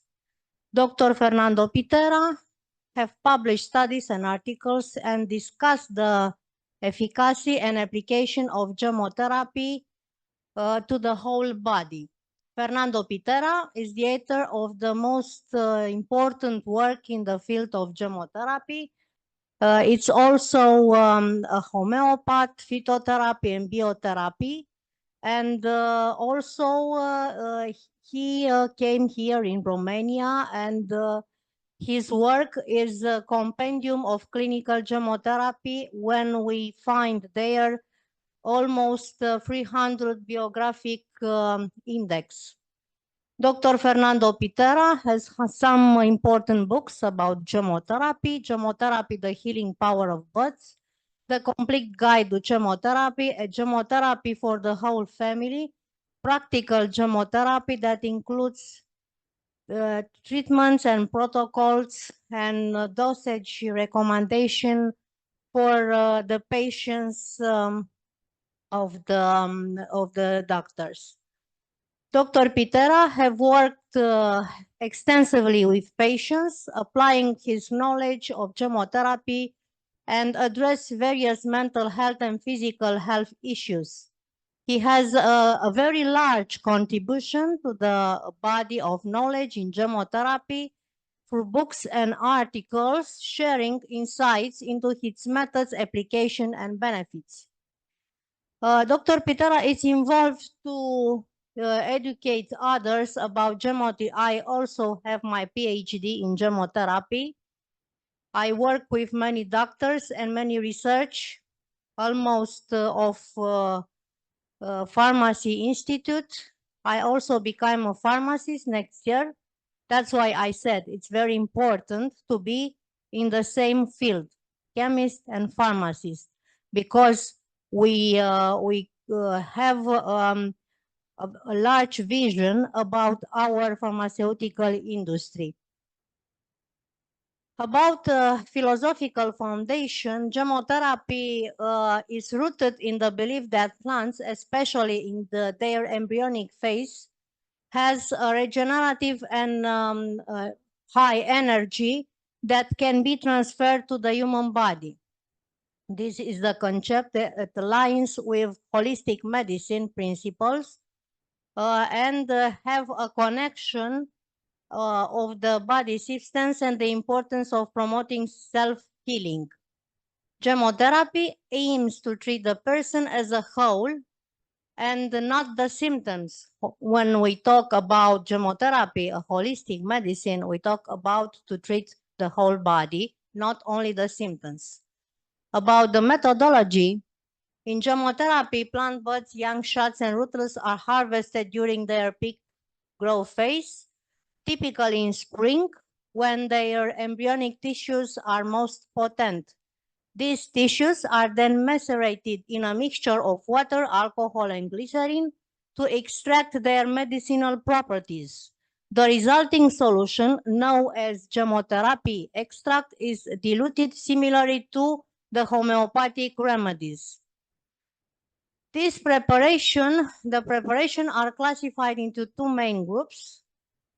Undiluted macerate, these are the base remedies that contain the highest concentration of active ingredients, and the diluted preparation, that is the same to homeopathic principles. These extracts are further diluted to match the patient needs.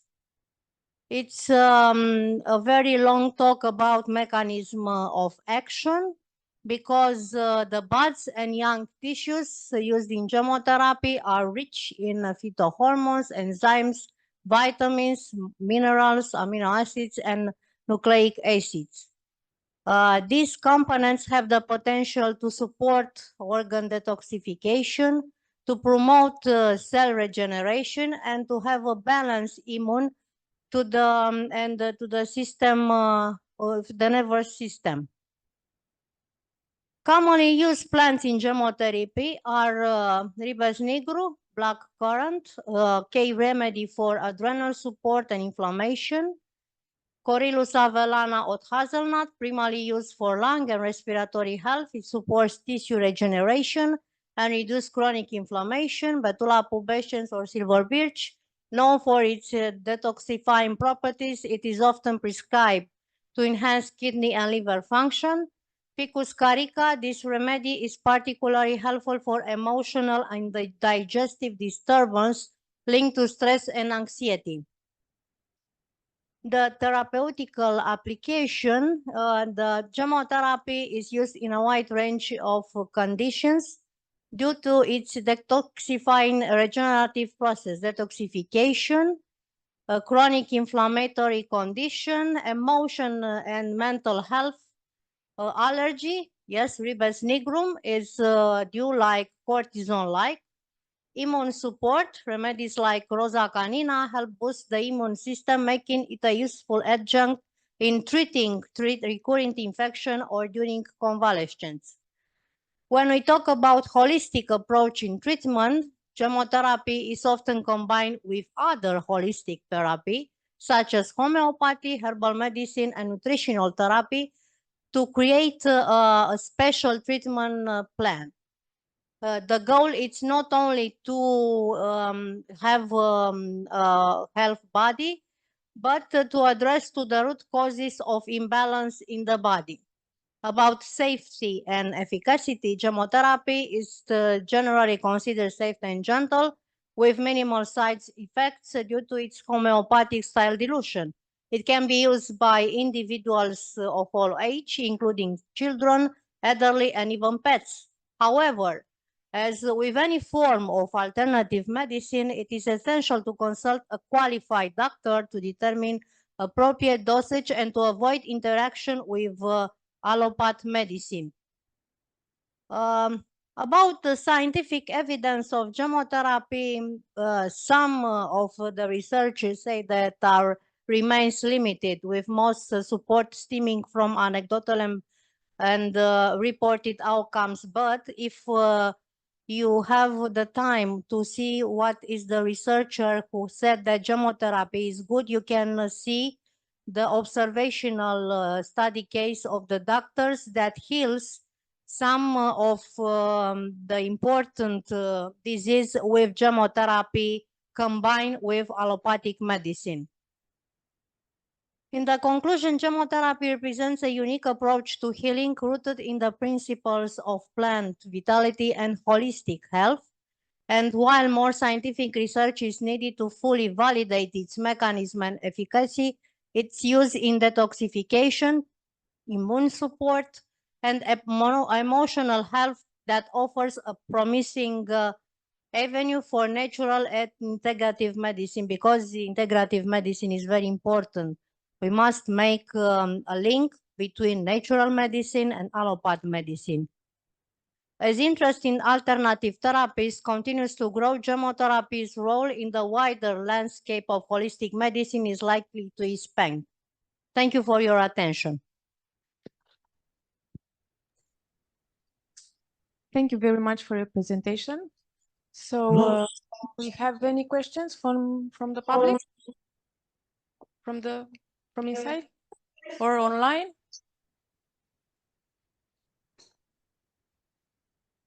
Well, it seems you have no questions, so everybody understands your presentation. But I just wanted to ask you, so you have this, you presented us about the connection between this type of medicine.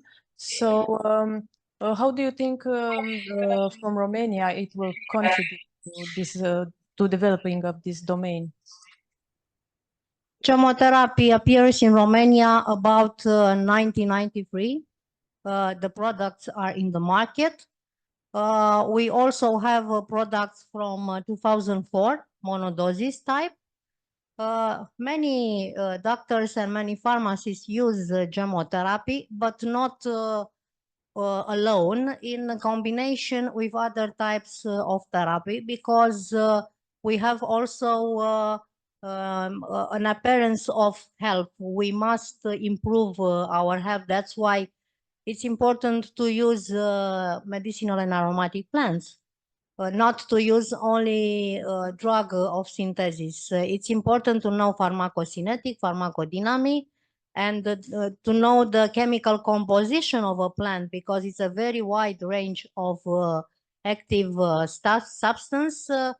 Around us is chemistry. That's why I said in the beginning that we must make a link between chemistry and the pharmacy.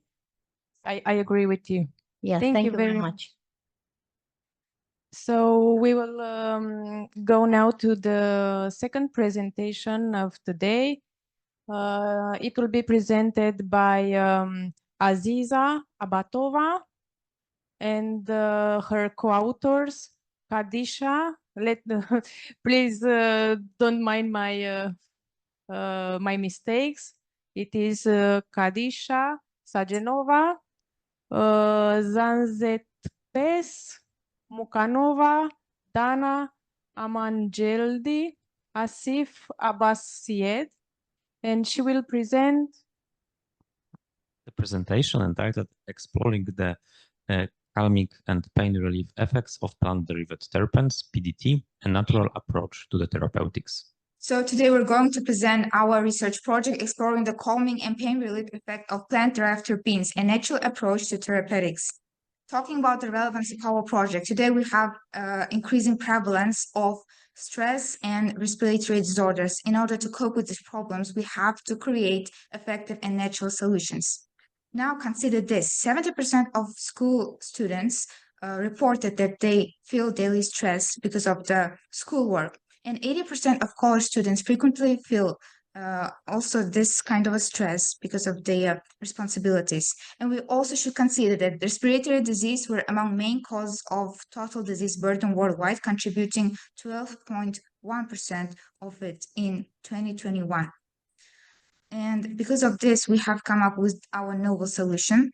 The scientific novelty of our work lies in the idea of the project that we use plant-derived terpenes from the accessible plants, specifically cineol from cloves and cardamom, to develop a natural cough pill that provides respiratory relief and promotes overall respiratory wellness.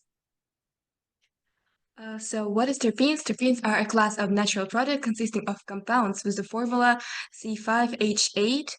And according to recent researches, terpenes have therapeutic benefits, including anti-inflammatory and anti-anxiety properties. As you can see this, we present the structure of cineol that we have extracted.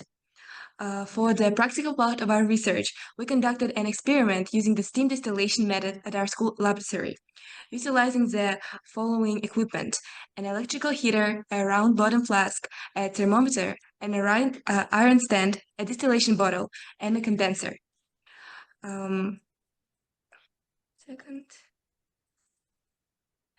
Our objective was to extract essential oils from natural ingredients, especially cloves, cardamom, and honey.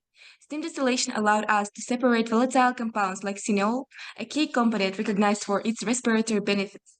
During the process, steam carried the cineol through the apparatus to a purification unit, where we effectively separated it from the water. Once purified, we combined the cineol with honey and other natural ingredients to create the base for a stress-relieving pill. Using sugar to caramelize mixture, we boiled it without stirring, and it reached the hard crack stage. Finally, sensory tests were conducted to evaluate the candy's flavor, texture, and effectiveness. After final adjustments, the product was packaged and stored for further analysis and refinement. Now, I want to show you our product. Here it is. It's our stress-relieving pill. So we have given it to the psychology department at our school. They test its respiratory benefits and put on practice its stress-relieving properties. Very soon, this stress-relieving pill will be available in our school for all the students.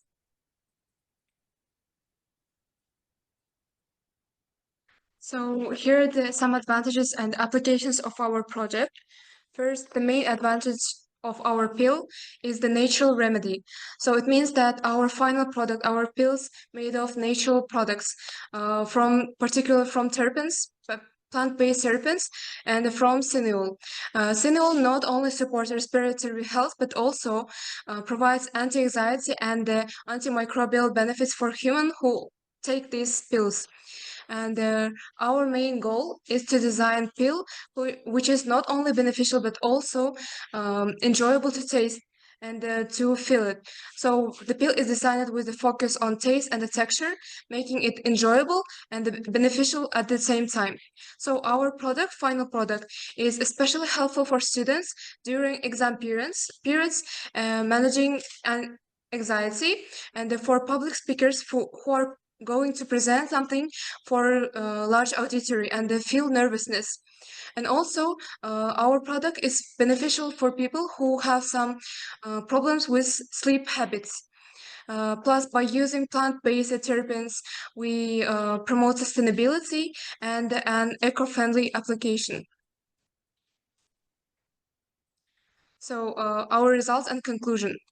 Research indicates the plant-based terpenes, particularly cineol, offer significant anti-inflammatory and stress-relieving effects in the therapeutic context. The dual action, both stress-relieving and the general health benefits, positions them as a promising candidate in broader medical applications. So beyond relaxation and anxiety management, terpenes have the potential to serve as a natural alternatives, which can work as a stress treatment. Future research will focus on long-term safety and efficacy of these compounds and exploring their role in modern medicine. So we sincerely thank our school, Nazarbayev Intellectual School of Chemistry and Biology, for access to advanced labs and the required research equipment. And also we sincerely thank PRIOCHEM competition organizers for providing this great opportunity. We're grateful to be part of such supportive community. If you have some questions, you can ask. Thank you very much for your presentation. Are there any questions? Maybe online? If there are no questions, then I will ask you a question. How do you think will the compound work for recreational use? I mean, from time to time, or for prolonged use? Because for prolonged use, this kind of medicaments usually people tend to get used to them, so the effect usually goes down. What do you think, how would it behave?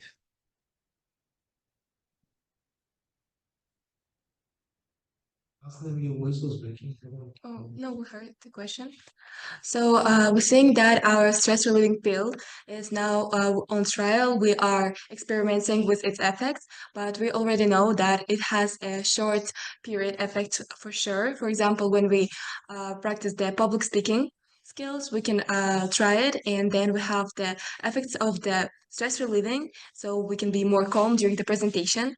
So it at least lasts for 5 hours or more, but for the extended period, we will have to try it later. Thank you very much. So are there any questions? If no, thank you very much for the presentation again. Thank you so much. Thank you. Bye.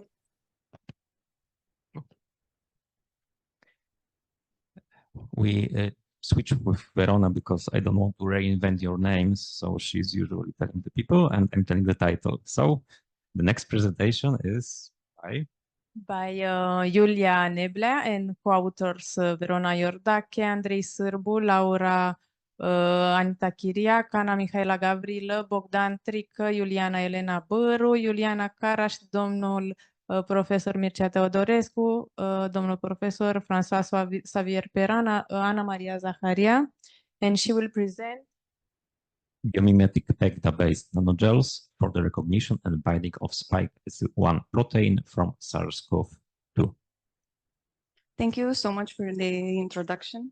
So as you said, the biomimetic PEGDA-based nanogels was, this concept was actually a combination of team effort with the help of the University of Toulon and also our partners from the Cantacuzino Institute. So as the table of contents, of course, the contents of our study that is still ongoing. And as a short introduction, probably all of us know about the COVID-19 pandemic. It's quite impossible to miss this information. And it not only affected it put a disturbance in our everyday lives, it also created a playground for the researchers worldwide, let's say a mind playground, because we didn't know what we dealt with it at the beginning. So they made efforts above and beyond to find new remedies and to also find maybe new devices in the therapeutic development. So what is this spike S1 protein? Is actually a glycoprotein that enables the fusion process between the viral entity to the host cell membranes. So it's found on the surface of the virus. It's found on the surface of the virus. It's the key factor for the infecting process. And this spike protein actually contains two regions, S1 and S2. We are more interested in the S1 region because it contains the receptor binding domain, which binds the receptors of the virus onto the cell surface. So why we chose to work with it, actually, due to its placement, S1 protein is a very important therapeutic agent. So by entrapping this protein, we block the viral entry into the host cells. So therefore, we could potentially stop the infection. Of course, we were pretty enthusiastic when we heard about this possibility of us that we could do. So why we chose to work with the molecular imprinted polymers? Of course, my group, my colleagues work with these kind of devices even before I started the study. So the principle is simple. We do a self-assembly of a functional monomer around a target template molecule, and we create after polymerization and the removal of the template, we create a functional material which could be used in different domains. So we applied this technology to our inverse mini emulsion polymerization process in order to obtain molecularly imprinted nanogels. Why we use this? Because we have several advantages that we wanted to use. We have size lower than 200 nanometers. We have antibody-like behavior, reusability, versatility, biocompatibility, and also possible resistance to biological interference. How we started, we debuted this study. Actually, we started from polyethylene glycol. We functionalized it with acrylic acid, and we obtained polyethylene glycol deacrylate with a 93% yield. And we wanted to use this in the nanogel synthesis. So we used a combination of deacrylates with different molecular weights. We used a combination of emulsifiers. We used water and cyclohexane as the continuous and aqueous phase. And we obtained molecularly imprinted polymers in presence of the template molecule, and we also performed the control sample without the template molecule. Some of our results, of course, we started first to see the morphology of the particles that we obtained. We wanted to see first the shape, the size, the homogeneity, and possibly the imprinting effect on our particles. As you can see in the upper part of the pictures, we performed SEM imaging, SEM microscopy, before and after the purification process, so before and after the extraction of the protein template. And we observed the individual spherical particles well distributed. This behavior was also confirmed by the 10 micrographs, which we performed also before and after the purification process. We could also see some needle-like shaped figures, which represent actually the presence of the emulsifier before the purification process. And something interesting caught our attention actually here in the 10 micrographs. We observed the presence of an imprinted cavity. We believe it is an imprinted cavity on the molecular imprinted particles after purification, which could not be seen in the non-imprinted ones. As I said, we wanted to see the size of the particles. In TEM and SEM, we could observe multiple particles with diameters ranging between 200 and 300 nanometers.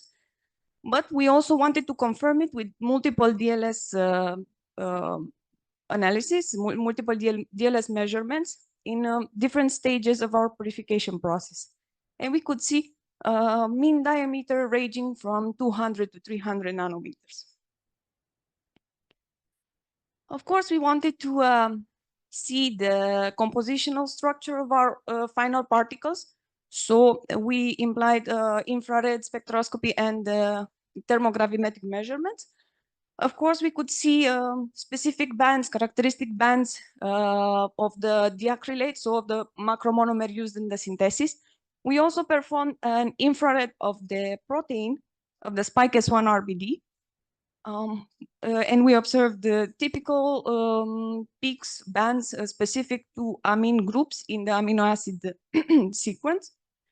But we could not see the presence of the protein in the structure of the nanoparticles due to probably its low concentration used in the imprinting process. The same behavior happens in the thermogravimetric results. We could not see the presence of the influence of the protein in the thermogravimetric results. So that's why we decided, okay, it's not enough. We have to do some real science, or not so common science, for us at least. We did SDS page electrophoresis. First of all, the nanogels were kept in contact with the spike S1 solution for 18 hours, and we analyzed the supernatant. What we observed in the gel electrophoresis was that for molecularly imprinted particles, the line was fading in the final gel. So this means that some of the protein remained captive in the particles. Also, we employed another method. It's called Bradford method with UV-Vis measurements for the rebinding capacities and absorption efficiency. We could see that we have an interesting absorption efficiency at lower concentrations of protein, of 80% for the imprinted particles and 12% for the non-imprinted particles. And we also used the absorption data. We fitted the absorption data in the Langmuir model. And by the regression coefficient R-square, we could classify this absorption process as a monolayer absorption. And that's why we calculated also the imprinting factor of being 5.7. Of course, then we asked ourselves, we obtained good results, interesting results, but we asked ourselves, is it selective? Maybe if we have a similar virus or a similar structure of the protein. So that's why with the help of our friends from Cantacuzino Institute, we managed to do a selectivity for the molecular imprinted particles for SARS-CoV and BAT-CoV. BAT-CoV is actually a similar virus with a similar genetic structure, but it has a different spike protein organization of amino acids. So it's not able to bind to human cells. And we observed that the molecular imprinted particles absorbed almost double the amount that the BAT-CoV was absorbed. So this was a good result for us. And also because we want to use it in biomedical applications, we tested the cell viability. We observed that after 24 hours, the cell viability after the cells were put in contact with the particles, with the synthetic particles, decreased only for almost 3%. And after 48 hours and also 72 hours, we had a cell viability of almost 90%. So this is encouraging, and it gives us a good results in the end, and make us think that this is the potential suitable application in the biomedical field. As conclusions, of course, the particles indicated like a vesicle-like shape morphology, suggesting the formation of the synthetic nanocavities. As I said, the formation of the imprinted cavities. Of course, the MIP exhibited high specificity and binding affinity, more binding specificity affinity than the non-imprinted particles. The imprinted particles, of course, have a higher binding capacity for SARS-CoV rather than BAT-CoV. So because the research is at the beginning, of course, we have to do a lot of more research to be done to focus on the long-term stability and the in vivo performance of the MIP to fully render their potential as biomedical applications. All of the data today presented was actually is part of an article which me and my colleagues wait very anxiously to be published. It is under review right now. And thank you so much for your attention. If you have questions today or on my email, you are welcomed anytime.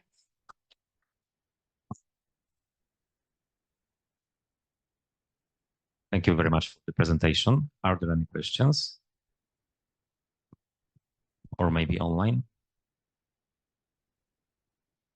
Or on the email later. So. If not, I will ask the question, maybe a bit technical one, but you produce the nanogels. So which technique did you use to remove the template from the MIPS? Because working with nanogels may be a bit tricky when you try to do Soxhlet extraction or something like this. I guess this doesn't work. So in order not to lose too much material. Well, first of all, the imprinting technique that we use is a non-covalent imprinting. So first of all, we wanted, because it is an inverse emulsion polymerization, we wanted to extract the surfactants, so the emulsifiers that we used. We did multiple washing cycles to remove the surfactants first, and presumably at the end we washed with water because the protein is soluble in water at normal pH. So then we successively washed with water and lyophilized at the end. So you centrifuge the material? Yes, oh, yes. Okay, okay. Thank you very much. Thank you very much again. Okay. Thank you, Julia. Okay. So the next presentation of Marinela Dumitru, we will have to skip for today. She will be probably presenting tomorrow. Sorry for this. So we'll go to the next presentation. I hope she is ready. Julia Bleoanca and her co-authors, Mihaela Bruma, Mihaela Turturică, Daniela Borda, Adriana Mădălina Țurcanu, Felicia Stan, Cătălin Fetecău, and she will present edible food packaging from yeast biomass functionalized with essential oils. Hello, ladies and gentlemen, dear organizers. I hope you can hear me. Yes, we can hear you. Thank you. Can you see my presentation in full screen now? It's okay? It's okay. Thank you very much. So today I will briefly introduce you to the results of our research project, which deals with edible food packaging.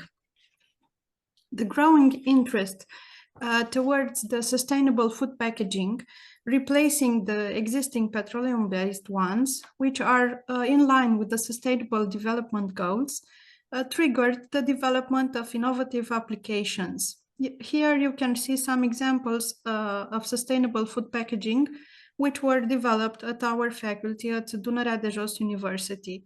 Whey proteins coatings applied to zucchinis, or corn proteins membranes applied to hazelnuts, or other whey protein films. Among the major advantages of bio-based food packaging are their ability to be functionalized with antioxidants, antimicrobial compounds, or even probiotics. Of course, their biodegradability, not to mention their cost efficiency traits next to their renewability and low environmental print. Edible films and coatings are examples of such sustainable food packaging, which are based either on proteins, carbohydrates, lipids, or a combination of those. They all exert barriers to vapors and gases while protecting food products from environmental changes. In the same time, they have to ensure the food safety, for example, with their antimicrobial effects. Today's presentation will focus on the edible films made of yeast proteins intended as food contact materials. We've been using baker's yeast, Saccharomyces cerevisiae, that was subjected to sonication in order to disrupt the yeast cells, and then thermal treatment to be able to cross-link the proteins. The film-forming solutions were plasticized with glycerol and twin in 3 different concentrations in the range of 1 to 1.5%, and further functionalized with a mixture of cinnamon and lavender oil in order to have antimicrobial effect. I will continue presenting the properties of the films. You can see here a picture of the films put on a substrate in order to see how transparent they are. In terms of the rheology of film forming solution, they indicated non-Newtonian shear thinning behavior, and the peak hold test carried out at shear constant shear rate of 100 suggested that all samples presented a time-independent pseudoplastic behavior. The optical properties that were measured for the yeast films indicated that the films that have a mixture of cinnamon and lavender oil had a difference in color, which can be easily perceivable by consumers, indicated by the delta E values here. This was compared to the edible yeast films obtained as controls without the cinnamon and lavender essential oils. Further, the transparency of the 3 tested concentrations indicated that the lowest concentration of glycerol and twin of 1% each triggered the most transparent film, YF1. And you can see here how text can be written with these 3 samples. The micrographs of the edible films obtained indicate in the first picture a very homogeneous top view surface, while in the other 3-4 pictures we have indicated in cross sections of the film the disrupted yeast cells that are indicated by circles in B, C, D figures coming from the respective different concentrations of glycerol and twin films. As well, in the last picture, in the lower picture with arrows, we have indicated the disrupted yeast cells by sonication. The digestibility test, in vitro gastrointestinal digestibility test on the yeast films was performed during a 2-hour simulated digestion, and the samples exhibited a similar bioavailability of yeast proteins, no matter of the concentration of glycerol and twin. The mechanical properties of the edible yeast films indicated that the control samples that lack the essential oil mix, the cinnamon lavender essential oil, have 1.3 to 2.5 times higher stiffness compared to the samples which have 2% essential oil and exert antimicrobial activity.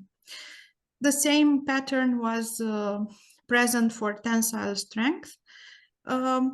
Both tested mechanical parameters are similar to the ones reported in the scientific reports articles. In terms of antimicrobial activity, the best antimicrobial activity was exhibited by the second type of film, YF2, which has 1.25 glycerol and twin, and it had the highest antimicrobial activity against Rhodotorul glutinus, which is an yeast, and Geotrichum candidum, a fungi, and much lower, 45% lower antimicrobial activity against Bacillus cereus. That the results indicate that YF2 has a matrix which is more suitable to retain active compounds with antimicrobial activity, so they can retain these active compounds during casting and then are able to release them afterwards. The gas chromatography analysis of the mixture of volatiles, of the mixture of the essential oil, indicated the presence of volatiles that are common to the lavender essential oil as alpha-pinene and trans-alpha-bergamoten, as well as eugenol, which originates from the cinnamon. Of course, other compounds were indicated here as presence in high concentrations. And the heat map here indicates that cinnamyl alcohol acetate was present in highest concentration in YF2 and YF3, as the same situation occurs with eugenol, while the cinnamaldehyde is present in higher concentration in YF3. Nevertheless, YF2 has almost for each other compound higher concentrations, which indicates that this matrix is suitable to retain active volatile compounds. The FTIR spectra presented here of the yeast cell films are representative for yeast cell wall materials, similar to other reported information, confirming the presence of amides of polysaccharides from the yeast cell wall. When performing the principal component analysis, we can see that the first two concentrations of plasticides are used for YF1 and YF2 are clustering, while the third concentration, 1.5% glycerol and twin, each is a little bit different. As well, the mixture of lavender and the cinnamon oil has a more similar profile to lavender than to cinnamon essential oil. We can conclude that flexible, resistant, homogeneous Baker yeast films were obtained and characterized as presented. The lowest experimental concentrations of 1% glycerol and twin were more transparent, exhibited higher stiffness and tensile strength, while the films with 1.25% glycerol and 1.25% twin were able to retain the most volatiles from the mixture, result which is supported by the antimicrobial tests.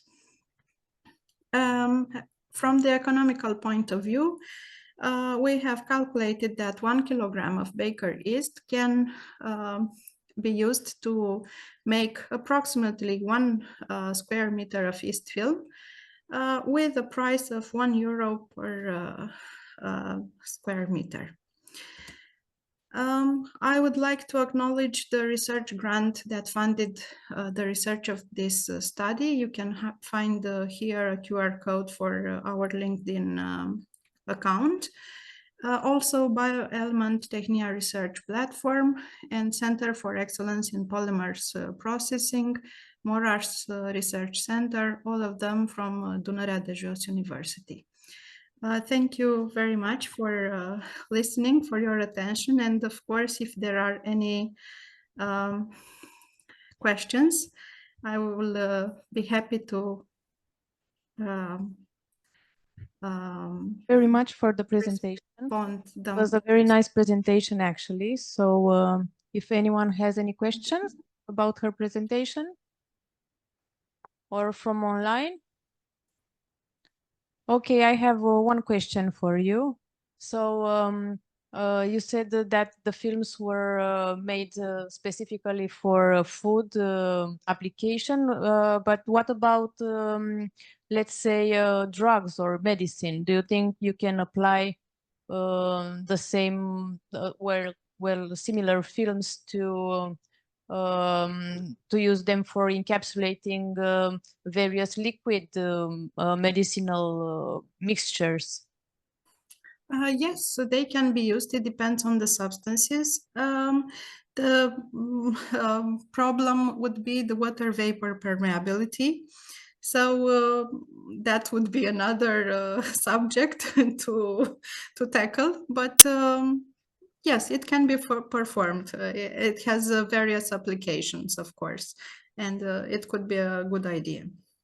Okay, we have an intervention from the room. Yes, please. Florin Oncea. Do you have pharmaceutical certification of the yeast? You are aware about the existence of such pharmaceutical certification? When you mean pharmaceutical certification? Means that you are accepted by the GMP according to the international rules. Actually, I'm a food technologist, and my application was For that dealing. reason, eventually we should discuss about dietary supplement or maybe some medical devices. No drugs. It's another story, and it's forbidden. Honestly, I am cynic. It's forbidden for people without money. Okay, thank you. Okay, thank you. Interesting aspect, of course. Or any questions? Okay, thank you very much for the presentation. Thank you very much. I think we will go with the next presentation of Grigore Senvci. Where are you? Okay, sorry, but Grigore, it's easier. Okay, with the title. Conversion of waste plastics to fuel for pyrolysis. Thank you very much for coming, and also I want to thank you everyone who was at this morning presentation by me. Now this more serious topic. This is also my PhD working. So it's a conversion of waste plastics to fuels through pyrolysis. It's done at my university with my professors, with my colleagues and stuff like that. So at the introduction, I have something interesting besides all the text. So here we have the mountain Ghansipur in Delhi, India. And if you think that it's a usual mountain, but no, this is full of waste, disposal, and garbage. And even more bad situation, it can auto-incinerate, creating even bigger pollution of the air. And not only that, it's creating such environmental problems on the water, on the people, and stuff like that. And what's the solution to all this stuff? Pyrolysis. And because this my work is the unique solution for this kind of work. So pyrolysis, it's pyro means fire and lysis means separating. In other words, pyrolysis is a decomposition process in closed environment in absence of oxygen. And if you think that we are living in Romania or we are doing it better, but the problem is a bit not so good. Here in this video, we can see some wastes come from Germany, England, and Hungary, stopped at the border of Romania, and it's carrying approximately 65 tons of varied garbage and trash. And what's the solution with this one? We have a new definition. Renewable fuels of non-biological origin. What it means? You're obtaining fuels and energy from non-biological that don't, it's unorganic stuff. So now it's a theory or a concept. So we have 60 megatons of the plastic productions, which 25 end as a waste. And how can we process this? We encourage the big OMV or gas station or industries in the petroleum refinery to patent this idea of pyrolysis or obtaining the fuels, and even to encourage to create the pilot plant operation, design demonstration plant, and just obtain, for example, as you know, that most of the plastics that we are using, it's come from the petrol. So we obtain the plastics, so we are making it back from the plastics to the fuel, to the initial state. So now, the experimental part for these experiments, we have pyrolysis equipment. It's a prototype laboratory plant operating with the separation products. So it is important to advertise your technology, why it's better than others. First of all, it's operating with the maximal of 3 kilograms of material. It has a distillation column that you can see in this, and also this column is separated in 2 parts where you can heat the reactor. You can heat the upper column and the lower column. So we have 3 different temperatures to manipulate. And also, as I said, to compare, most of the articles used in the pyrolysis are using 5 grams, 20 grams, 50 grams, and don't forget, 3 kilograms. That is more better to upscale to the industrial state. And now, we are moving next. For our experiments, we use the polyethylene granules and polypropylene, and also the catalyst was bentonite and, watch out, zeolite clinoptilolite. It's kind of hard to pronounce. And how this machinery works. So first of all, we introduce our material. It's mixed. It's a mixed one. Material with the catalyst. Everything is heat up to the maximum 400 degrees Celsius. We obtaining the vapors. As you know, we have a separation column, upper and lower, and then to the refrigerator with the cold water, it's transforming into condense. And as I said, with the different temperature, we can collect 3 different phases of the fuels. Naphtha or gasoline, diesel, and the heavy or wax fraction. So the next analysis we made on GCMS, one for gases and the other for liquids. The results, the best one we got for the xylate 10% concentration. As you can see, we got a good amount for non-catalytic pyrolysis. We got a good amount of the solid, which is not okay for the pyrolysis. our goal is to obtain more fraction liquid, what is more valuable, and gases, it's kind of okay. As I said, zeolite was the good results. Zeolite 20%, bentonite are quite kind of we obtained, generally speaking, using catalyzed, got some results, good results. So, well, so as I said, we used not only polyethylene, but also polypropylene. We tried with the 5% and 20%. The best results was with the 20%. That is, it's okay, but too much concentration. But using the 5% got some results.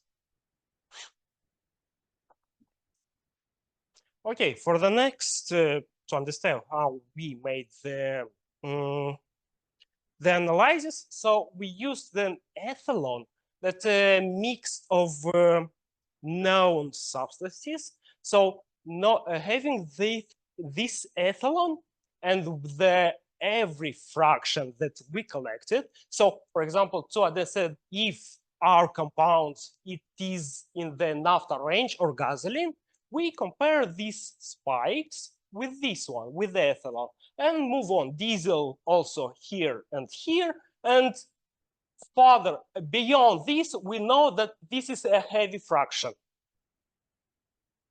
So now to compare the non-catalytic and catalytic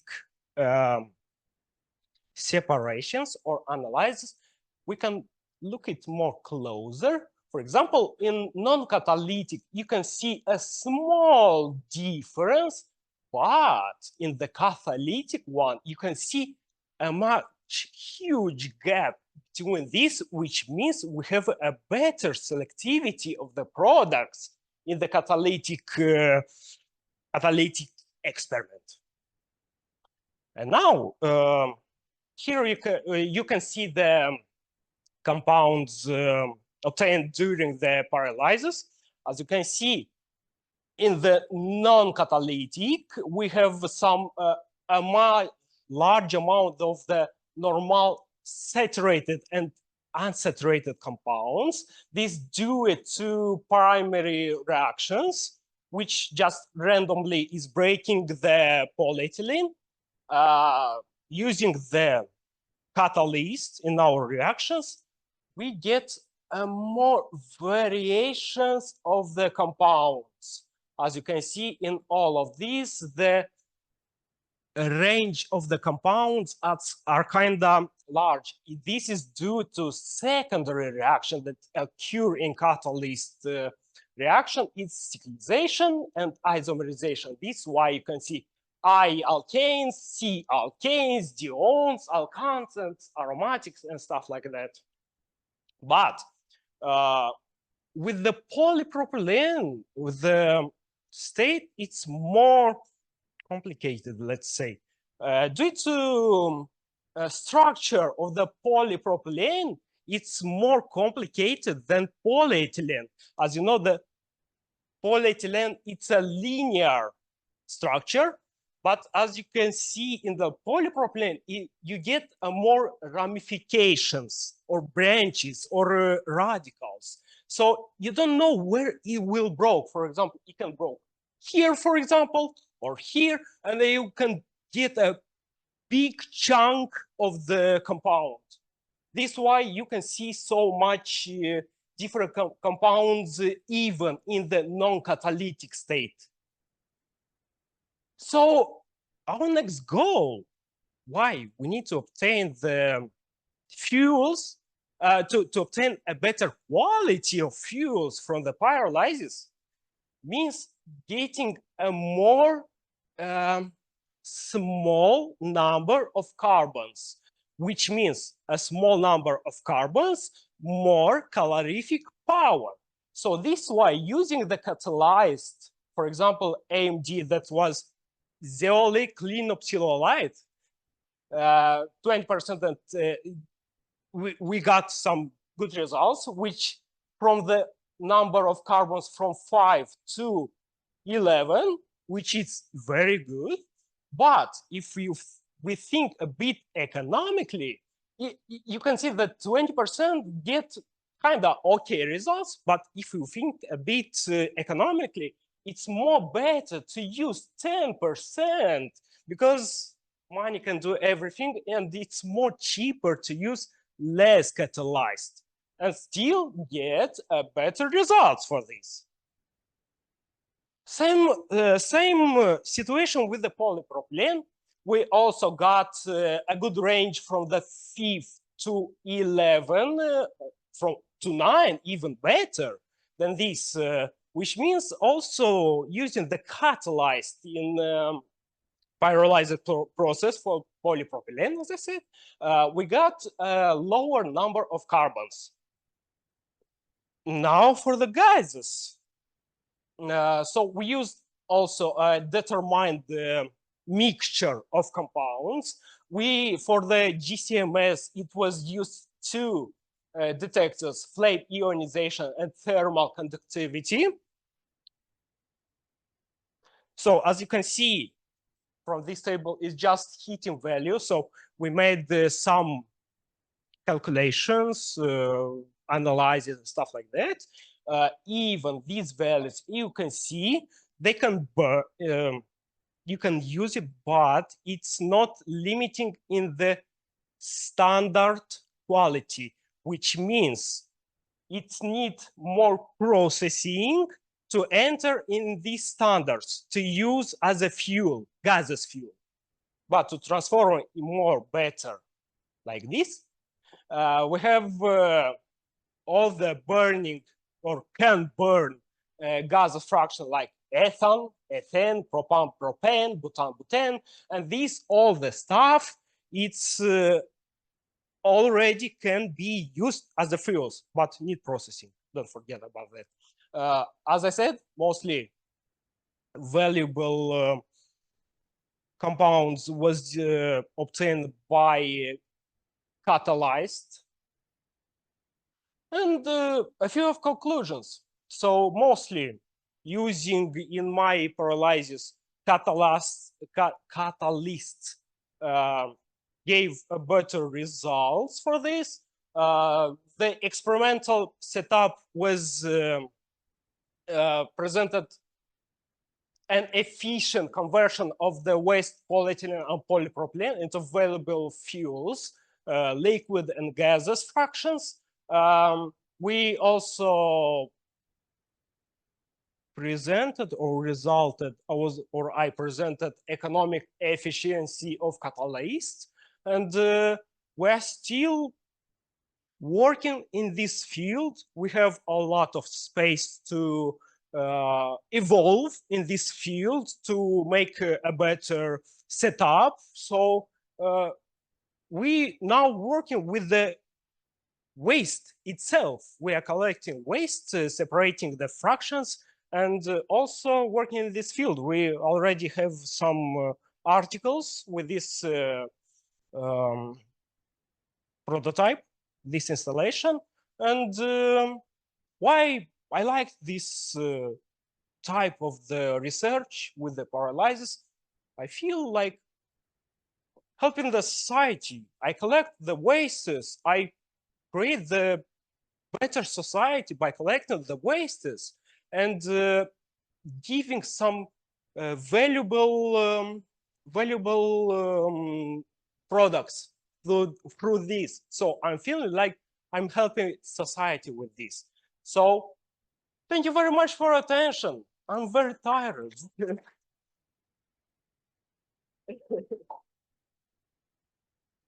Thank you very much for the nice presentation. Are there any questions? The first one. Oh, yeah. First of all, it's a comment. There are many others approaches to control plastics than pyrolysis. And pyrolysis is not the best. Okay, I understood that being your PhD thesis subject, it's a subject that it's very, that you like very much. But our approach as a scientist is to be objective as much as possible. So, one example, what you intend to do with your char, which is resulting with the char, which is resulting from the plastic. With the char, you can wash from the impurities from the char and use as a fertilizer. Yeah, we're discussing about impurity. And what you are doing with the heavy metals from with the potential toxic element. So you are taking out, and what you are doing? Yes, as I said, you can what you are doing with the potential toxic element, because you are taking out. How you are immobilizing? Yeah, as I said, you can wash these metals using different solutions. Sorry. And, Sorry, once again, you wash it, and with the washing method. You have the normal number of the substances. It's a limitation that you can use as a fertilizer in the field. No, it's too contaminated to be accepted to be used in the field, and it is not enough porous. Do not fill the standard for the char, for soil fertilizer. Yeah, I understand, but which is more, let's say, valuable to throw the can or a pet or the bottle? No, it's to recycle. Throw away? Recycle, yes. It's to recycle, or to find a different way to decompose and to recycle. Yes. Then to burn and to consume and to produce CO2. You can collect this. Okay, everything could be collected, but it's feasible. It is feasible. Okay. No, no. You should, for example, according also to the thinking of your group, for the char, you could propose, for example, to be used in different type of the bitumen. For example, just one solution. Not to spread the potential toxic element in agriculture. Okay? Yeah, this is why I said we have a lot of space in this field and to analyze. Okay, for this reason, you should consider the science. You know, I am saying that I don't know. Okay? Okay. Thank you. Thank you. Thank you very much for the questions. Are there any more questions? No. Maybe I'll ask one. You do the pyrolysis at 400 degrees, right?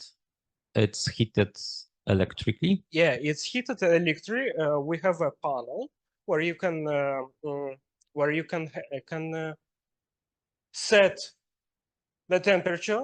It's a heating furnace. It's like an aluminum covered reactor. So it's to answer you, yeah, it's electrically heated. Do you think you could connect it to solar panels? It would be enough power to support it? It's just for consideration. Maybe it's not a question. That's a good question. Suggestion. If it's enough power to heat to 400 degrees, even some pyrolysis process can reach to the 900 degrees. So it depends on the product that you want to pyrolyze. For example, there are products that can pyrolyze or definitely burn to the ground at the 100 degrees, 200 degrees, but for the plastics, it's starting from 300 to pyrolyze. Okay. Thank you very much. Thank you very much. If there are no questions, then thank you again. Thank you. So we will go on with the next presentation of Naomi Tritean and her co-authors Luminița Dumitriu, Ștefan Ovidiu Dima, Marius Ghiurea, Bogdan Trică, Cristiana Di Nicolae, Ionuț Moraru, Alina Nicolescu, Anișoara Câmpean, Florin Oancea, Diana Constantinescu, Aruxandei. With the title? Anti-inflammatory and antimicrobial nanoformulations based on Hyposan crafted with ferulic acid, nanocellulose, and selenium nanoparticles. Hello, everyone. Thank you for the introduction. So I can go further. The etiology of periodontitis is complex. The failure of inflammation resolution will trigger hyperinflammatory responses and the proliferation of pathogenic bacteria, and which will tip the balance from gingivitis to periodontitis, the latter leading to loss of connective tissue and bone resorption. So several nanostructures were proven to be active against this biotic biofilm. So nanobiotechnology in this case has an interdisciplinary approach by combining the fundamentals and principles from various scientific fields, leading to novel breakthroughs in the nanoscale applications. In our case, bacterial nanocellulose and nanoketosan, they are known as biodegradable and biocompatible nanobiopolymers, which can closely mimic the structure and the properties of the fibrillar native extracellular matrix, which can provide a favorable environment for the cell attachment and proliferation. Also, the selenium nanoparticles were proven to be active against this biotic biofilm, especially to their antioxidant activity. So the bacterial nanocellulose ketosan matrix can be enhanced biologically by embedding other bioactive compounds, and hydroxycinnamic acids are known to have increased biological activity, but they have a low solubility in water. So by grafting hydroxycinnamic acids onto ketosan, we can obtain a hydroxycinnamic acid ketosan matrix with higher solubility in water and increased biological activity due to their increased bioavailability. So the aim of this study was to prepare a nanoformulation based on bacterial nanocellulose and selenium nanoparticles from kombucha fermentation with pollen and ferulic acid grafted ketosan. So we obtained the ferulic acid grafted ketosan to the free radical mediated grafting technique, and we determined the grafting efficiency to the ninhydrin and folin chocolate assays. And also, as you can see by the TEM analysis, the ketosan grafted with ferulic acid is presented like small nanoparticles. Instead, the ungrafted ketosan, which underwent the same preparation steps, but we did not add ferulic acid, is presented like long fibrillar structure, long fibrils of ketosan. So as I said, the ketosan grafted with ferulic acid is presented like spherical nanoparticles of about 100-200 nanometers. And by adding bacterial nanocellulose, we obtain a mesh-like structure. According to EDX analysis, we can see that the hydrogel is enriched in selenium. By SEM analysis, the ungrafted ketosan and ketosan grafted with ferulic acid present a lacy structure. Bacterial nanocellulose is more disordered, but with ordered microsheets. Instead, the final hydrogel is a completely ordered structure with parallel striations. So we confirmed the grafting by FTIR analysis by the shifts of amide 1, 2, 3 bands at lower wave numbers, and by the appearance of a new band. It doesn't work, the pointer.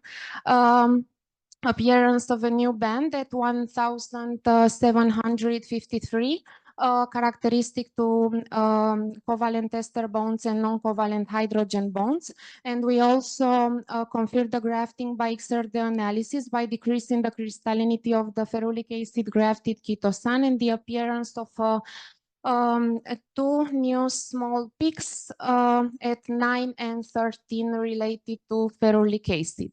The thermogravimetrical analysis also confirmed the grafting of ferulic acid onto ketosan as a convoluted derivative curve of the weight loss of grafted ketosan with grafted ferulic acid with ketosan backbone at lower decomposition temperatures, and the chitosan, the final hydrogel, present 4 thermal populations. The first 3 being characteristic to bacterial nanocellulose, grafted ferulic acid, and respectively chitosan. And together with the XRD-FTIR analysis, we can say that the hydrogel is a semi-interpenetrating biopolymeric network. We also studied the rheological behavior of the selenium-enriched hydrogel by in oscillatory mode, flow sweep, and axial detachment. And we can see that the selenium-enriched hydrogel present a viscoelastic behavior and also an intermediary viscosity between bacterial nanocellulose and chitosan. And also the axial force was 0.2 Newton, which was 100 million higher than that of the axial force attachment of bacterial biofilm, which we found in a previous published paper. Also, we investigated the antioxidant activity, and we can see that selenium-enriched hydrogel present antioxidant activity higher than that of selenium-free hydrogel. Also,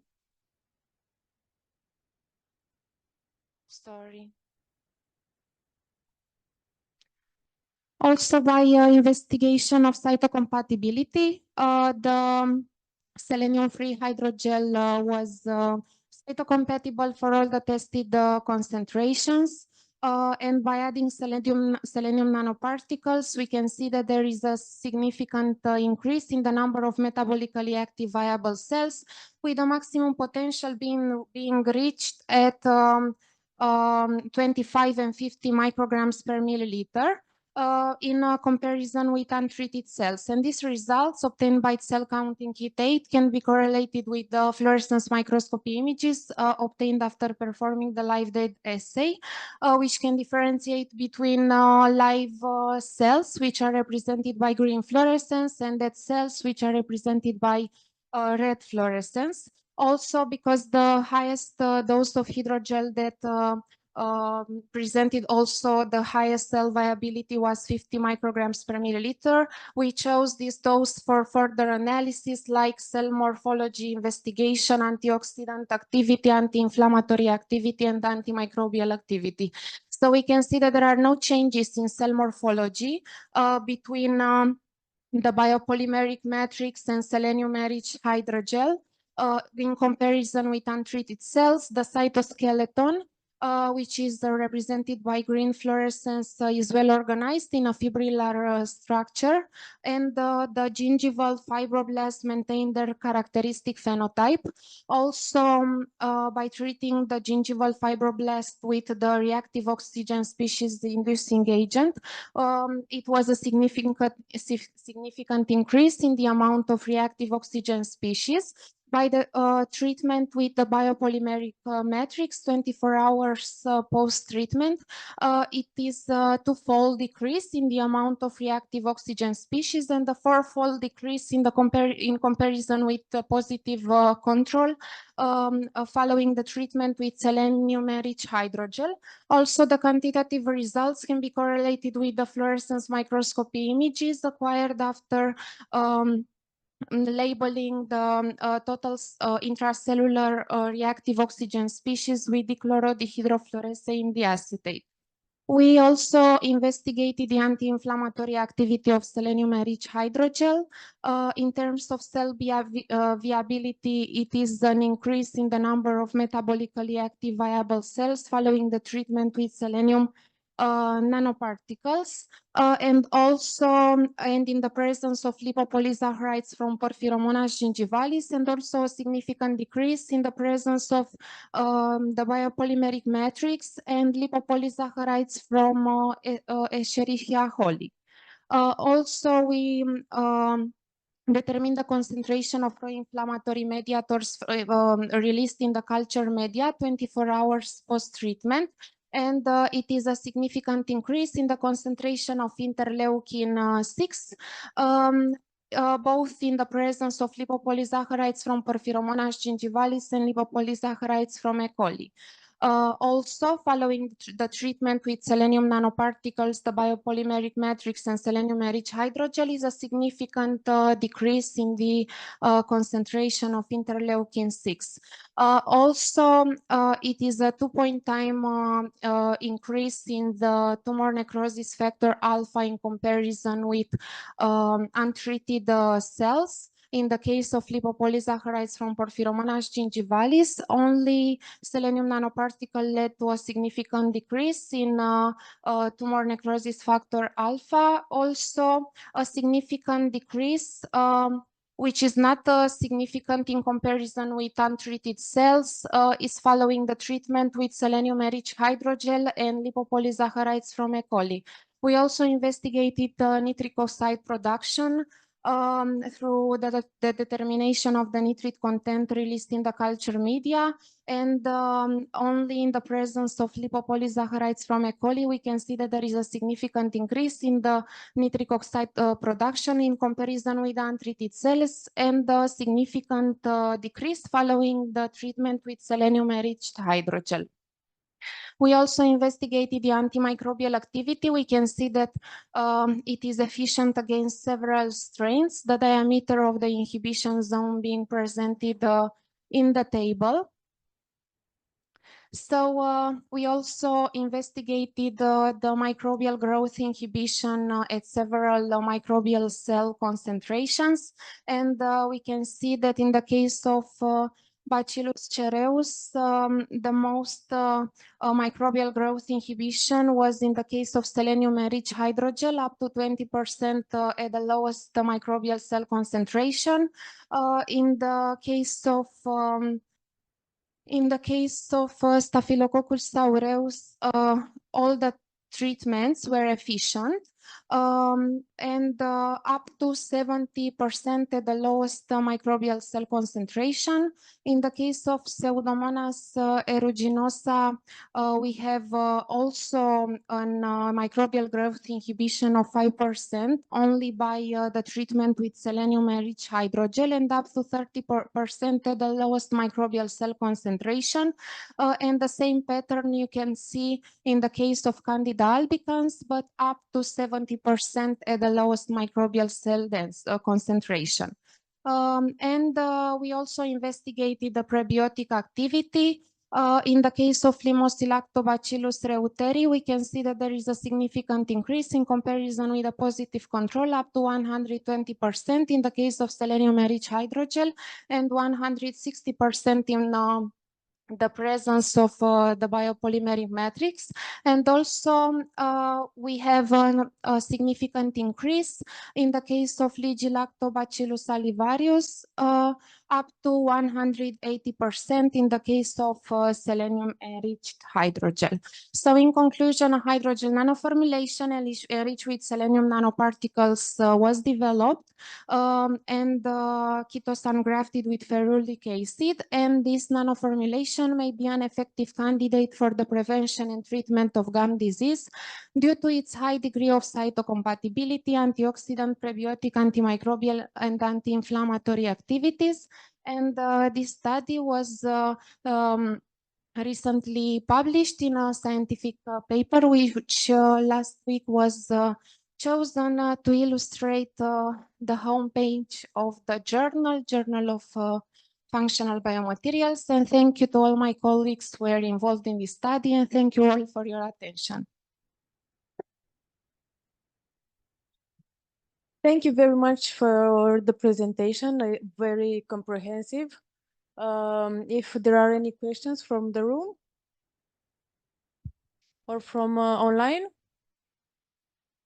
It's not a question, it was just a little comment about, you said at the beginning, of course, it's about materials. So I will just do a comment about, you said there were interpenetrating networks. So there are actually semi-interpenetrating networks. Yeah. Okay. And sometimes this is very important, especially when you want to publish, you will get your ears. And that is the only comment that I have. So if there are other questions besides this one. Okay, then thank you for the nice presentation. And we can finalize for today with the last presentation of Miriam Zăpârțan and co-workers Claudia Salanță and Anca Fărcaș, and her presentation is valorization of tomato byproducts and development of sustainable gluten-free products.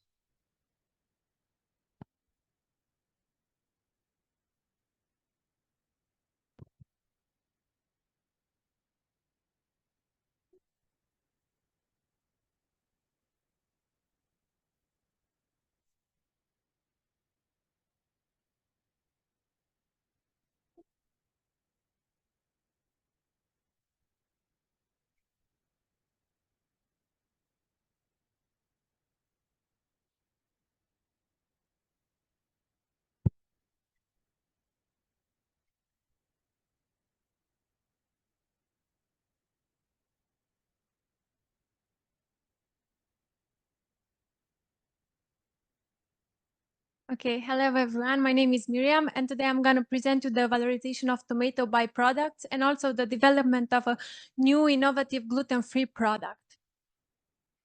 This is the structure of the presentation. I want to start with the introduction and also the purpose of the research, but I want to focus mainly on the results and discussion after I did some analysis in the lab. So first of all, the tomatoes are the second most grown and cultivated and used vegetables in the whole world. And sadly, after the industrial processing, we have a percentage of 10 to 30% byproduct. This byproduct contains peels, seeds, and also some fractions of the pulp. And it has an underexploited potential, and that is really, really sad because we have this, here you can see, the byproduct. It's rich in bioactive components and also has a lot of health benefits, as the studies say, as the doctors say. The health benefits are especially in the peel. And the peel is that part that we don't use. When we make tomato juice or tomato sauce, we don't use the peel.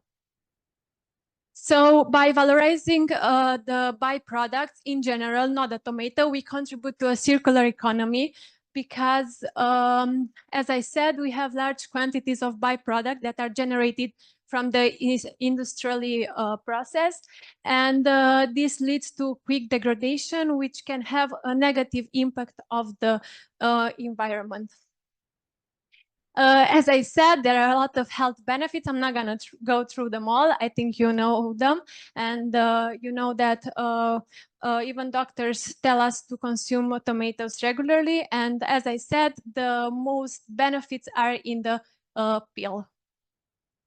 I wanted to do a gluten-free product because lately this is a really big, I don't know how to say, everyone wants to consume gluten-free product because there are a lot of people that are diagnosed with celiac disease, but not only, they have a lot of health issues because of the gluten indigestion. So I wanted to do a safe gluten-free product. So the aim of the research was to develop a gluten-free product enriched with bioactive components from the tomato byproduct. And the objectives of, as you can see here, we have the extraction and quantification of bioactive components from the tomato, the optimization of the entire technological process for obtaining the gluten-free product, which are crackers. I obtained crackers, they are like some biscuits, salty. In which I also used sorghum flour, which is not really used in Romania, so I wanted to use it in a product. And the evaluation of the impact that the powder I created had on my final product. Here you can see that I started with the fresh tomatoes. After obtaining the tomato juice, we can see here the fraction of the pulp, peel, and seed, which is the byproduct that we tend to just throw away or give it to animals. But I wanted to put it in a product so it can bring a nutritional value to my product. After drying it and grinding it, I obtained, as you can see here in the picture, tomato residue powder. I wanted this work not to be only a paper that I show you and I showed to other people. I wanted to take it to an industrial level, so you can see me in the picture here. I made the product in the only certificated cross-grain factory in Romania and east of Europe. So it's the only one you can find in Romania and east of Europe that does only gluten-free products. It's called PRIOCHEM. And here you can see all the steps I went through to obtain the product. For the analysis I did in the lab, we have 7 samples I studied. I studied the fresh tomatoes I used. I also studied the fresh tomato byproduct, the tomato byproduct powder that I obtained after drying and grinding. And for the crackers, I choose 4 types of crackers. We have the crackers without powder, with 10% tomato byproduct powder, 20% and 30%. And for the analysis, I choose to do the polyphenols using the Folin-Ciocâltău method, the lycopene, carotenoid, and also the antioxidant activity. I'm nervous. And all of them were, the results were I used the spectrophotometric analysis. Here are all the steps I did for the materials, but as I said, I want to focus on the results and discussions.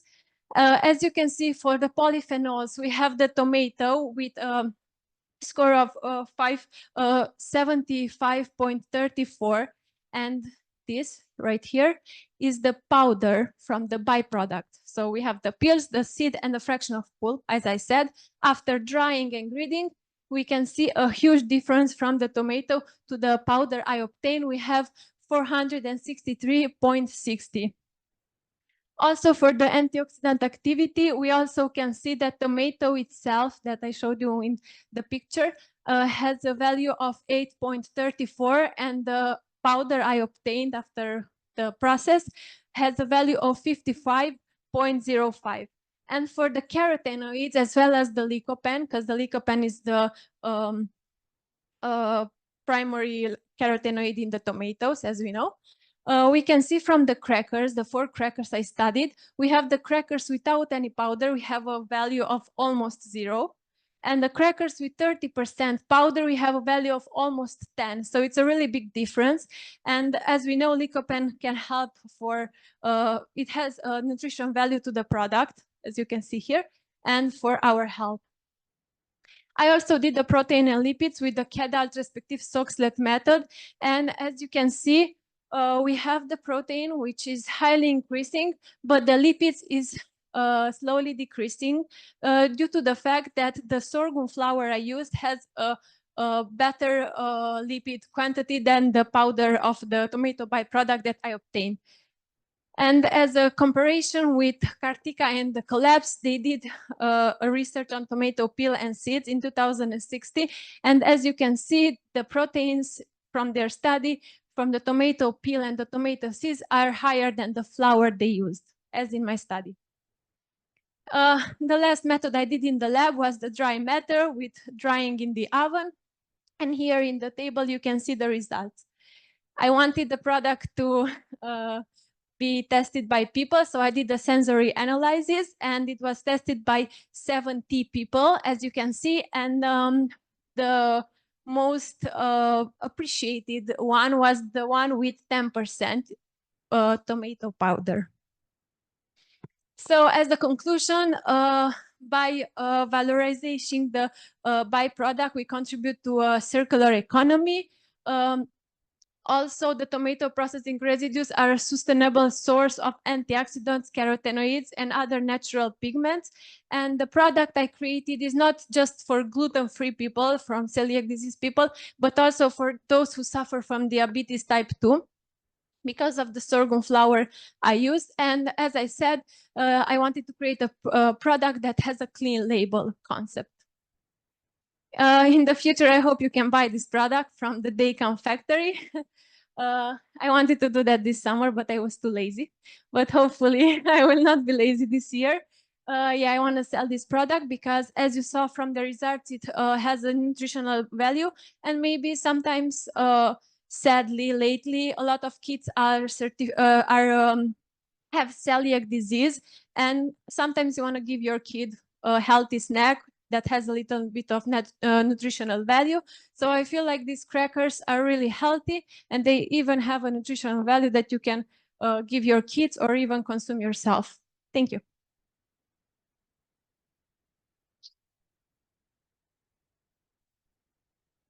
Thank you very much for the presentation. Okay, there are questions already. Thank you very much, Michael. For those who don't know, Miriam is our newest colleague at the Technological Transfer Center. And I wanted to congratulate you because, and your university, because this is part of your bachelor thesis.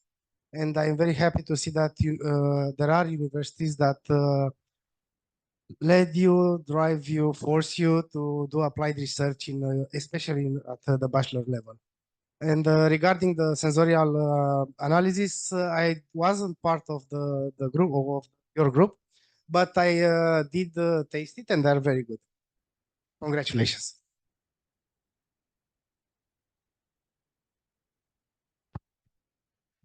Thank you for your presentation. Are you ready for my question?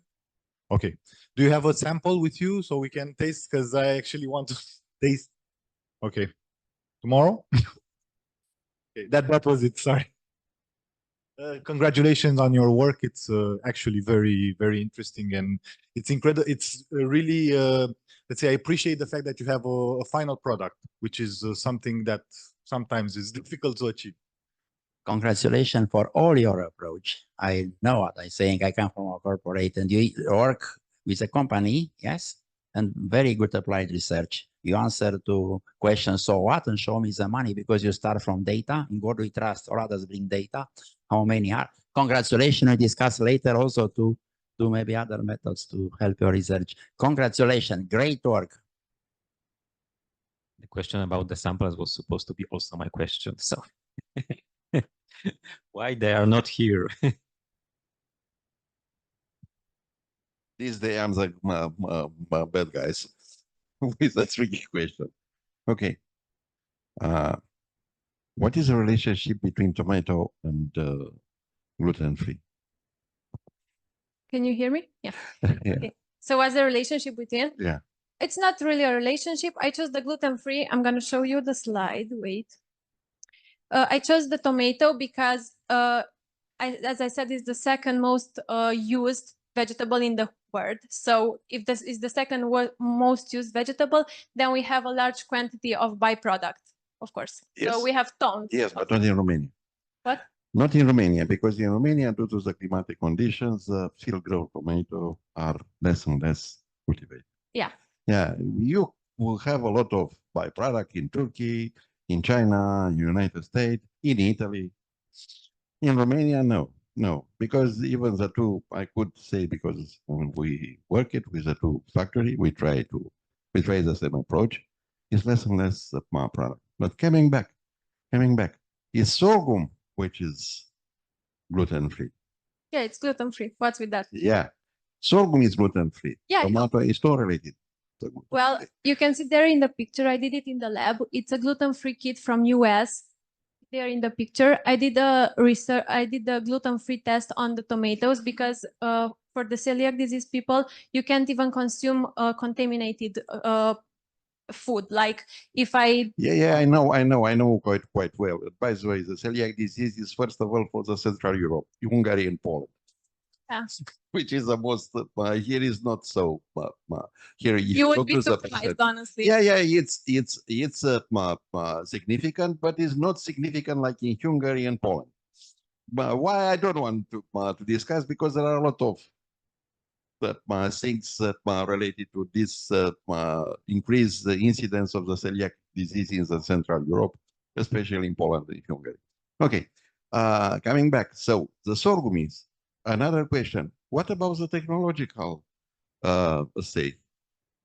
The technological assay on dough.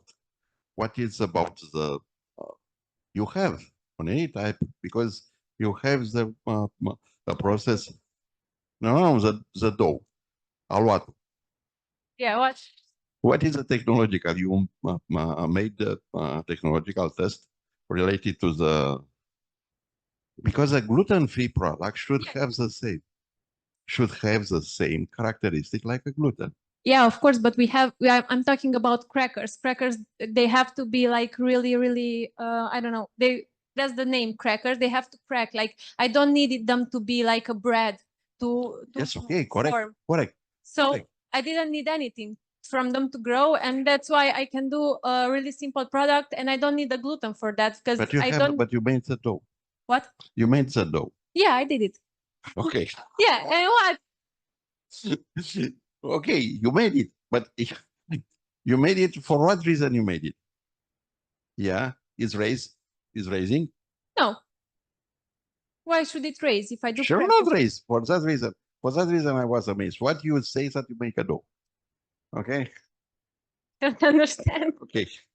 Okay. It's not really a dough like in the bread, in the condition of the bread.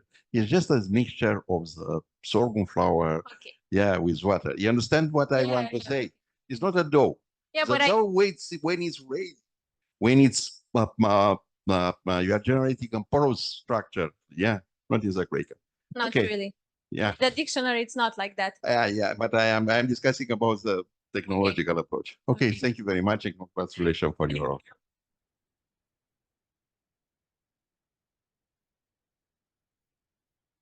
If there are no any more questions, then thank you again. And this was the last presentation for this session. Thank you for participation. And yeah. Thank you. Thank you, Mihail. Thank you, Verona.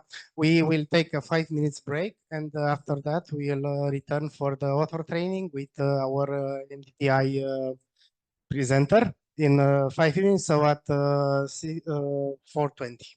Thank you. Welcome back from the short break. So right now we will have an author training from Dr. Ana Maria Bartolomei.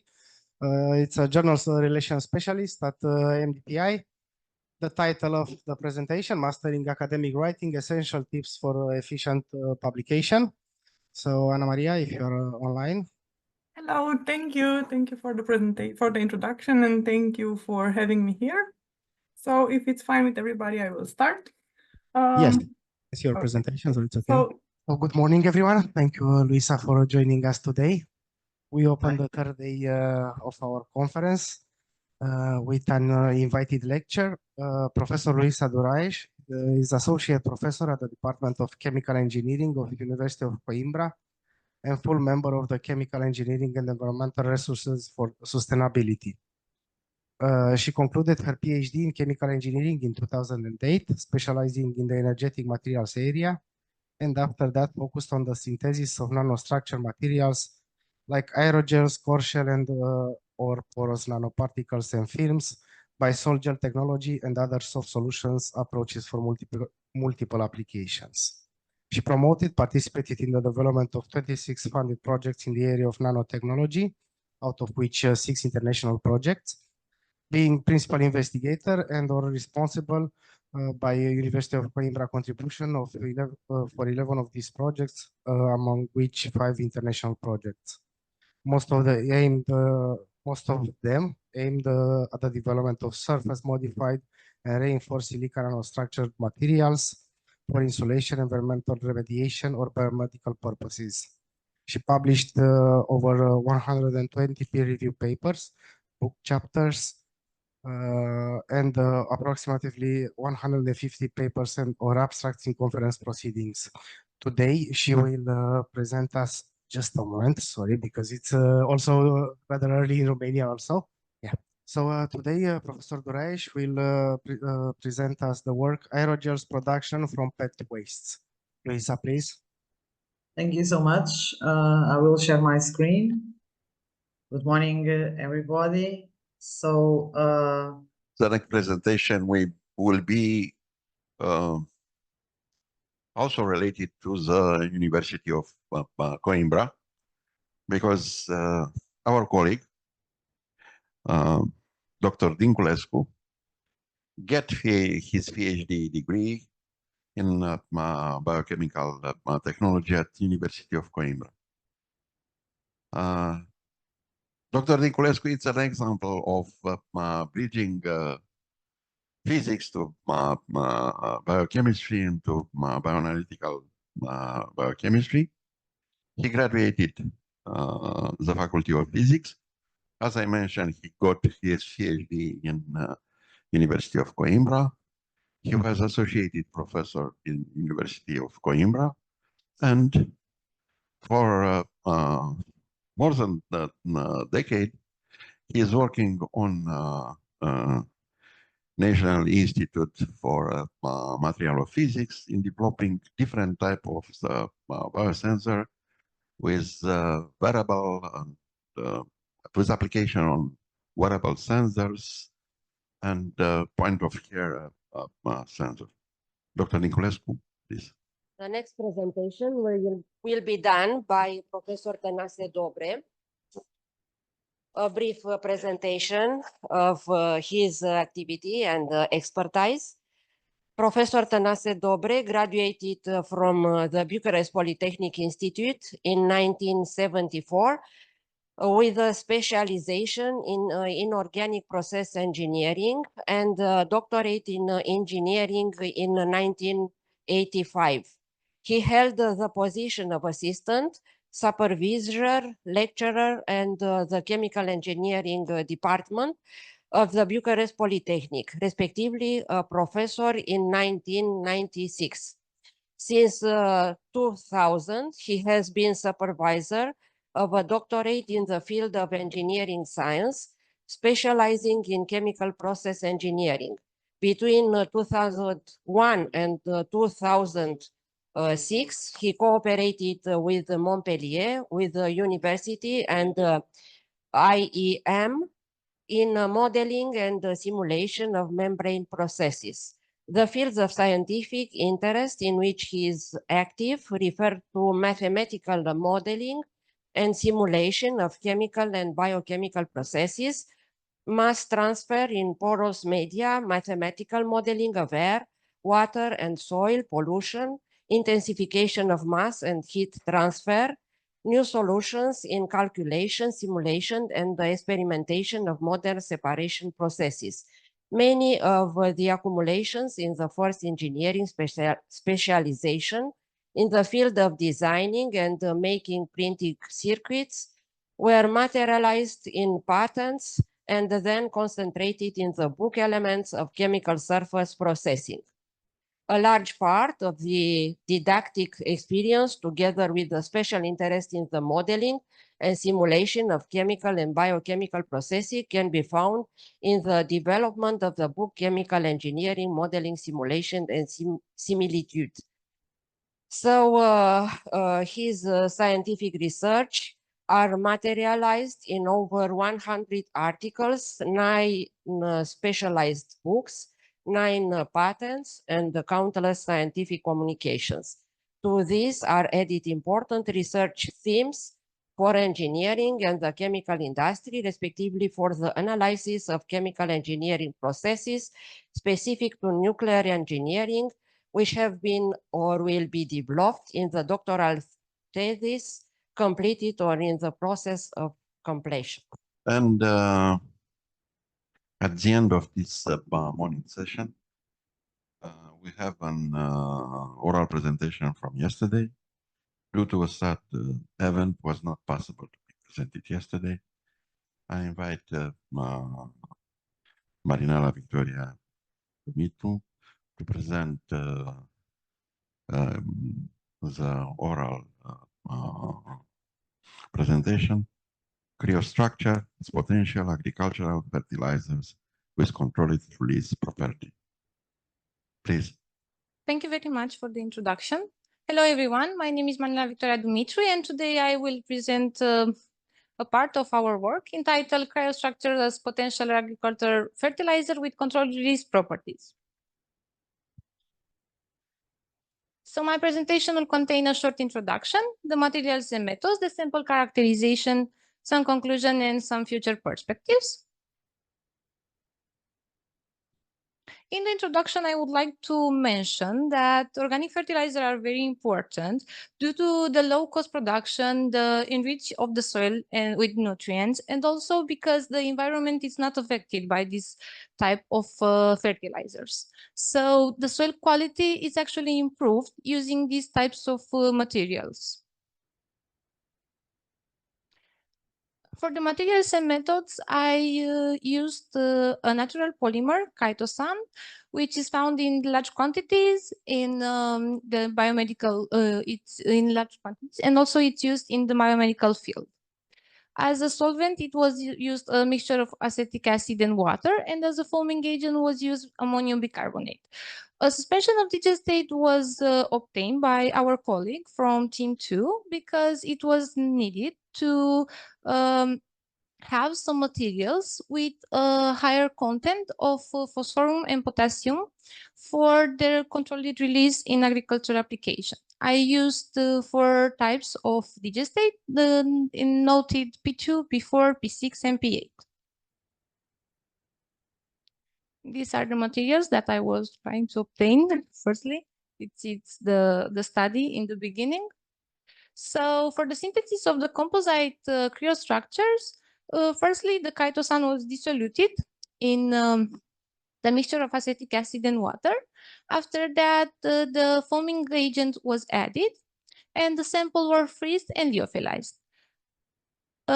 After this stage, the suspension of digestate was absorbed by these types of materials obtained firstly, and the sample were freezed and lyophilized, and in the end tested for their controlled release capacity of phosphorus and potassium. For the sample characterization, I started with the soiling degree studies. This step was needed in order to establish the ideal pH value for the sample to have a stability, and also to see if this pH is actually benefic for the soil and will not affect it. And also the suspension of digestate was having the same pH, and I was starting to do this study.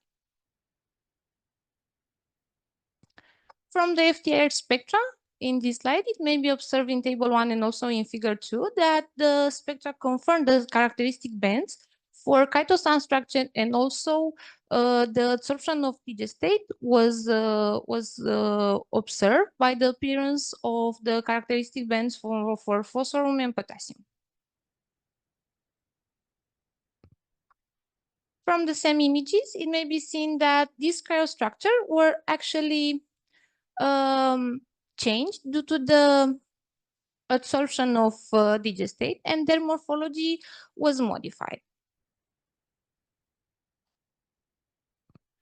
From EDX results, it can be seen that a higher element content for phosphorus and potassium, it was obtained for samples C3, P6, and C3, P8.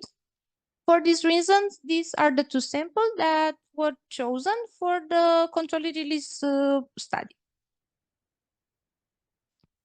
From the controlled release study, I was able to do it for phosphorus and potassium for the both samples. And as can be observed in table 2 and also figure 5, by using ICP-OS technique, these samples were analyzed. And it can be observed that for phosphorus and also potassium, in the case of sample C3P6, it was recorded a higher controlled release capacity, and also the sample were able to release 107 milligrams per grams. And also for potassium, it was in the case of sample C3P8. As a review for the results, this study was aimed at preparing cryostructure with phosphorus and potassium content. The swelling degrees were tested for the sample at 3 different values of the pH, 4, 7, and 9, to establish the stability of the materials. The FTIR spectra confirmed that composite cryostructure were successfully obtained. Same and the EDX images were confirming the presence of digestate into chitosan structure, and the controlled release study showed the ability of the materials to release phosphorus and potassium, especially after 418 minutes. As future perspectives, I would like to test these materials and determine the controlled release capacity for phosphorus and potassium in agriculture on tomato plants, and to study the materials in the terms of biodegradability in the soil, and also the life cycle assessment of the cryostructure and dosage optimization is very important. Thank you very much for your attention, and I would like to thank my team. If there are any questions, please. Thank you. Nice presentation and very interesting results. So if anyone want to put a question, please. From in line. Please. Yeah, I don't have practically a question, but a comment.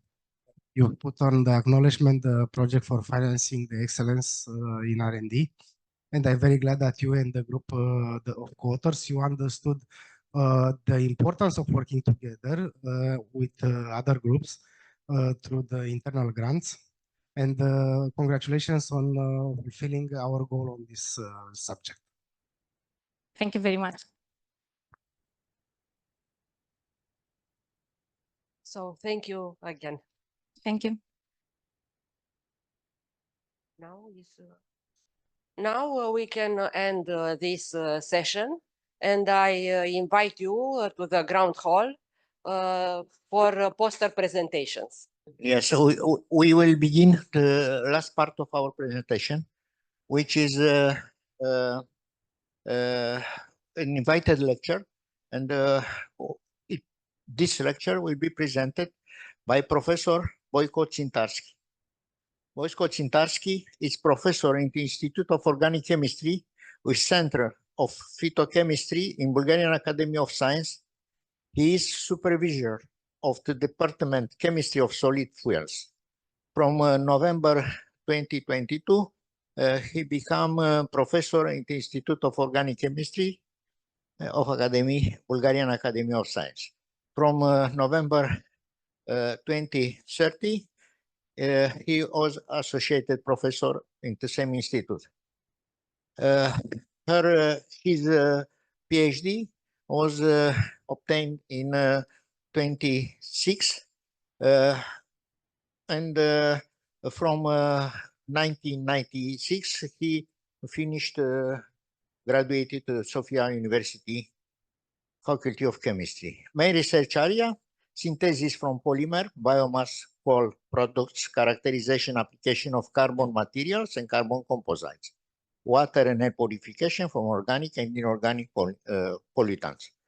He is a member of the Union of Chemists in Bulgaria and Bulgarian Catalytic Club, published over 100 scientific articles with more 1,000 citations, Hirsch Index 18.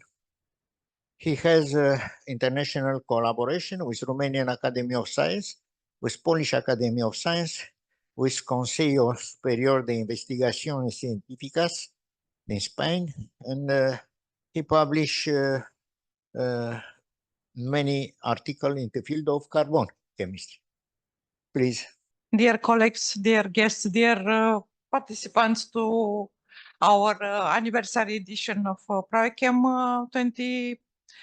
We are very proud that we arrived at the final of our works. I hope that you had very nice days. At least we felt like this, that you all enjoyed the conference. This was the atmosphere. We had very nice presentation, very good works. I have seen that during the coffee breaks, a lot of discussions gone on. So I think that we had a very fruitful and successful conference, symposium. I want to ask the chief organizer of the symposium to come here and to address his words and then to go to the. Sorry, I will have to put the diplomas because they are a little heavy. So before starting, I would like to. I would like to thank our partners, the Romanian Chemical Society, for organizing this event, and Cedele Nițescu Foundation, which helped us very much in organizing this event, as well as our sponsors and the exposer and the exhibitors, Brentag, Nanoteam, Avantor, and the MDPI, which also acts as a publishing partner, Ronexprim, and MCL Consult Telecom. We had with us our media partners, Radio România Cultural, Convocator, Ziarul News, Future Economy, and the International Conference Alerts. And the works presented these 3 days could be published. You can see on our website in different journals such as Crystals, Gels, Farmacia, Materiale Plastice, or Emerg, as well as in our book of abstracts or in the MDPI proceedings. Our colleagues will get back to you these days, finalize also this process.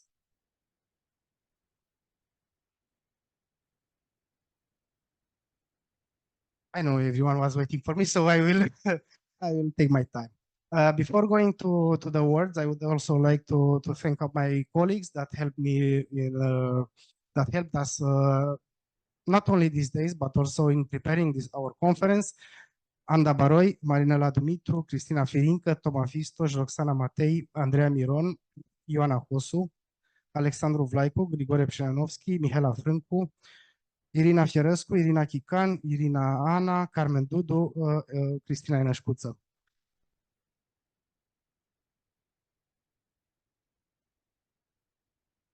Also, as you probably noticed, this year we moved on with the technology, and all our posters were presented as e-posters, and I would like to thank our colleague Radu Dorian and Ștefan for the work put to construct practic the supports for the TVs. Also, my colleagues Bianca, Ștefan, of course, because he was my first mentor for these days. Bianca, Miriam, Lorena, Nikki, and I hope I didn't forget anyone. So right now, because we are approximately 35 minutes in delay, we will start with the awards. And I propose to start with the Romanian Chemical Society Awards because they are our partners. So, thank you. I am very glad that this year too, Romanian Chemical Society has the possibility to give awards for very good presentation. We have 2 awards from the Romanian Chemical Society, and I will go fast with the first prize of the Romanian Chemical Society goes to Marinela Victoria Dumitru.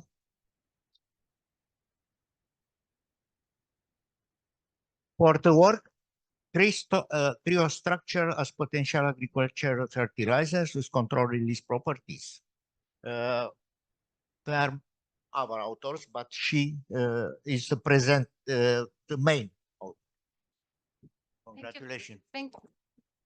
Thank you very much.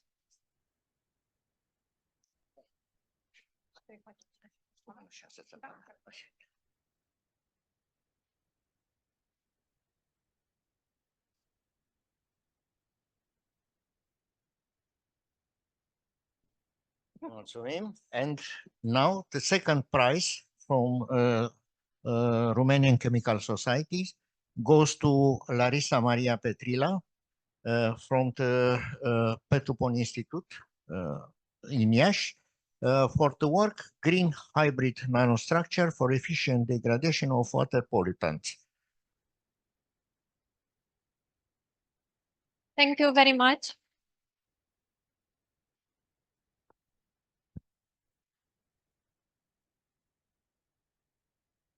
And I want also to mention that the prize comes with 500 lei for each of you. And after that, you must stay here to sing for this. No. Very much. Thank you.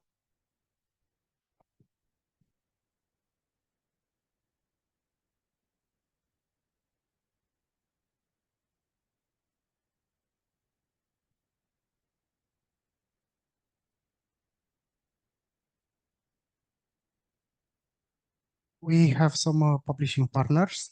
So MDPI, Verona.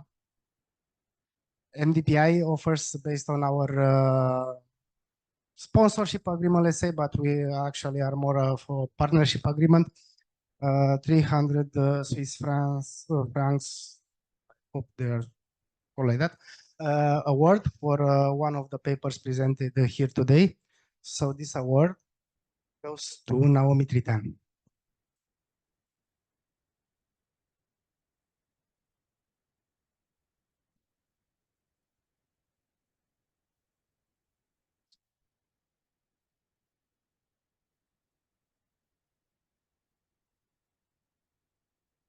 So another award from MDPI, it's one voucher from Polymers. It's 100% voucher, which was given to Lucian Gabriel Zamfir for his poster presentation.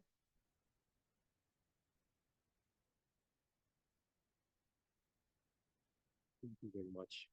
Welcome.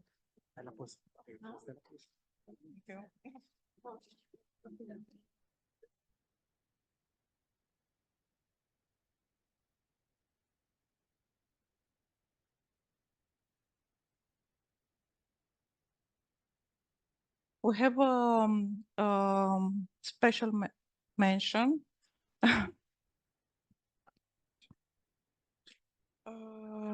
Okay, so we have an invited an award which consists in invited lecture for the next PRIOCHEM edition and is given to Celina Maria Damian. Like this. Okay, we'll pass her.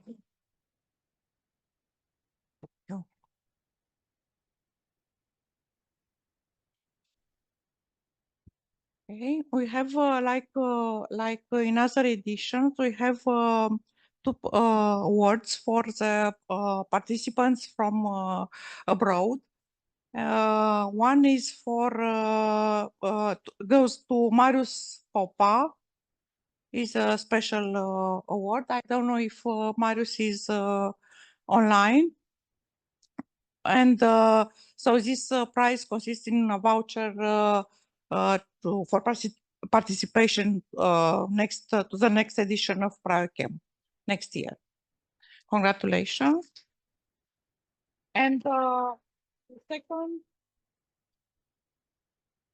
the second prize for abroad participants is goes to Aziza Batova and all the, of course, of all the collective. I don't know if she is organized. Aziza is from Kazakhstan. Yes. We are here. Hello. Hello. Hello.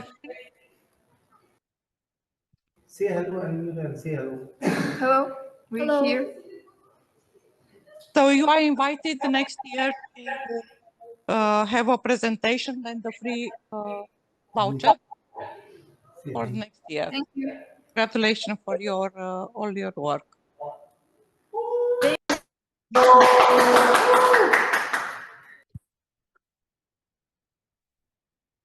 Thank you.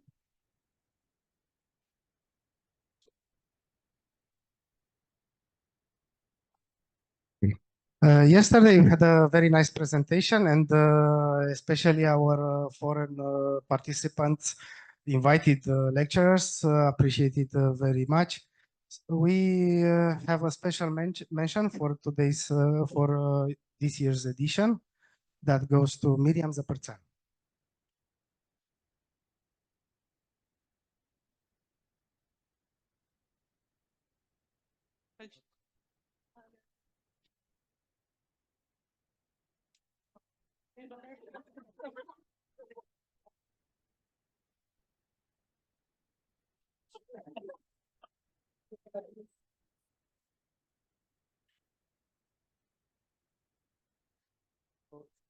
In case anyone is wondering, the registration support voucher is like this. So it covers the conference fee for the next year.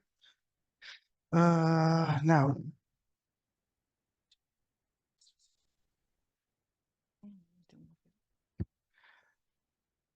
so let's go. All the awards from PRIOCHEM to 20 are the same, but we will start. One of PRIOCHEM award is going to Grigore Pshenovsky for the works presented at PRIOCHEM 22 and for its outstanding contribution to science education.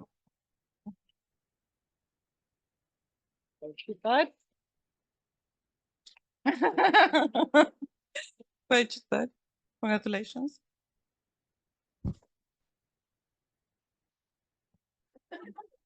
I also have a message for Grigore. I was reading these days, and to paraphrase here Winston Churchill, you never reach your destination if you stop to throw rocks at every dog that barks. I got. Thank you very much. I'm very emotional. You gave me the energy yesterday. Your feedback, it's so astonishing for me, and you are my motivation to continue in this way with something creative and something unusual for this. So thank you very much for your support.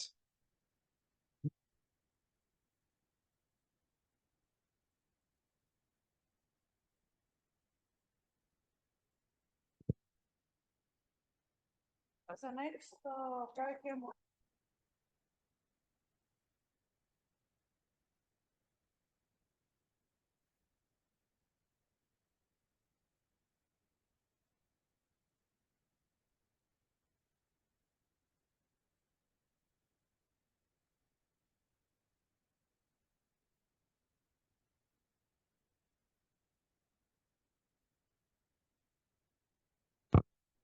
Thank you very much for the opportunity and for the collaborative work of our team. Thank you very much for being here these days and for participating along with all the young researchers at this edition of PRIOCHEM, and hope to see you next year as well and to participate as well.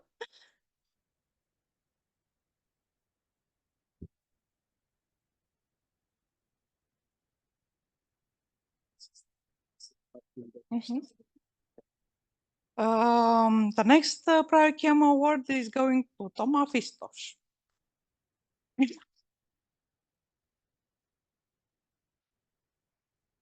Congratulations.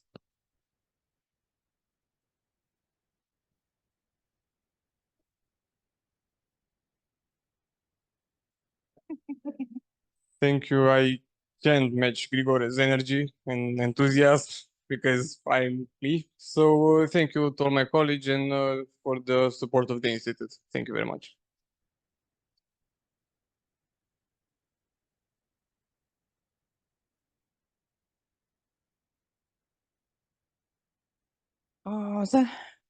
The next award goes to George Mihail Teodorescu.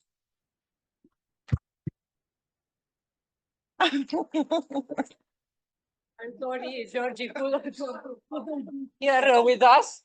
I'm happy to receive this award, and thank you. Thank you.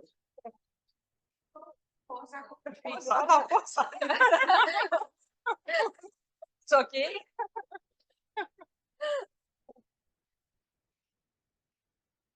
Thank you. Thank you.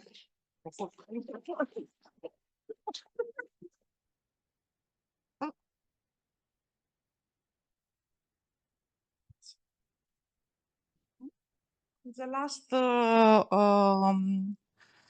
PRIOCHEM award is goes to Tatiana Calal. Tatiana is from the Republic of Moldova. Her work was presented yesterday by another PhD students from the University of Agronomic Science But and maybe Veterinary she's Medicine. online. I don't think we tried that this year. We tried to keep our online participants strictly to foreign participants, as have you noticed, I presume, and we will take care to this award to send it to her.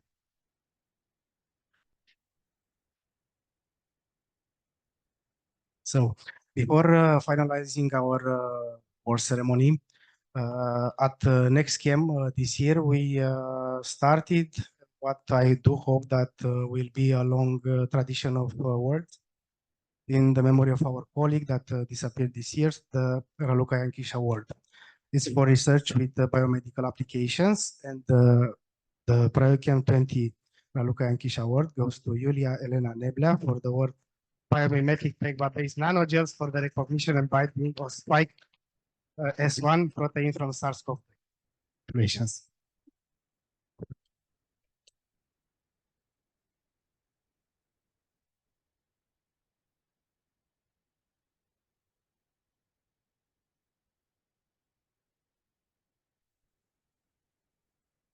I'm not good at speeches, so thank you so much. It was a team effort and it will be going on. Also a team effort. We are working together to get good results. So thank you so much.